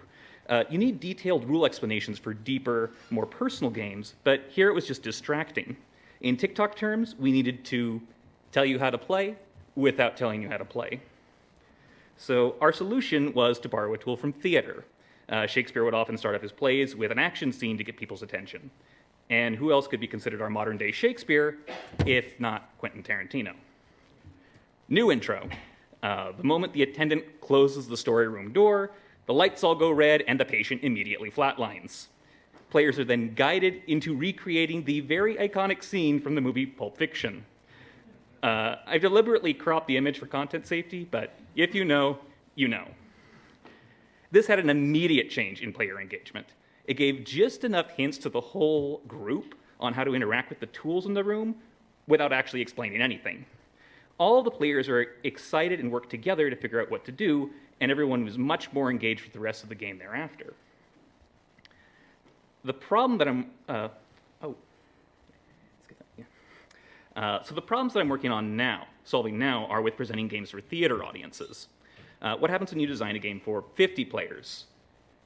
Or 18,000 players, like the audience of the Las Vegas Sphere? Many classic game designs just don't work here. This is what it looks like when you try to put 18,000 players up on the same screen.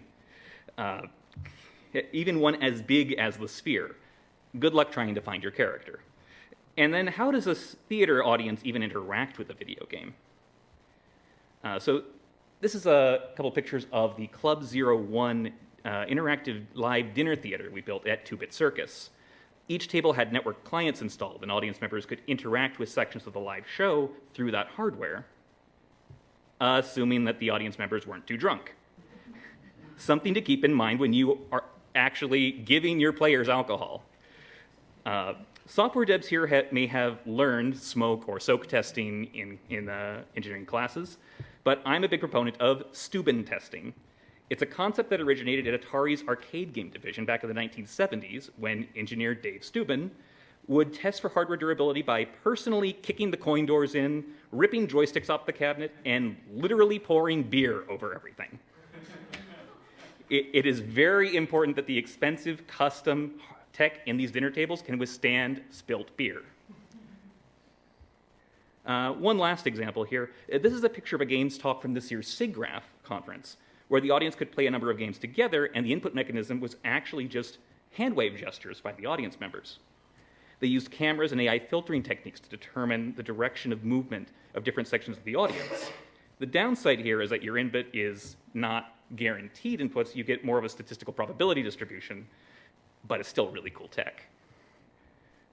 If you'd like to help us solve some of these challenges and more that we're working on, we'd love to hear from you at Sphere. Thank you for playing, everybody, and go Bears. Okay, and our last speaker introduction. So Alex Leavitt, a research leader and expert in global trust and safety with a proven impactful product and policy track record of creating strategy, research, and implementation of work on digital harm insights, reduction, and interventions. They hold a PhD from the Annenberg School of Communication and Journalism at the University of Southern California. Currently, Alex is a principal researcher at Roblox, where they lead the company's research work on trust and safety. Before that, they worked as a researcher at Meta, where they led international research on trust and safety problems across the company, such as misinformation, social conflict, crisis response for Facebook, Instagram, and WhatsApp. Their research expertise is broadly mixed methods, ranging from international ethnographic fieldwork to surveys, experiments, network analysis, and computational data analysis. So join me in welcoming Alex.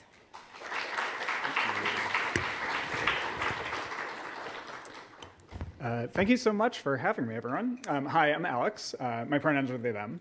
And it's really nice to be back at the new media department here. I actually started my career also in media theory over at MIT in the comparative media studies department. So really cool environment to be back in. And today I'm going to touch super quick just on what trust and safety is within the games discipline.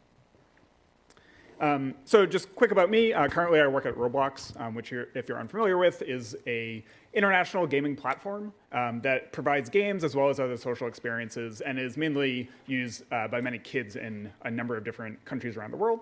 And prior to that, I worked at Meta, also in trust and safety. I also have some game industry experience as well. Probably the most recent was at Sony PlayStation, working in the Santa Monica and San Diego studios. And I also actively engage in a lot of trust and safety professional work outside of my job, such as with the TSPA and the Integrity Institute as well. So again, if you're unfamiliar with Roblox, we provide a physics engine and social platform for a number of developers to create their own games and then distribute that game across a very large global audience. And so in addition to players being able to create their own avatar and kind of curate their own social network on the platform, we obviously also provide the experiences in which players can interact with each other. So many of these look like games. A number of them, though, look like a variety of other social experiences, from just hanging out in the cherry blossoms to even deeper things like religious communities and other types of offline social interaction that are facilitated online. And if you're unfamiliar with the term trust and safety, this is a discipline that has kind of grown over the past decade within the tech industry that specifically tries to understand and reduce risks that users might be exposed to on these platforms. So depending on the type of platform, if it's a financial platform, it could relate to, obviously, financial harms. If it's more of a social platform, it can be communicative or interactive types of risk. And within Roblox, we think about both those social risks as well as more game-type risks like cheating and scams and things on that realm. But a core component of that also is trying to understand how we can promote good behaviors on the platform. And so whether this looks like understanding how players are coming together to do coordinated action, to understanding how they can provide more social support to each other, to even just providing ways for kids especially to learn better safety practices and understand tooling, all of these are within the umbrella of safety, as well as our kind of cross-functional civility team at the company. And so when we think about the types of disruptful or just kind of generally bad experiences that people might have within the gaming discipline, there's a whole number of different types of behaviors or types of content or types of interactions that people might be exposed to. And there's so many more resources that have been developed in maybe the past 3 or 4 years to help us understand this across the industry, across different games and game platforms. And now is the point in time in which we're finally moving past the what is going on stage to the how can we start improving these issues stage. And so what you'll see now, especially in these larger scale interactive media environments, is companies and civil society and researchers coming together to create different types of resources, to create different types of programs and educational outreach to players and communities to help them both understand how to create those different types of experiences, but also co-design and co-build them together. Now, one of the interesting things that I do as a researcher is trying to understand both what players might be doing on the platform, as well as how their attitudes and perceptions might impact how we understand those problems as they manifest. One of the most interesting things is, since I work with our product design team on safety tooling, we always want people to be actually using the tools that we're building. But we find that actually it's relatively rare that someone would use, say, a reporting flow or a block button, even if they're encountering negative experiences in their day-to-day interactions. And so a lot of how we think about this is both at the product level, how can we build new tools? So for example, here we have a whole host of different reporting flows across different social platforms. They all look completely different. And so from a user perspective, a lot of what we're trying to understand is how does this mental model of safety kind of exist across different socio-technical platforms? And how do we improve the understanding, especially for younger kids, on how they can be adopted and how they can be utilized efficiently? And then also on the more imaginative side is really trying to understand what is effective in this space. The interesting thing I think about trust and safety nowadays is that many people just don't know what could be effective. There isn't really a lot of empirical research out there, especially that draws from more academic style theory from obviously decades of social science work. And so trying to do experimentation and do really grounded co-design with different communities around the world is really important to understand how can we build these into a platform and actually make them more salient as well as more impactful for those communities. So I'm happy to talk about all sorts of different stuff in this realm, but I think we're going to transition to the panel now. Thanks again.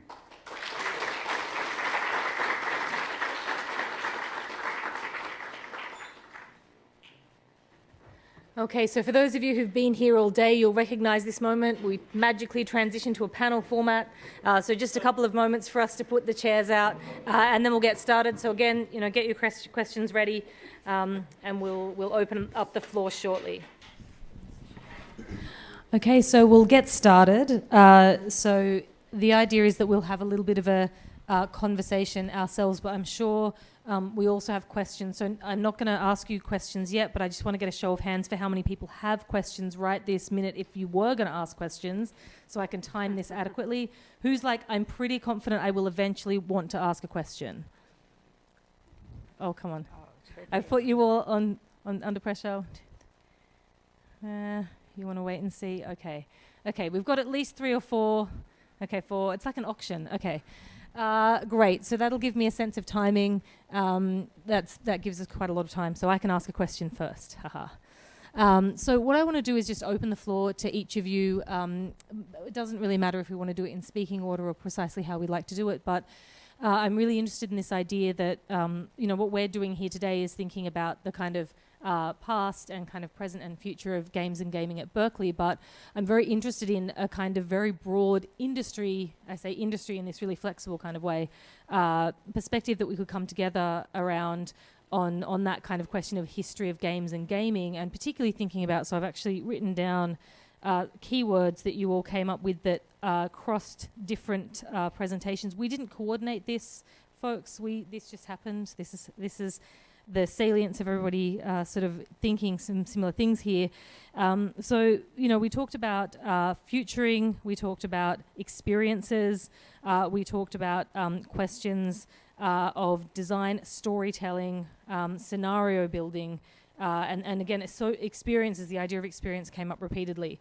And so it would be really interesting to me if you could each focus on, we don't have to think about this big notion of the AAA games industry, but just all of the things that we think could sort of circulate around the games industry in these kind of thematic ways around the question of maybe experience, different kinds of experiences that are afforded by games, through games, and across the industry, whether that's the sort of the past or thinking more into the future as well, because I think you each have different things, very different things to say about that.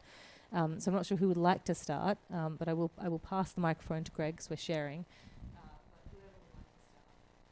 Well, in general, I'm just going to start. I think all games are models, and they're models of how people behave, either individually or collectively.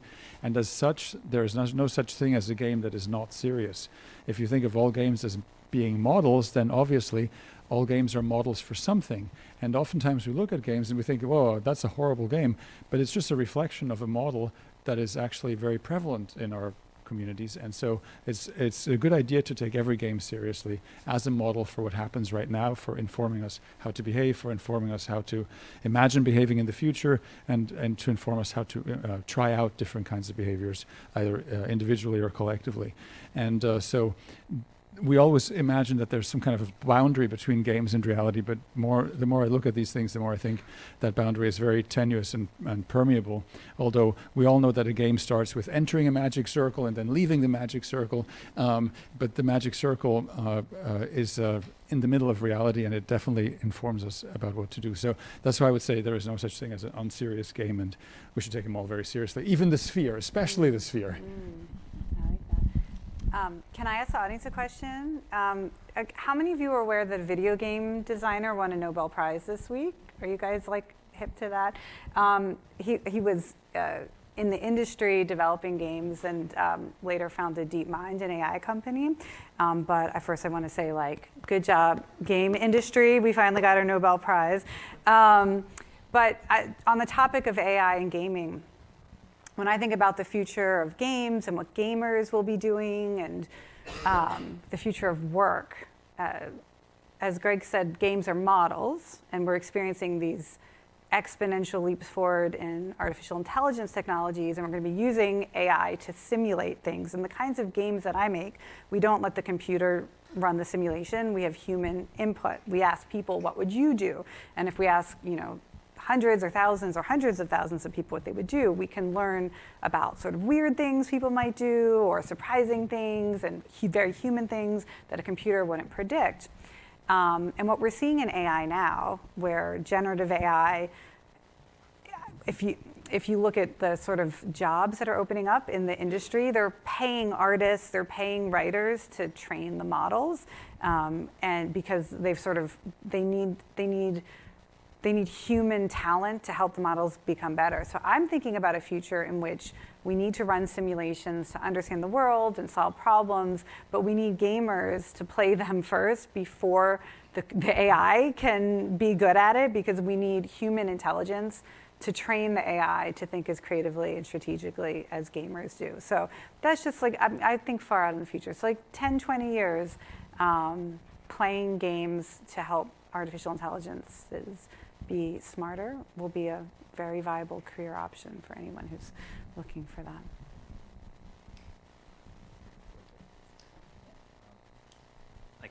Following up on what we were mentioning about AI, I know within the last month there were a couple of really fascinating papers about training AI agents for essentially becoming game engines and recreating games that they had been trained on for Doom and Super Mario Brothers, training them for thousands and thousands of hours, and essentially being able to recreate the game in response to controller inputs. And a lot of people have been saying, oh, well, this is going to essentially make programming engineers obsolete. I think that might be a bit of a stretch. I think things are going to change quite a bit about what the engineer's role is in developing games, and also how people approach making games.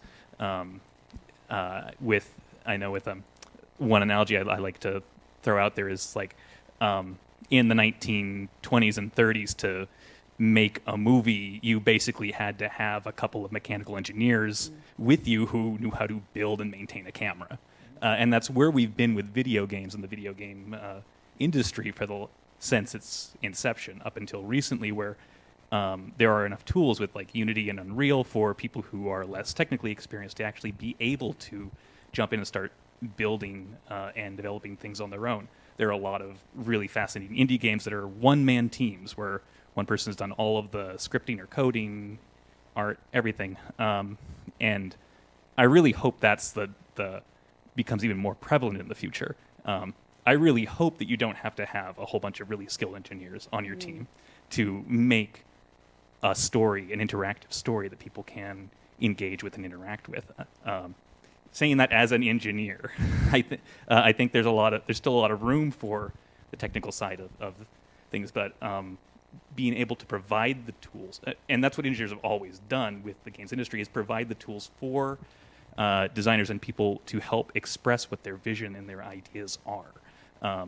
And I think that's, even with the AI doomsayers, I believe that's really where we're ultimately going to be going, is just making it so that it's just as easy to make a game as it is now to go out and just film a movie on your iPhone and look really good, almost like a studio film. Yeah, and I would say this question of scale is increasingly important to the games industry, not only in terms of the number and diversity of games, but also the number of players. This is also, I think, especially important for a company like mine that thinks about building the kind of glue between different experiences and kind of growing a larger user base of players around the world. And even though I think a big theme of a lot of our presentations were around this kind of multiplayer crowd experience, a lot of my dissertation work was also related to crowd collaboration online. And increasingly, I think, even as society is concerned about crowd cohesion, you see a lot of these public policy debates around loneliness and an increasing lack of social connection. there is also this interesting future around just individual experience too. And one thing that I think was particularly interesting in some recent research I did for the company was how many kids that we talked to came onto Roblox just to be alone. And it was just an individual experience for them, kind of like a break from reality to say, like, I just need some space. This platform that has millions of people is the one place I can go just to be by myself. And I wonder what a future would look like where we take out the crowds, where we take out this kind of networked element behind gaming experiences and just say, what would it look like, say, for like the Sphere to not have like 1,000 contributors to it, but just like one person? It's like that example, I think maybe 10 years ago at this point, where Sweden, I believe it was, gave access to their Twitter account to one citizen every week. And that's a wildly unique experience. But what would that kind of like individualistic future of gaming look like when you take into account like all of this pushed for scale, for networked opportunities and stuff like that?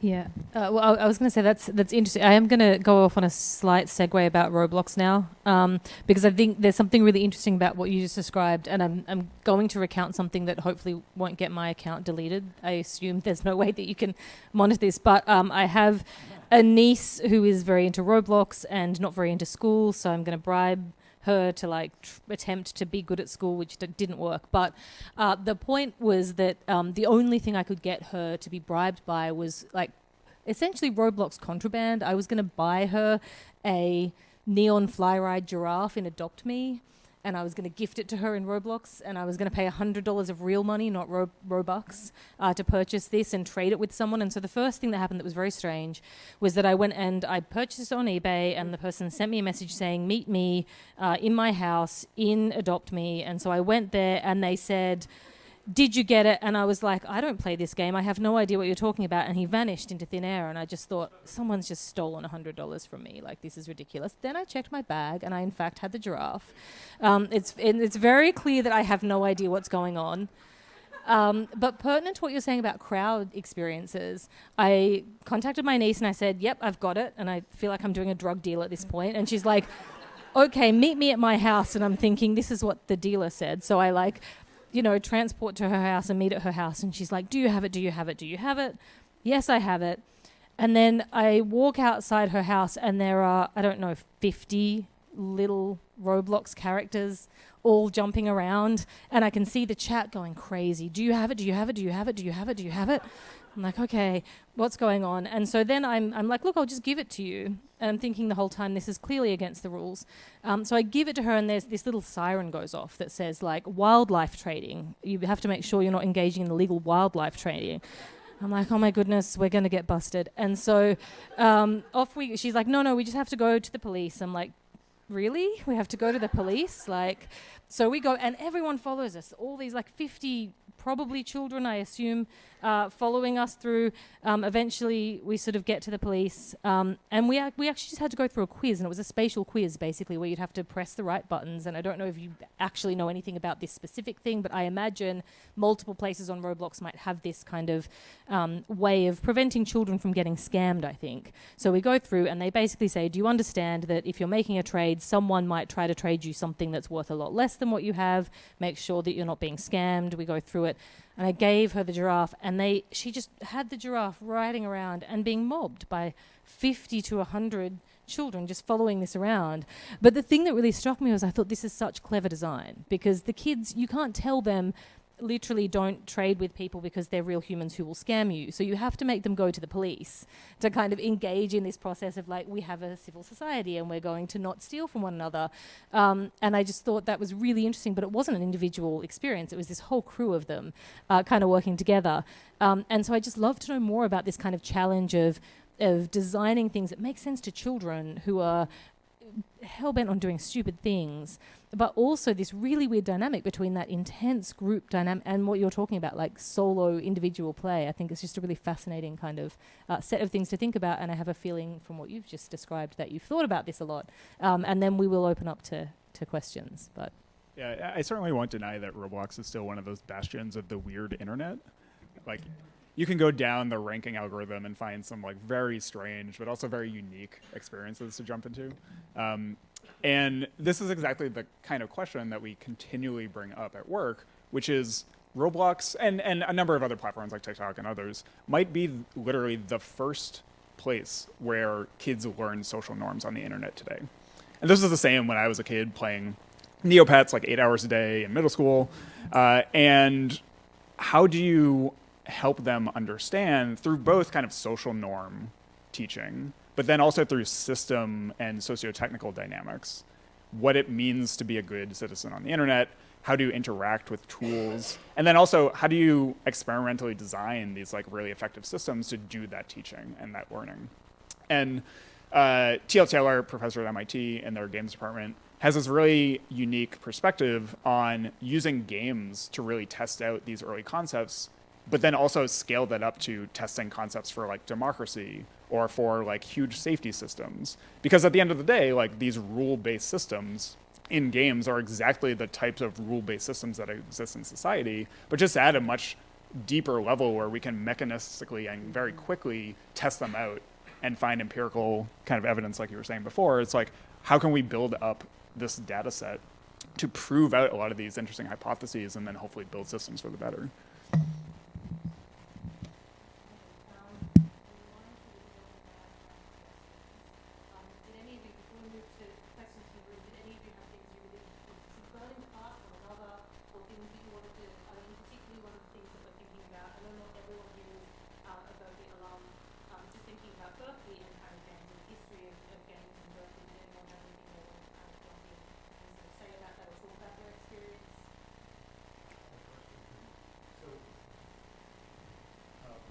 This is mostly addressed to you two who are actually practicing direct, well, maybe all of you, but obviously you, Jane, you're working constantly on questions of how can games inform the future.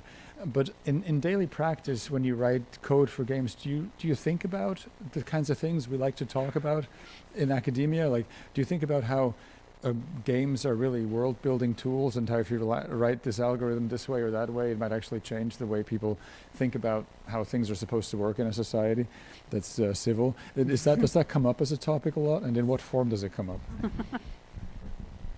Well, no, I think he means people actually working in the industry. Similar things, right? You definitely have concepts that scale up, and I know you're like I always say, we need in society to have more flexible mindsets and not be so rigid, whether it's rigid in our expectations, like, oh, it'll always be that way, it's always been that way, things will never change, or having really strong opinions based on our values or beliefs that things must be a certain way or should be a certain way. The best way to get somebody thinking more flexibly is to have them play a game and then change some of the parameters or change some of the rules or constraints and play the same game again and see how, suddenly everybody can act differently and suddenly everybody can, change their behavior. And give people that lived experience that you can create change. So for me, that's the biggest value of games is people who grow up playing games that change regularly. And I guess that's where it does kind of, it's more in the social space, because I think it is in the multiplayer games and the massively multiplayer games where you do see them evolving over months and years as the desires of the player base change, or people have figured out certain exploits, so they have to change it to be more fair, sustainable.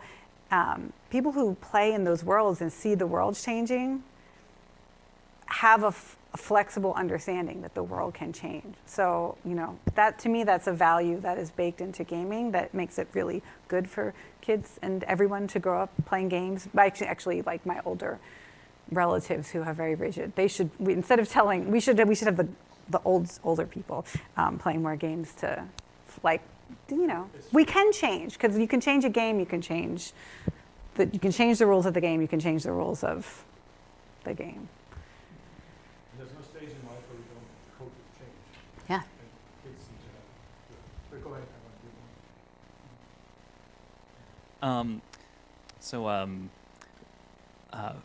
At the Strong Museum of Play, they have this sort of Hall of Fame for toys. And in that Hall of Fame, there's like Pong, SimCity, Barbie, but there's also spots for ball and stick.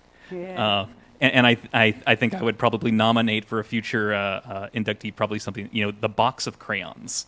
There is in addition to games being a thing that allows people to play, it also is a great tool for people to create and sort of explore creativity in different ways.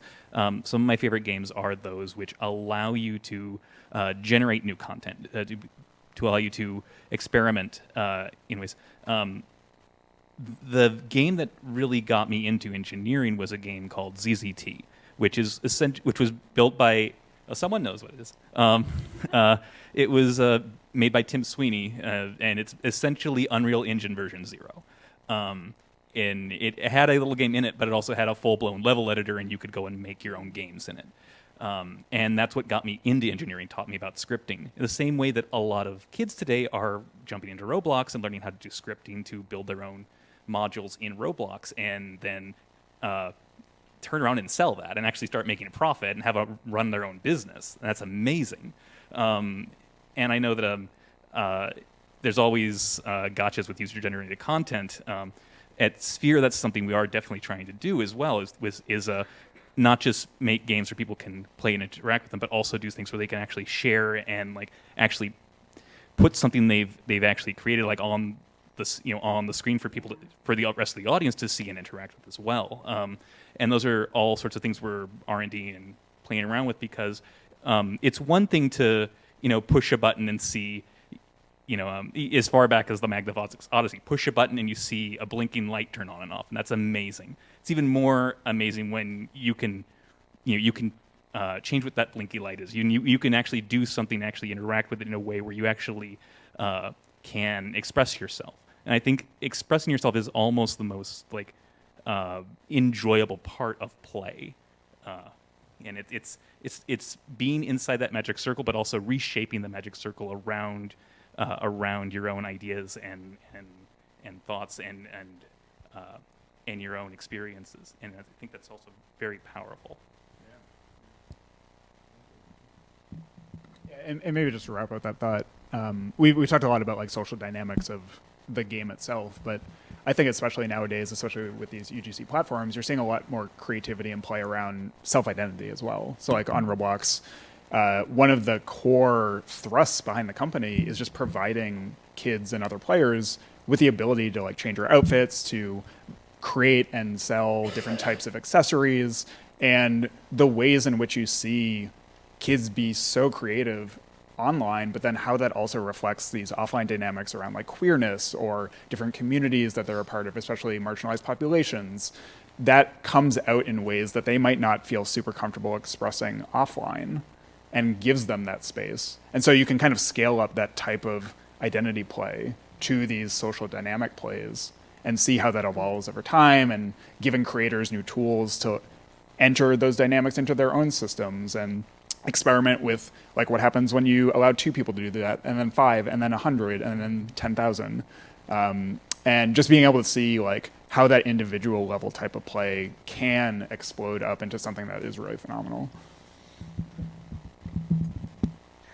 Okay, so I made a lot of promises about questions.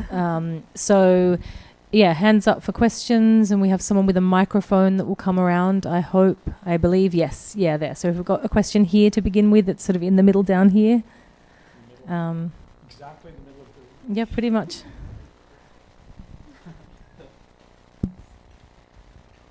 Hi, this is mostly for Alex. Earlier in the last panel, we were talking about preserving games. A lot of that was about how games don't just exist in the physical hardware or in the code of the game, but they also exist, in the minds of the players and in the community that's built around them. So how, in terms of cultivating trust and safety, do you do that when so much of the game, especially of Roblox, might not even take place on the specific platform of Roblox, but will take place in the broader community, in Discords or other things? Is that something you see as the responsibility of Roblox to foster trust and safety in those spaces, or is that kind of a Herculean task that is almost too difficult to tackle?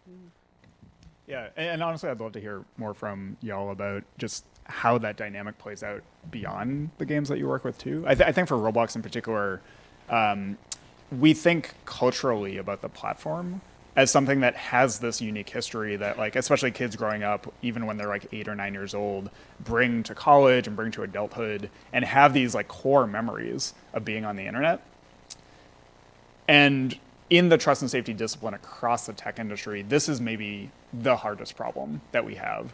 Watching cross-platform dynamics play out, especially around like very severe communication or interactive issues around safety. And you're starting to now see a lot of collaborations in the industry happen now. The very first one decades ago was around spam filters. Nowadays, you're seeing like child endangerment and CSAM, like child exploitation imagery collaborations where certain sexual exploitation images are hashed and those hashes are shared across different companies in order to create these stronger collaborations, because it is so easy to jump from platform to platform and try and like hide your tracks.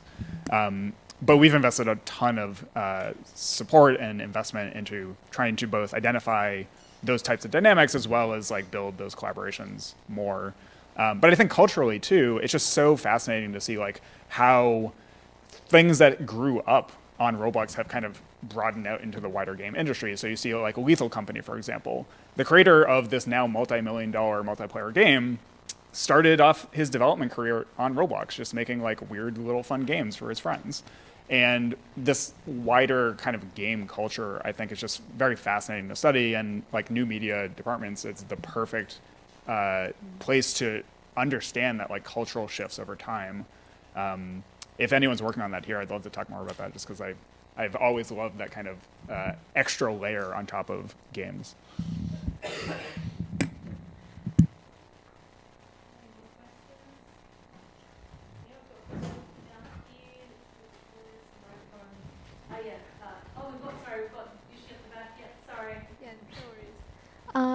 So I guess like kind of like throughout today we've been talking about how like the kind of like community for kind of gaming is like there's like a more and more kind of space for that, and also like there's more and more kind of like academically based kind of, and also industry based awareness of like how kind of like video games is a kind of material for kind of cultural and like social studies. So I guess my question is like how like obviously I would like to imagine like games being more inclusive in the future, whether in terms of like player or platform or like the visual or kind of like the part of the playfulness.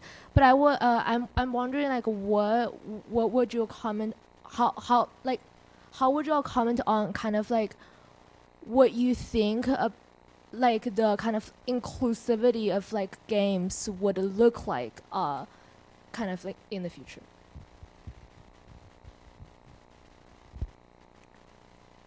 We think, what does inclusivity in games look like in the future for, across the board, different abilities, different people, different experiences? There's so much to say about that. Because I was thinking, watching the history panel, I'll just riff a little bit.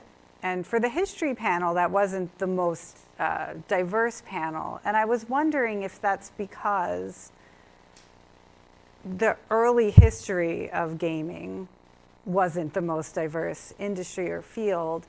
And it's like you need more time for the field to be able to document, like for there to have been enough women, for example, in gaming, to document or to like become the historians of that field. Like I think part of it is time, and part of it is paying respect to work that has been done in the field.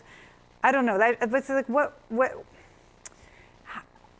I was just trying to think, like, what would I want to document or capture the history of that's going on now to say that it matters, that maybe is happening on the fringes of game culture? Because I think people who've felt excluded from the industry have always done really interesting things on the side, the sort of art games, indie games, or like hybrid games, or board games. And maybe it is just a matter of broadening the conversation a little bit about games. So Henry Lowood was saying he's most excited about documenting tabletop games and he thinks the most interesting work is not happening in video games anymore. It's happening in tabletop games, like creatively even. So I don't know, maybe it's just like thinking about like the next Games at Berkeley event and thinking about like what are the other kinds of games or gameful experiences. You know, like I'm a woman and I'm talking about something that's barely games, but I'm glad to be included. And maybe that's sort of part of the process. That was just a very ill thought out riff. Well, yeah, I mean, I would build on that and kind of orient, build on that question. And also, I think I could turn it into two specific questions for sort of Roblox and the Sphere maybe as well, which is particularly around, so I'm thinking about things like games that you play only with audio. So if you have a visual impairment, you can play, or accessibility with controllers, or spatial games and things like that. That kind of sort of, we're much more well equipped technically to develop games that are not just perfectly able bodies on looking at screens in really traditional kind of ways. And so I'm curious, I know there are a couple of games on Roblox that you can play just audio, but I'm curious as to whether, like, either with the Sphere or with Roblox, is there a kind of sense of, we could adapt or develop games that are sort of ability inclusive, for example? Is that like a conversation that's happening? That would be really interesting to know what's going on there.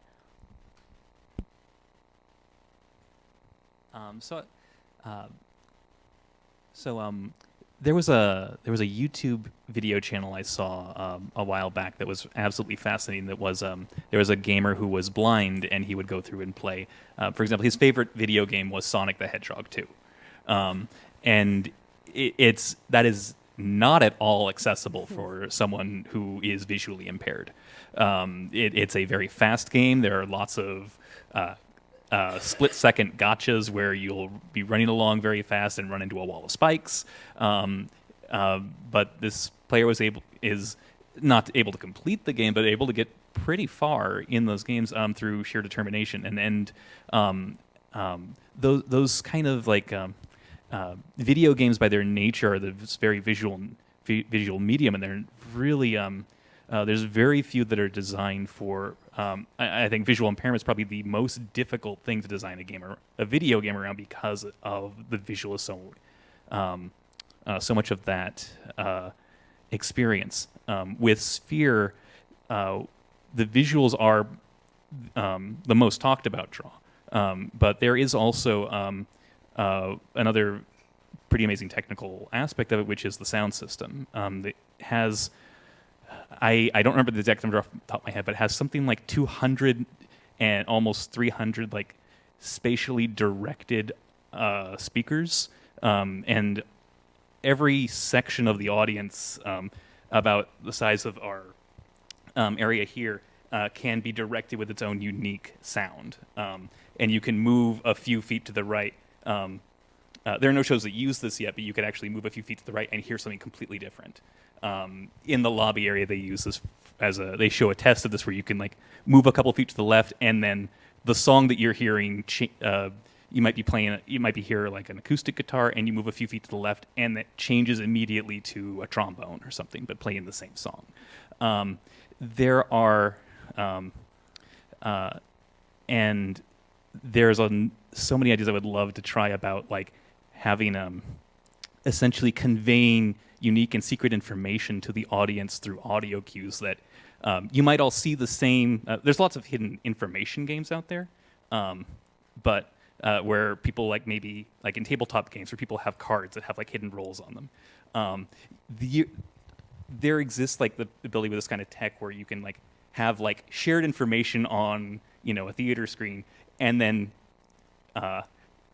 secret information you're literally beaming to their seats through audio that only you can hear, and those are kind of unique and interesting game ideas that this isn't like unique to Sphere. Other people can do these kinds of things, but it's a very unique tech that is only kind of recently being thought about and used for game design. That comes with people sort of applying these engineering feats in creative ways, and it takes a lot of design thought to think about like how can you apply this for games and interactivity. So you can make these games without visuals. You can make them with all sorts of other kinds of interactions. And I really do hope that we can actually, with as many people as we want to get into audiences in the sphere, that we can make them accessible for people. Maybe if you can't enjoy the visuals, that you can still enjoy and actually interact with them in some other way. Yeah, maybe 3 quick thoughts. So the first is maybe on demographic diversity. So Roblox is obviously a global platform. We have a lot of players from many other, both non-US as well as non-English speaking countries.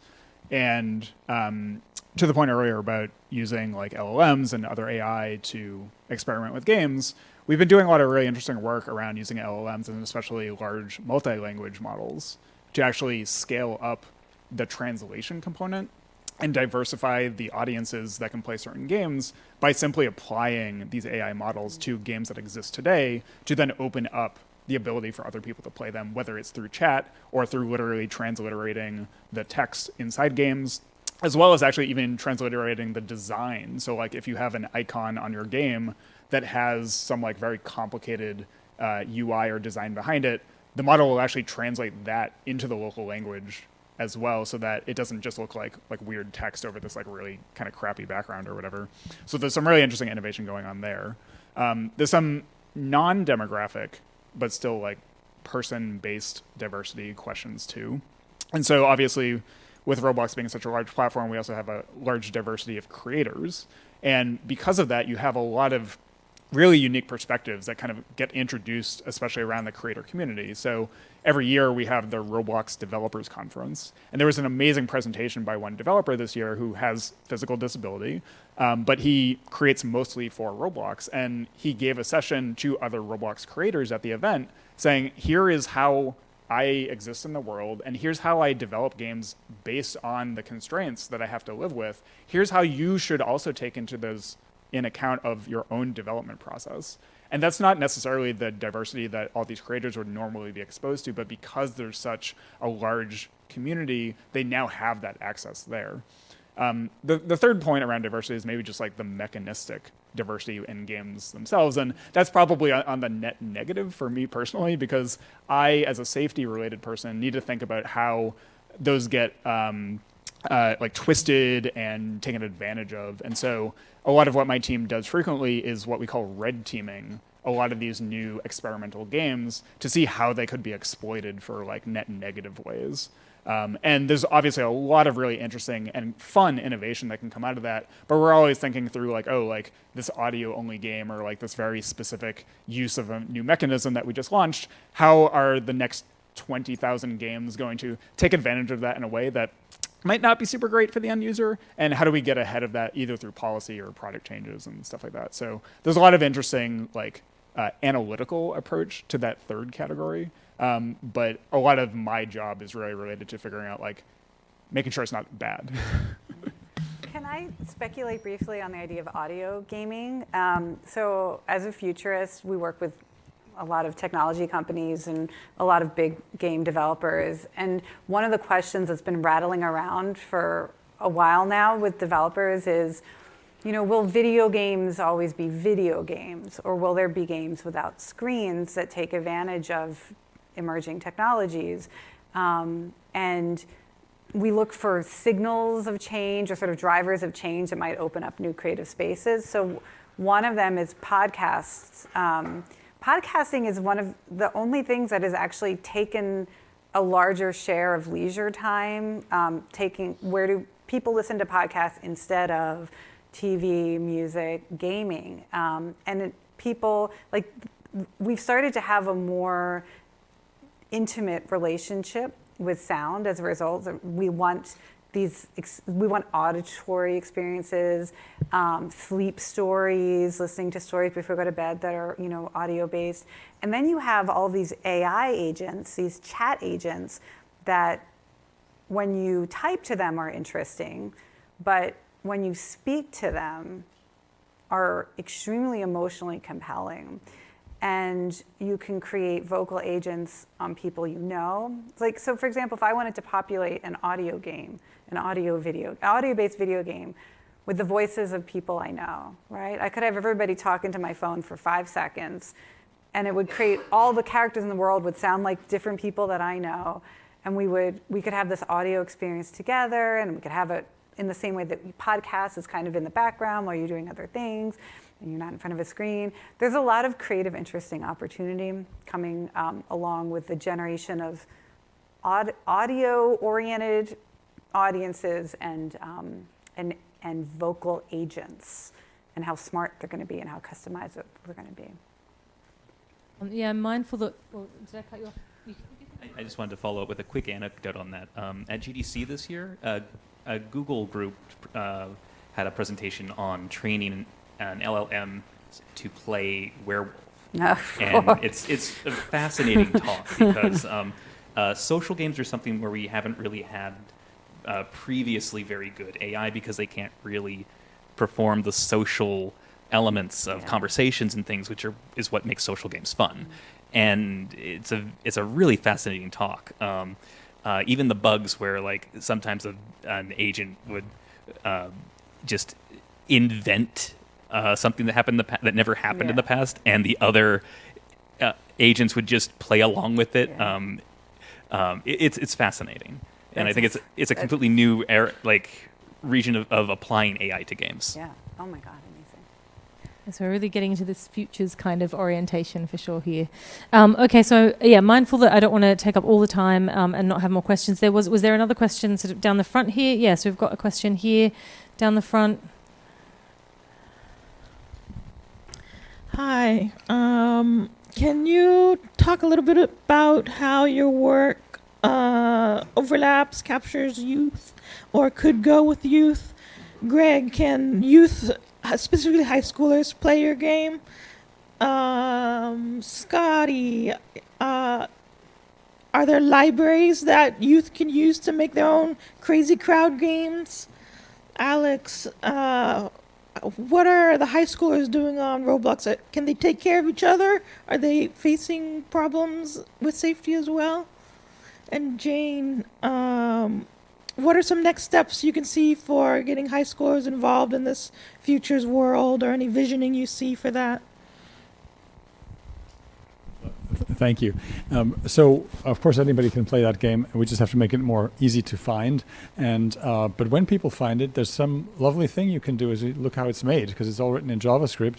And you can actually open up the back end of the game and see exactly how it was put together. So that's how most people learn how to play design games, is by taking apart games that already exist. And I think you did something like that when you started. And that puts a lot of inclusivity into games. There is a back door, and you can open it up, and you can get that power that the game has and share it with others, and transform it and share it with others again. And so once you have the key to that door, it's really powerful. And so I hope that any high schooler will take it apart and make it better. And that's very much possible. Yeah. To your question was, can kids and other people, are there libraries and resources for them to make their own crowd-based games? And yes.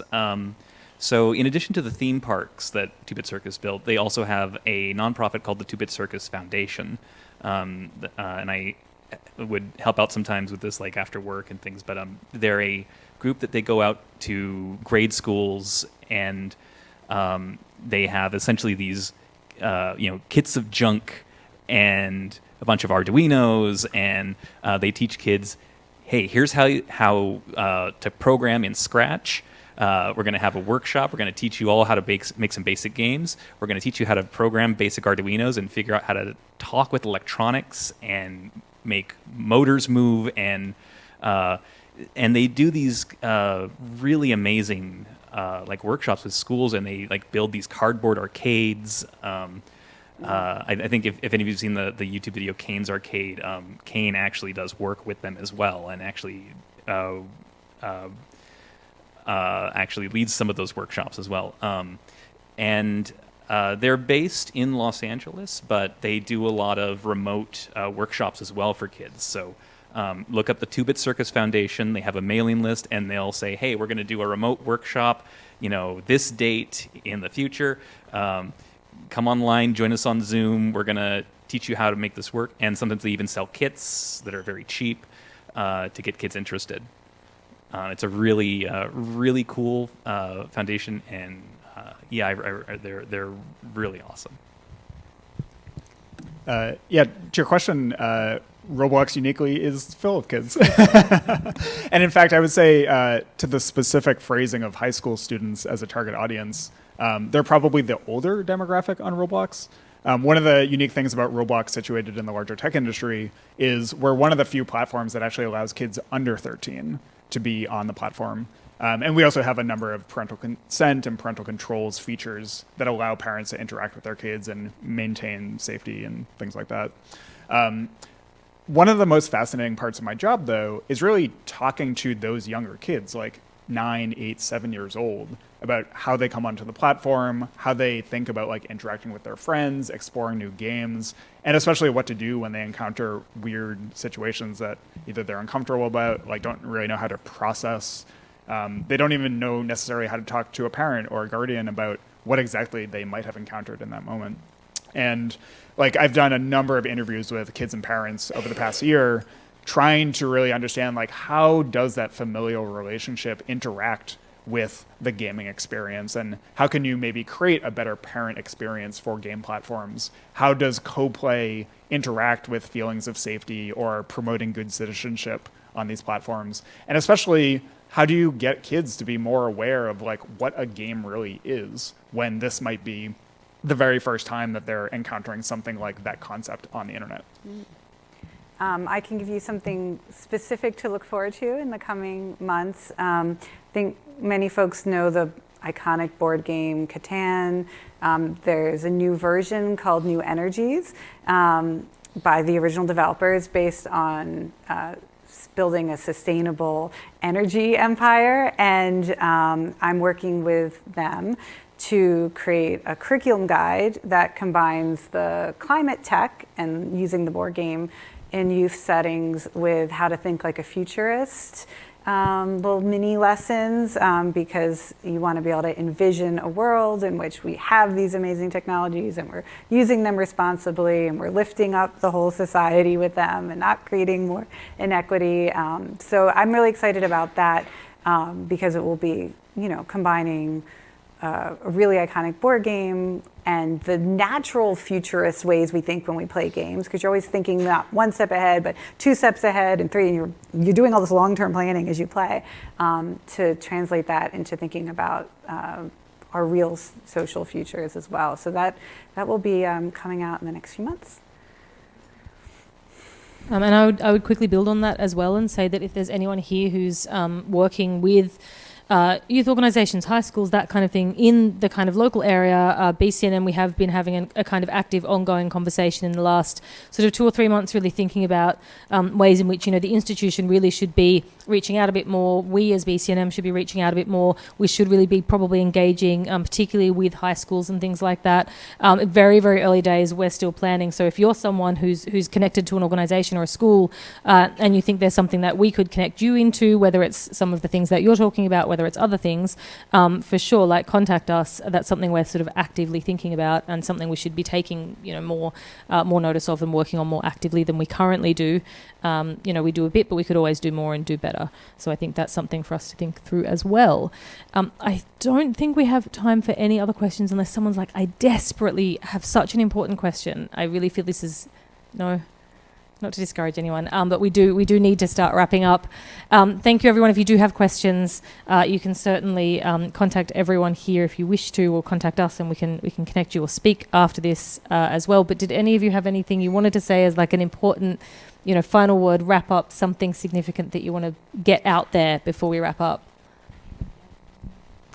So I wanted to say that I know that Alenda Chang earlier, she mentioned how when she was an undergrad here, the CS department was very rigid in computer science theory, and that was definitely my experience as well. I got a very great engineering education through it, but as someone who was very hungry for the desire to learn how to make games, there wasn't much in the CS department. And I'm really thankful that I looked out and found Greg Niemeyer because he was really interested in making games that I wanted to make games, and the Center for New Media gave me that opportunity to reach out and have this sort of interdisciplinary teams that I could work with, and that was really what I was really looking for as an undergrad, to really learn about making games and really get that experience of making games. So I think the BCNM is, I really thank the BCNM and Greg for that. So, yeah. Yay. Yeah, and yeah, we're still doing this. Greg's still doing it. But yeah, follow up. Can I just quick? So, do you deal with teams and interdisciplinary work and collaboration at work all the time, or not so much? Is it a big topic or not a big topic? How to collaborate well in the real world? It definitely there's a kind of a bit of a learning curve for a lot of people when they get into a team-based projects where they are working with people who have a very different mindset and a very different background, and sometimes it can take a little bit of training to kind of be like, no, this is how it works. This is how it works. You make documents. You have these interactions. You have these team building things, and you have this directed these directed roles, and you can always jump over and help with other roles, but you're offering support. Like as an engineer, you are building tools. You're really helping to try and make these shared visions come to life through the technical side of things and the technical prowess, and that's what people are depending on you on. So getting into the real world instead of learning how teams work. People who haven't had that experience, they need to it takes a little while for them to get into that. And I'm really glad I had that experience here, where being able to actually work with other people and other talented undergrads who had that background. Yeah, well said. Thank you. Okay, so we'll wrap up there, and then Jake and I will pop up on the stage in a moment to just sort of close off the conference. But thank you very much for everyone coming for our industry panel.